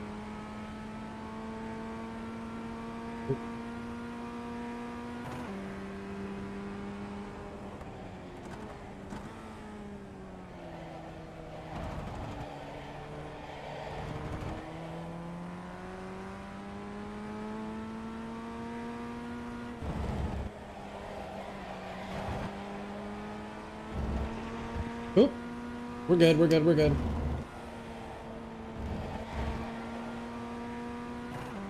Lost some time there. If they try to go for the overtake, I'll just let them have it. I don't really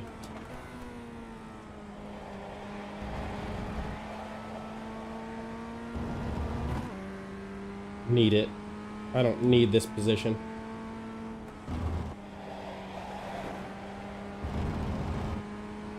We're quicker there, I'll say that much.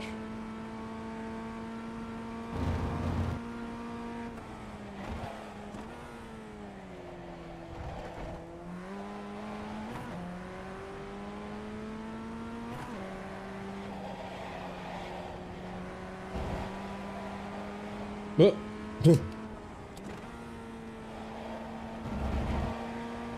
The leader has just done a 1:32.0.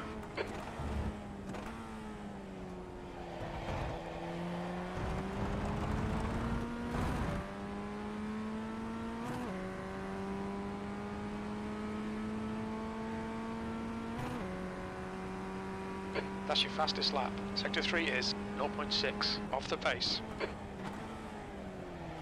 Ooh. Undershot my braking. Just pressure-wise. 2 minutes to go. 2 minutes.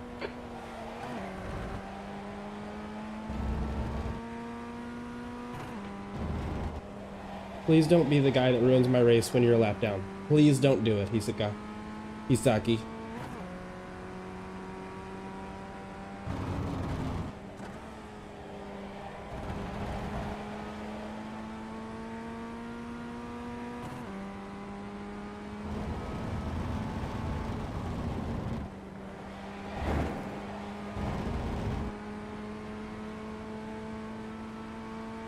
Oh, he's gonna try it.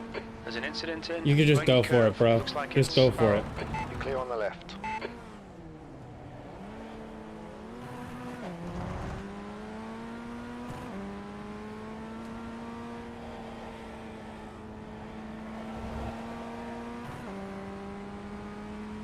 Fastest lap for Castillo, 131.7.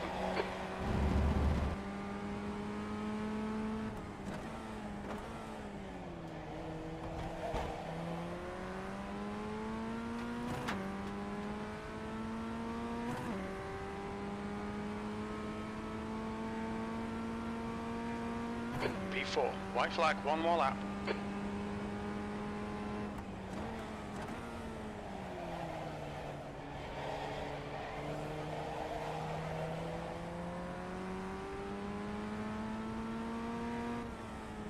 They're probably going to try to push for it too, and if they want to pass, they can. I'm not really concerned with what position I get, and it'll still be positive I rating regardless.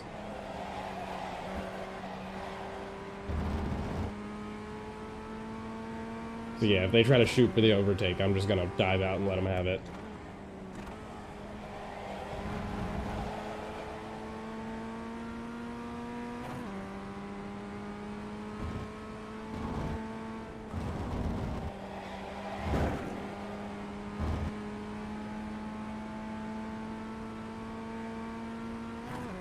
There's an incident in the corkscrew. We think it might be Farrell.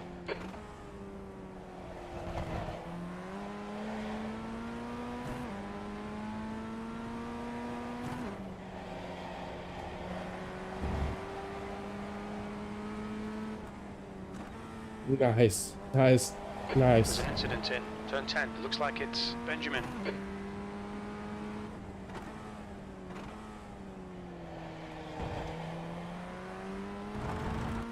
The car in front of us is Farrell, car number 2, C license. Very dirty driver up front. Good thing I got out of their way. Great drive. That's a podium. Sasaki, crazy that you hit who was in P3 as they're gonna win. Like, that's just garbage. Absolute garbage. Absolute garbage. That was just such a crappy thing to do. Yeah, 0x. Podium from the pits, yeah. Being safe. Just driving clean within my limits. Not trying to push all the time. I was a little pushy ass pusher all the time, and now I'm not pushing. And it's making me significantly faster. Like by a significant margin. Thank you. Yeah, thank you, thank you, thank you. This was That's the a nice race. This was a really good race. And I was really shocked to get this result with no practice, but I mean, I think like y'all have been saying the whole time, like, yeah, we'll go watch. We'll go watch. Now, P3 had an incident, but they still could have stayed in front of me. They could have stayed in front of me, no problem. Now, I don't know for sure if it was them who took them out, but it looked like it from my perspective. I'm going to have to go back into the, where are we at? Yeah.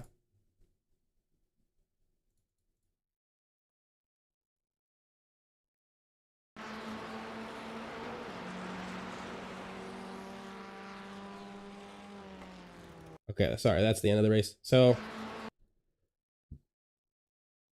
no, what the 6? Okay. So yeah, they're up ahead of me. And actually here, let me go back one more because I do want to point out.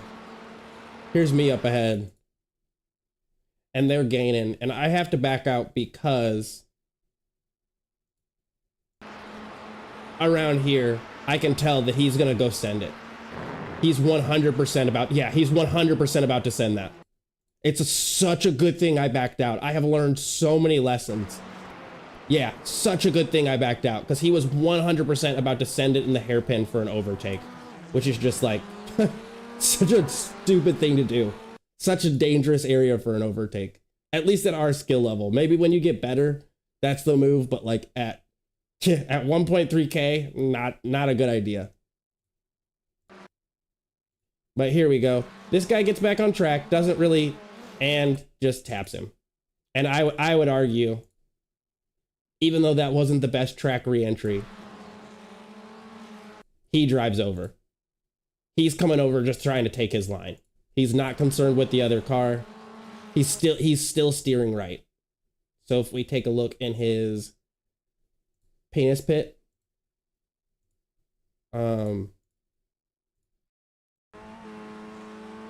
yeah, he continues to steer left. So he could have avoided that. And that was P3 he hit. So the only reason I got P3 is because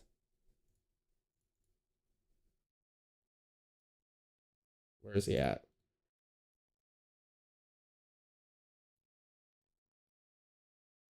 Yeah, it's because this guy got hit. Now, he didn't need to re-enter the track the way he did, for sure. But, like, I think that he probably, yeah, not much racecraft knowledge. I mean, those aren't, let me look at his numbers here, but yeah, those aren't hot lapper numbers. I mean, 132, 521. He's got a lot of work to do if he's trying to be a hot lapper. But either way, yeah, I could tell that guy just was not willing to have anybody in his way. It didn't matter whether or not a corner was safe to overtake in. If he saw space, he was just going to fit his car there and figure out the braking later. And that's unfortunately just, the kind of thing that causes this incident. So I felt super bad for P3 because they should have won. Like I might have been able to pass them up here, but to be honest, this is still a pretty tight corner. And then we have the next hairpin after, and they could have stayed in front of me. They very well could have stayed in front of me, and they lost that position because people don't slow down when they need to. So I risk it all gaming. What is up? You just came across the channel. Well, I'm glad to have you here. I'm a total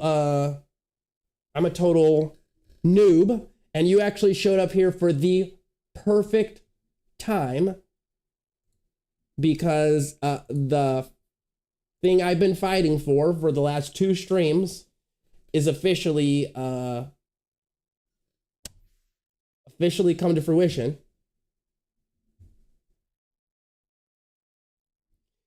Yeah, we did it. Officially C-Class. Oh man, victory sip of my Pepsi. We made it. It is official. I am C-Class.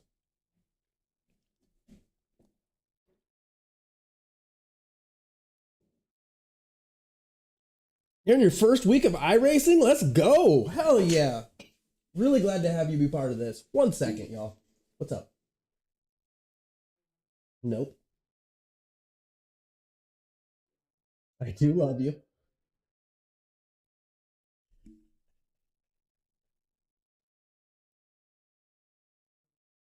Okay. I will see you there shortly. Okay. Why don't we save that for later?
Yeah.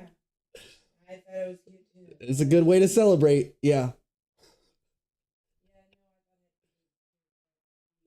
Oh, okay. Okay, babe. I appreciate you, but not. Yeah. Okay. I'm sorry. My goodness. Apologies. Man, that was a little awkward. Great way to celebrate. But yeah, C-Class in Formula. Very happy to be there. iRacing All Gaming, you're gonna get out of rookies faster than you know it. And the only piece of advice, because I'm still rather new myself, but the only piece of advice I'd feel comfortable giving you is don't try to push too hard. It's the best advice I've been getting recently, which is like stay safe and relax, because people in front of you are going to crash at such a high rate and you will get faster over time. But building habits that make you like mistake prone are really hard to get out of. So just like stay in your lane, try to focus. If somebody quicker is coming around, just let them pass. They'll probably crash for up until about 2K. Stay safe everywhere. Agreed. The Reaper is 100% correct. I did the same thing. I did a little bit of ACC, but I was mainly a GT7 racer. So that was pretty much where I was sitting the entire time. And yeah, now I decided to make the jump. Where is it? I don't have it as licensed, so I will have to probably. Where is it?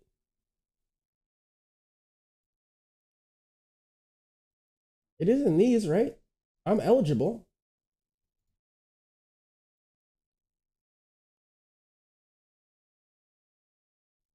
Where's the super? Here it is. I should be allowed to do this. Okay, so I need to buy the car. I need to buy everything, basically. Add it all to my cart.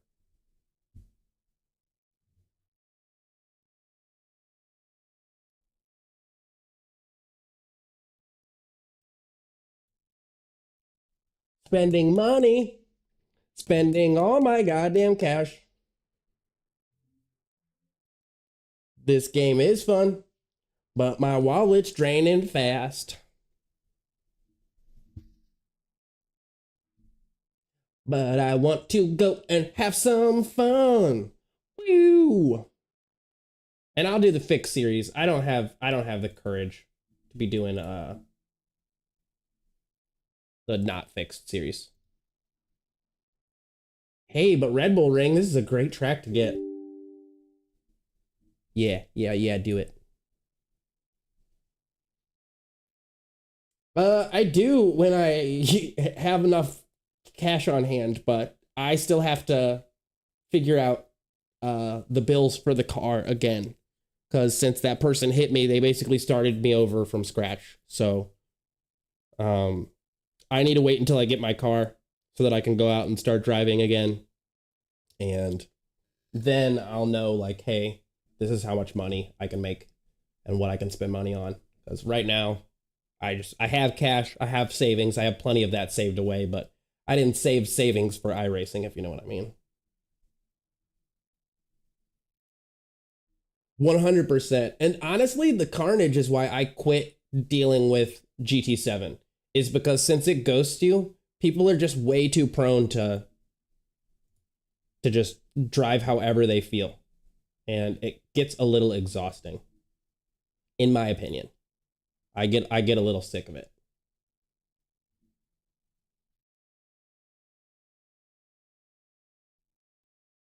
Oh, okay. Well, that's all it was. I just needed to license the cars. Do it. Fix it. Make it work. Go, go, go.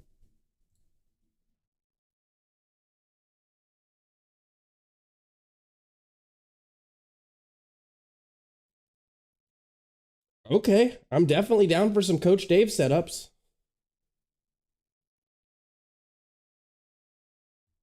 And I dig the name. I Risk It All Gaming. Don't risk too much, though. The damage model definitely makes you more cautious. And that's why I like it. Like, I was nitpicking about that driver who took out P3. But, like, that is standard stuff. Standard stuff in GT7. Just all the time. Oh, man, I really wish people raced these. I would do it.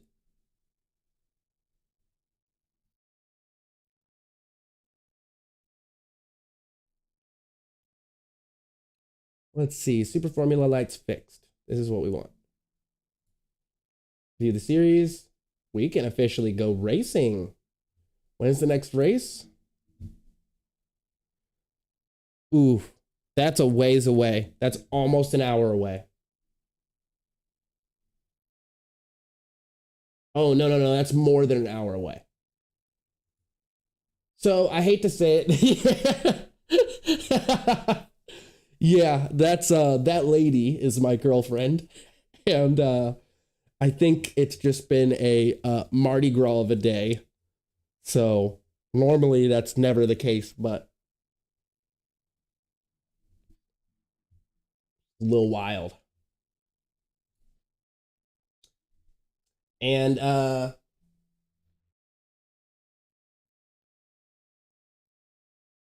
yeah, getting on setups that quickly is smart. That's definitely going to be smart, I think, in the long run. I assume you're going to mostly, I risk it. I assume you're going to mostly do like non-fixed racing. That's fair. I will tell you a lot of the stuff for rookie class and for D class is fixed. A lot of it is fixed. So, but I think for the Ferrari, is the Ferrari only fixed? Do you guys know? Yeah, they both kind of get on my nerves sometimes. Yeah, the lady who sideswiped me sucks. I had that car for 10 hours. I've been like dreaming about that car for the last like 4 years. Finally got my hands on it. And yeah. Then all that. Oh my gosh, this is awesome. Okay. The pit lane speed limit is Let's see what the difference is. miles per hour. I already like the way the engine Your exit sounds. looks clear. Stay behind the line. Ooh, I like, nope. We're okay. I think we're all right. I crashed it immediately. So let's see,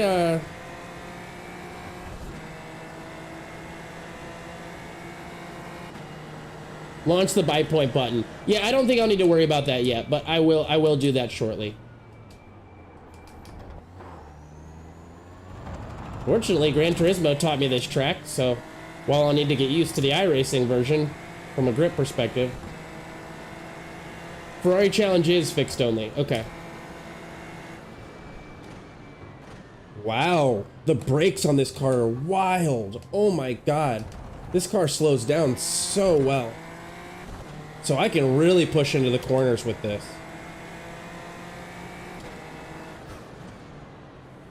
Wow, yeah, this brakes so well. Even without downshifting properly. I'm not even engine braking well.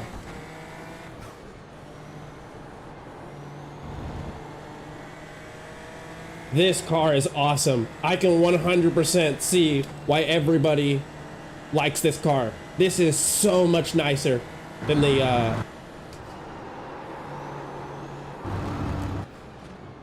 It can be a little tail happy though. I will say straighten him back out. A little tail happy. Top split in GT7. You have me beat. You'll probably do very well here shortly. There's a bit of a learning curve, but I made it to B class before I just got sick of everybody crashing me. I just couldn't handle it anymore.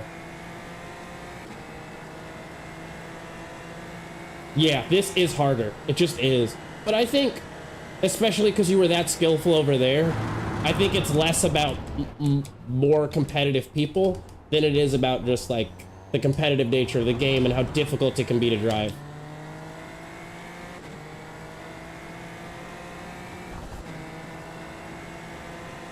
And they do a really good job matchmaking you. Do understand when you get out of rookies, the skill level required to win races is going to skyrocket up.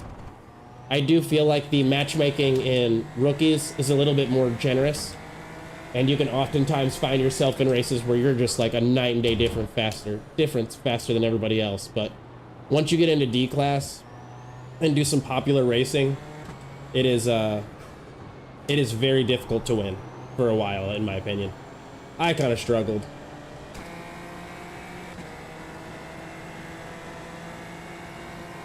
Glad to have you here with us, though.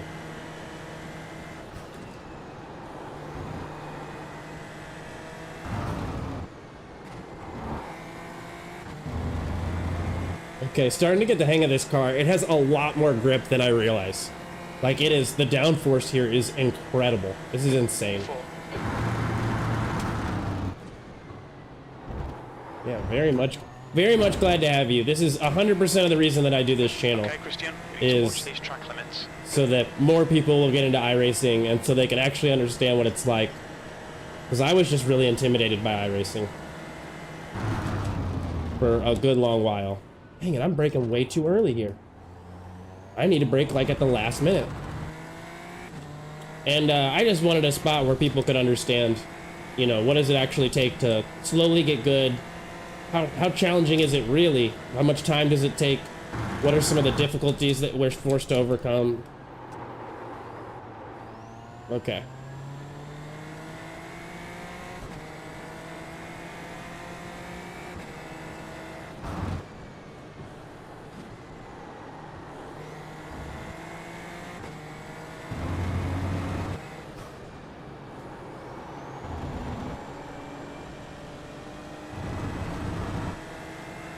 Okay, so I'm not too far behind other people, but I'm very far behind the guys that are quick. Wow, you just let off the throttle a little bit, and it rotates you. Jeffrey Gallagher, okay, I will look back for you and give you an ad and a follow. I've got a couple of communities that I can, whoops.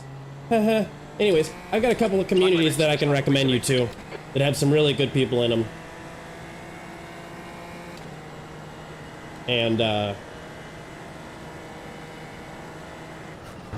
And you'll have a good sized community to go ahead and start.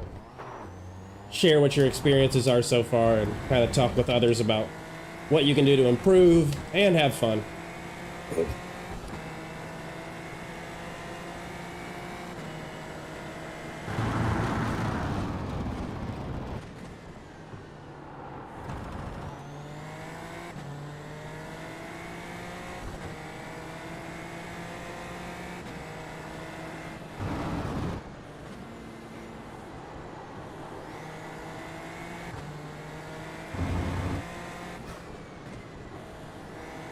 I was actually just about to bring that up.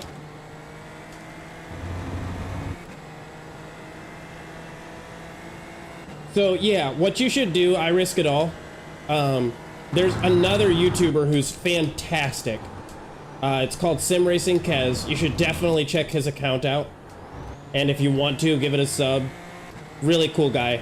And just does very similar content to this, but in a kind of different format, where he's doing a Rookie to Pro series. And he's built a fantastic Discord full of awesome people. He does a community race every Saturday that's just like a low stress amount of fun. Today we did, what did we do? We did those big old trucks, right? What was it, Suzuka? Is that where we were?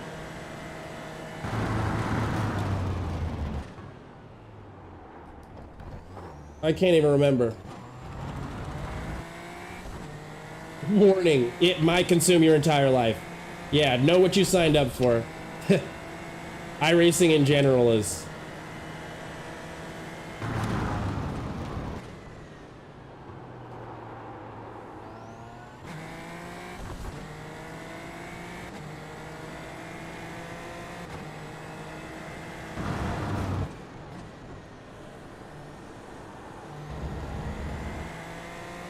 This car is taking me some time to get used to just because it's so forgiving that I'm under driving it.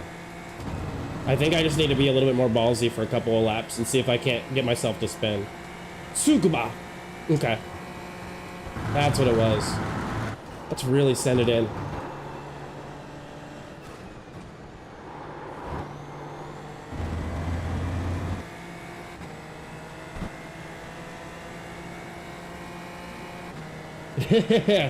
Yeah, always find a good hobby to keep you out of trouble. Sixth place. Let's go on your right. Clear on the right.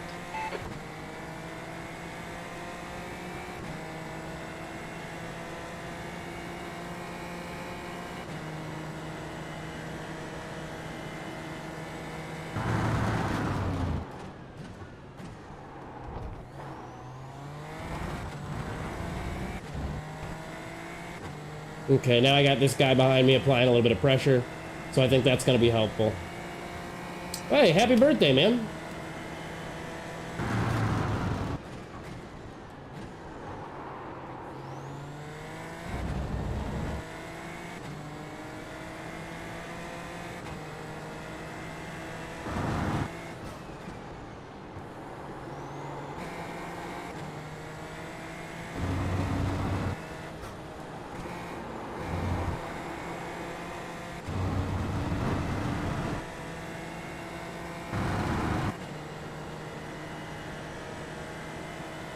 I mean, these are, everybody you're talking to right now are all people that I met on the Discord.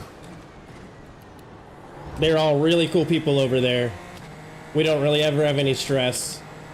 I'm sure that'll come, you know, from time to time, but so far, everything's just been fantastic. Really good people that are all just really there to help when they can and have fun, learn, spread good memes, you know.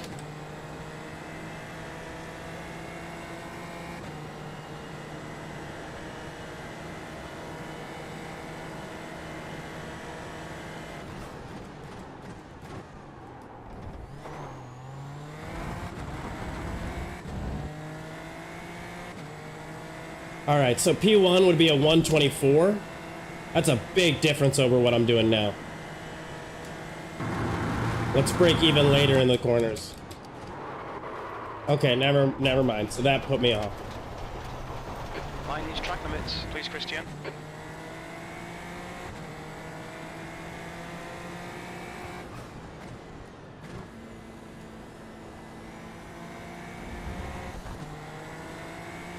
But I think getting down into a 125 would be. Who's doing a 124? 1.6K? Now I can actually compare my times against Jaxer and see what he's doing.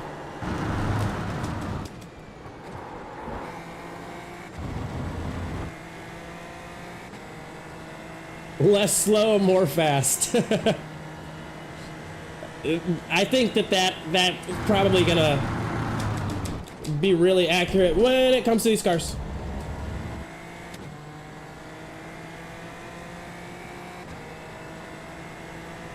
I also love you get a lap timer on your steering wheel. That's nice.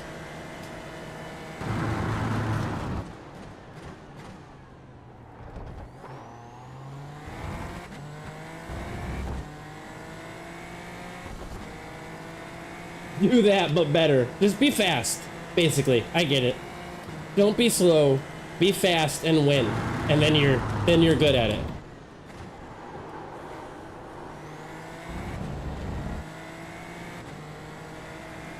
I do think that you know, it's just iRacing is phenomenal at having like very subtle and yet sometimes big differences between vehicles, and so this car is just going to be quite a bit to deal with for a little while. Yeah, hashtag just do better. Just be better. Don't be bad, be good, and then everything will work out. It's as simple as that.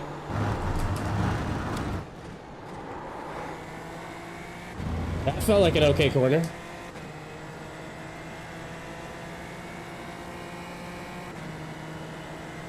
Whoa, I'm jealous.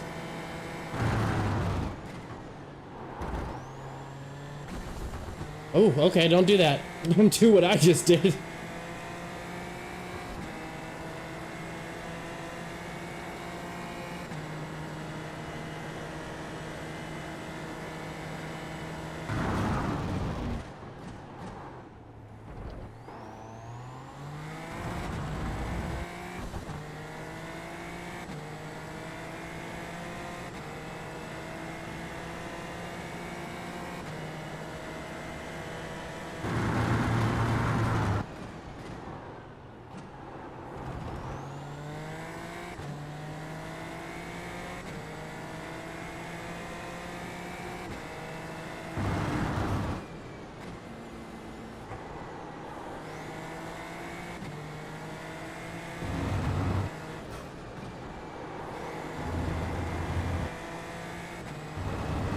Yeah, a little bit of either letting off the throttle there, maybe a dab on the brake, because I need a little bit more rotation so I can be straight for these upcoming corners.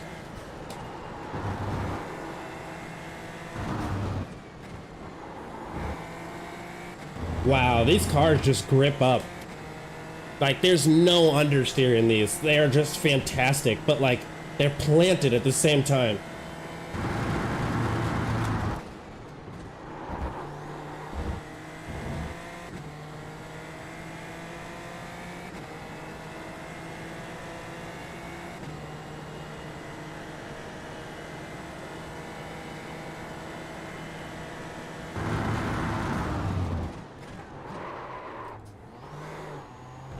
Mess that up. And got it off track. This lap will be deleted. Oh, dang it. Oh, dang.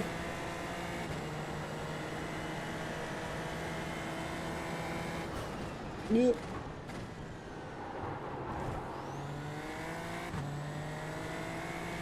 Yeah, I have more rotation. I'm not even really fully using this car.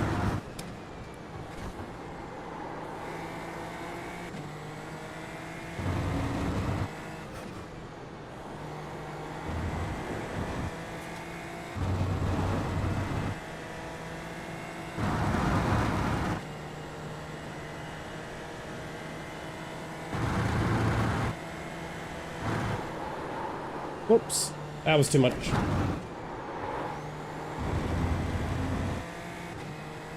You'll need to give back the time gained. Hold on, we're not getting that time. I don't want that.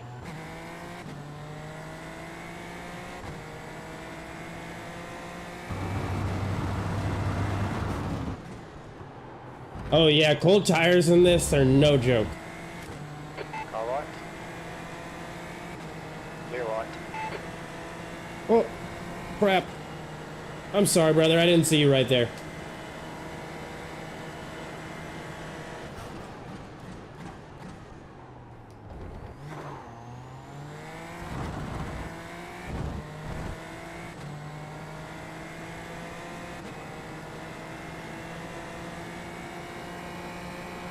I am not signed up for the race. Unfortunately, a race doesn't start for a very long time. I don't know if that's just how these go, but it doesn't seem like the next race starts at 1:45 my time.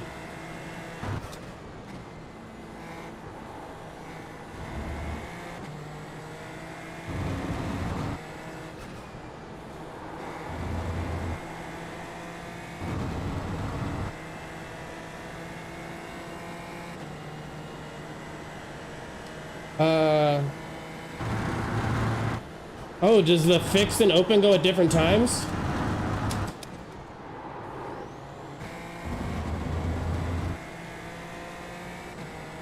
Yeah, I'm not worried about that.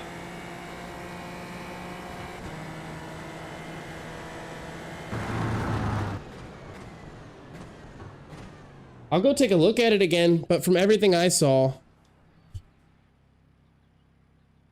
change the dash when you have the time, please. What are you asking? What about the dash would you like changed? You want to see if it has tire data somewhere. Okay. I don't know how to do that. How do you change dash? How do you how do I play the game? Front right, 92%. Left rear, 95. I am CST, yeah, so yeah, the next race doesn't start for an hour and 3 minutes from now, from what I can see. Like, it is, hold on, there. It is it's 12:43 here now.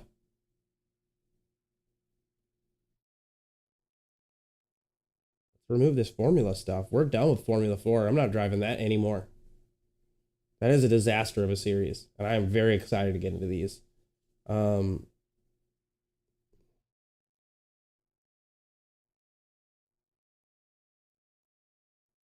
Yeah, there's the fixed series. Where's the not fixed series? Where's the open? The leader has just done a Let me 129.2. just look at grid view. It's way easier with grid view.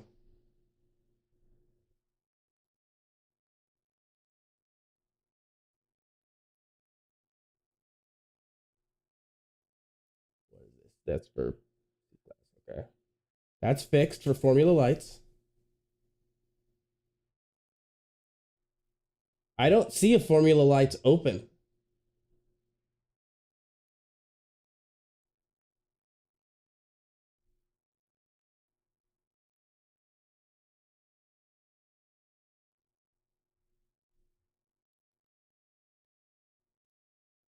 Formula 4, Formula 4, Formula 4. This one is, but this is Formula B that we have here, and I can't do that. Formula C, and I could do C class. Oh, this is it. This is the Super Formula Lights. Oh man, and there's rain enabled.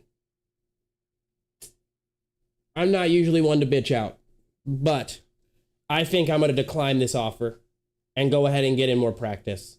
I really don't want to be ruining other people's races.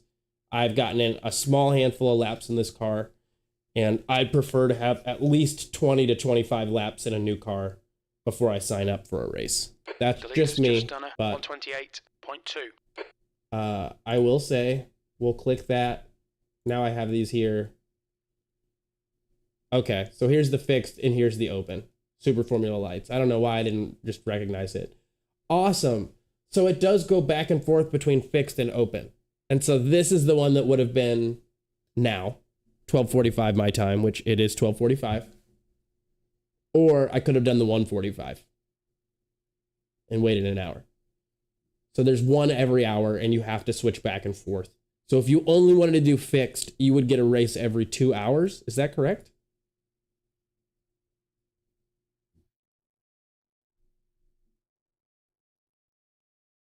$1:45, $3:45, $5:45, $7:45. Yes. I could test drive in a race, but I don't know that I will. I could try some AI. I get a feeling that this car is torqued, and yeah, it may be a little bit difficult in the rain. And unfortunately, I already missed these guys. So I'm probably going to call it a day today. Oh, yeah, we've been at it for a while. We're coming up on the 5-hour mark. You're right. I could easily do a ghost race as well. But I think what I'd prefer to do is go ahead and just get in some practice time on my own. Really see if I can just dial in this car, embarrass myself, do stuff I'm too embarrassed to do on camera. And then, you know, hone in on some skill, because this car is completely different than the Formula 4. The Formula 4 is definitely closer to the Ray Formula. It's got way more grip and downforce than the Ray Formula does, but the Formula 4 definitely still has like it wants to slip angle really hard. It wants you to slip angle it nonstop. It feels like the rear end is very, I don't want to say skittish, but it's a lot less planted than this car. Can I check the dash first? You want to see what info the SFL gives? Yeah, so what are you asking to do? Do I go into options here?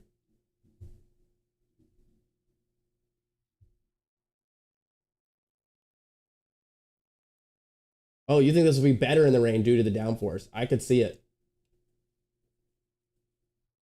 This is a turbo 3-cylinder? That's what that sound is the turbo going off. Black box, top right display page. Got it.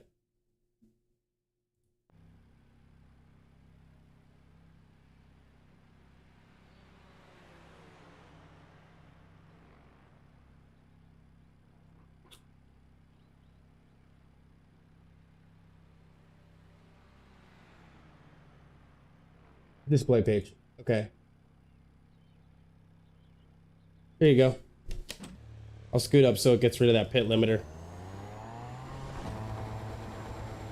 Pit exit's clear. Stay behind the white line. So this is what it shows you. Whoop. That was stupid. Oh well.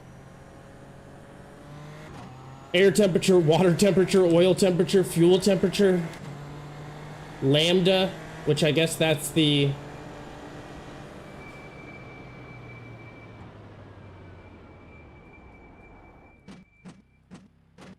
Yeah. Yeah, this gives you way more info. The only thing it doesn't show is like what gear you're in. God, these cars are quick. My goodness. Yeah, this shows what gear you're in. This is your diagnostic screen. Oh, is air to fuel ratio.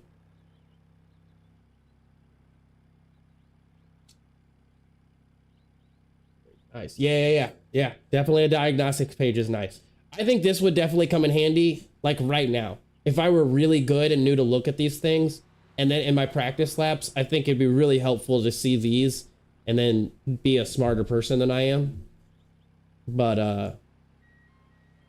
I think a majority of the time, I probably will stick with race. This has more information than I need. Shows you what lap you're on, shows you your water temperature, your RPMs, which is, I love that. Shows you what gear you're in, your last lap, and then your current lap time. Current lap time is something I really like.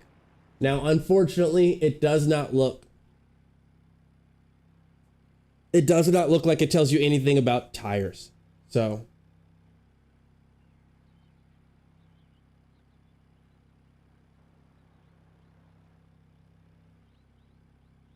what was bottom left gear? Maybe I've lost track here, but...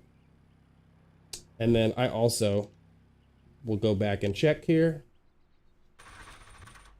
And we'll do Left front 100. what SimNoob has requested. We'll go to the garage. Or no, wait, it's not the garage. Options. And you said, did you say 24%? You'll have to remind me. I mean, I can go back through these messages here. The leader has just done a 127.9.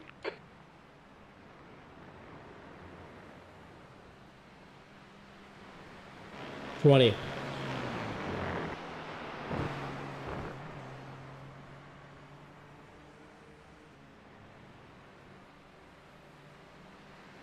Hold on.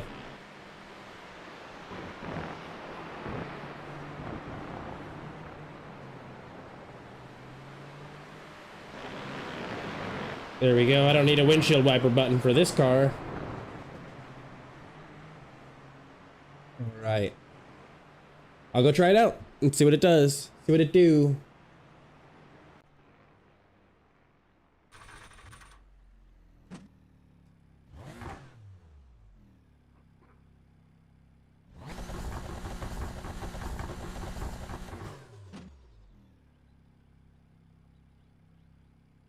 There we go. Sorry, I wasn't first. That seems to work. Looks like you're clear on the pit exit. Dang, that corner gets me.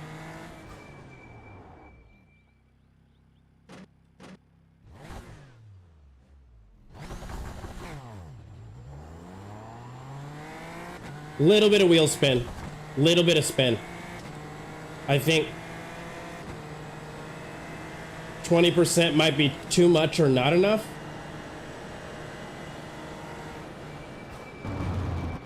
Because we're even uphill, so on a flat section, I'll go around and I'll check it over here.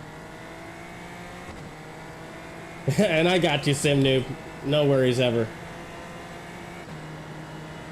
And then I risk it all. I am using Fanatec. Everybody else is... Yep, okay, see? We're good. Me and you, brother. I'm just using, I think, the Club Sport DD or whatever. So the one that comes with the 8 Newton meter boost kit.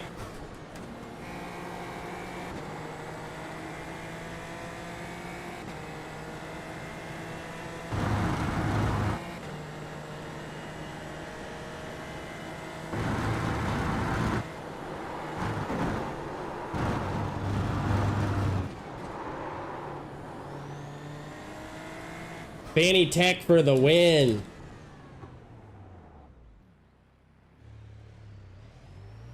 Let me get all the way out of these guys' ways. Wow, okay. Yeah, just come right up on it. Dang, that guy was making a statement. Okay, let's see here. Oh, and then they crashed. I don't think that feels good. Maybe I'm not. Hold on. 7th position. Oh, well, for one, I need to actually hold the clutch and not the brake. That might be helpful. It's good, SimNoob, but it still feels a little bit skiddy.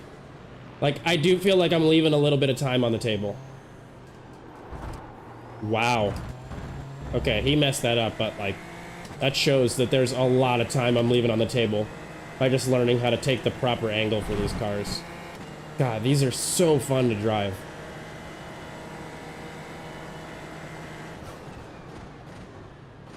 So help me figure this out. So if I feel like I'm slipping a little bit, and I maybe want less power at takeoff, then that would mean I'd want to bring the number for the bite point up, right? Try like 24 or like 26 or something.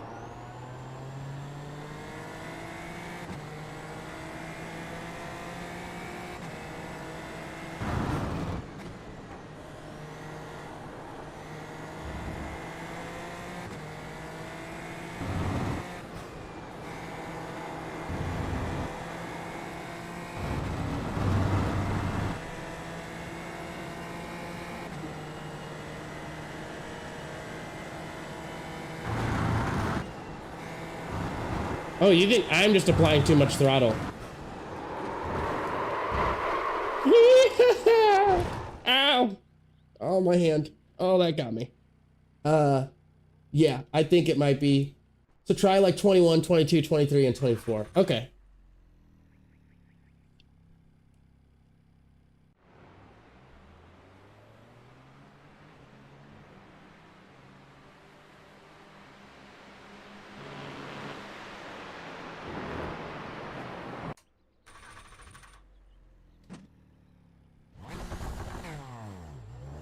That's better. That's better. A little bit of wheel spin, but like nothing to stress out over. Oof, I do that every time, my goodness.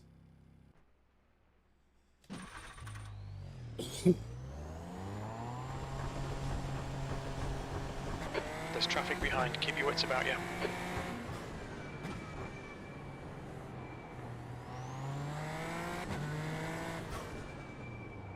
So let me try it here. Whoop. So being in first, put on the clutch. You see just that little bit of like the nose just tells me that I'm leaving some time on the table, and it may be worth honing in. Join me. Join me. Join me in these SFLs. Right front, 100%. Left rear, 100. But that was better. Now I'm gonna try 24, and I think that that's gonna be spot on correct. Yep, that's better. 24 is better. The exit looks clear.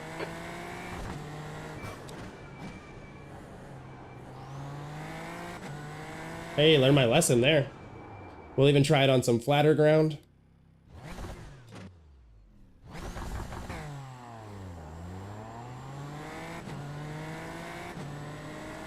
And I mean, I could probably work at like my clutch release timing, but so far, that's just better. It just is better. I'll go try 23, and if I can get away with 23 without spin, well, no, I'm thinking honestly, I can maybe do a little less here. I'm thinking 23 might be. Because really all I'm looking for is the nose to stay stable. The fact that at 22 we were getting those little dips. Yeah, my sound effects. We were getting those little dips. I think that tells me that I'm spinning somewhere. In the fronts or in the backs, probably more the fronts. Or the backs. The rears. Yep, 23 works too. I think 23 is going to be perfect. Intake 6 clear, don't cross the white line. I think 23 is going to be perfect. I'll try it on this flatter ground here, just to be sure.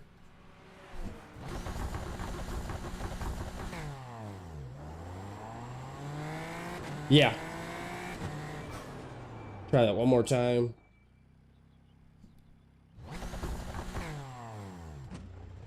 Yeah, there's no issues there. Because that's all I need to worry about is during the initial release. This. How are we doing? And I'm not seeing any issues.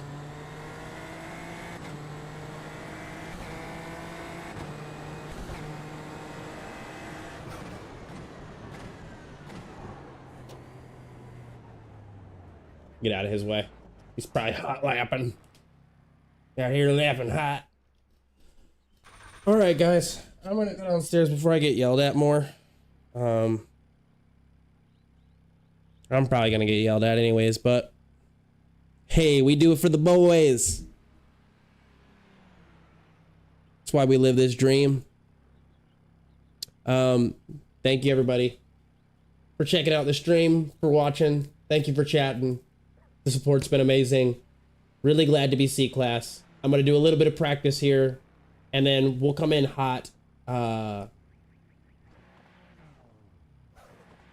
is it, Tuesday? We'll come in hot on Tuesday with a good long session. I'm gonna do some good practice.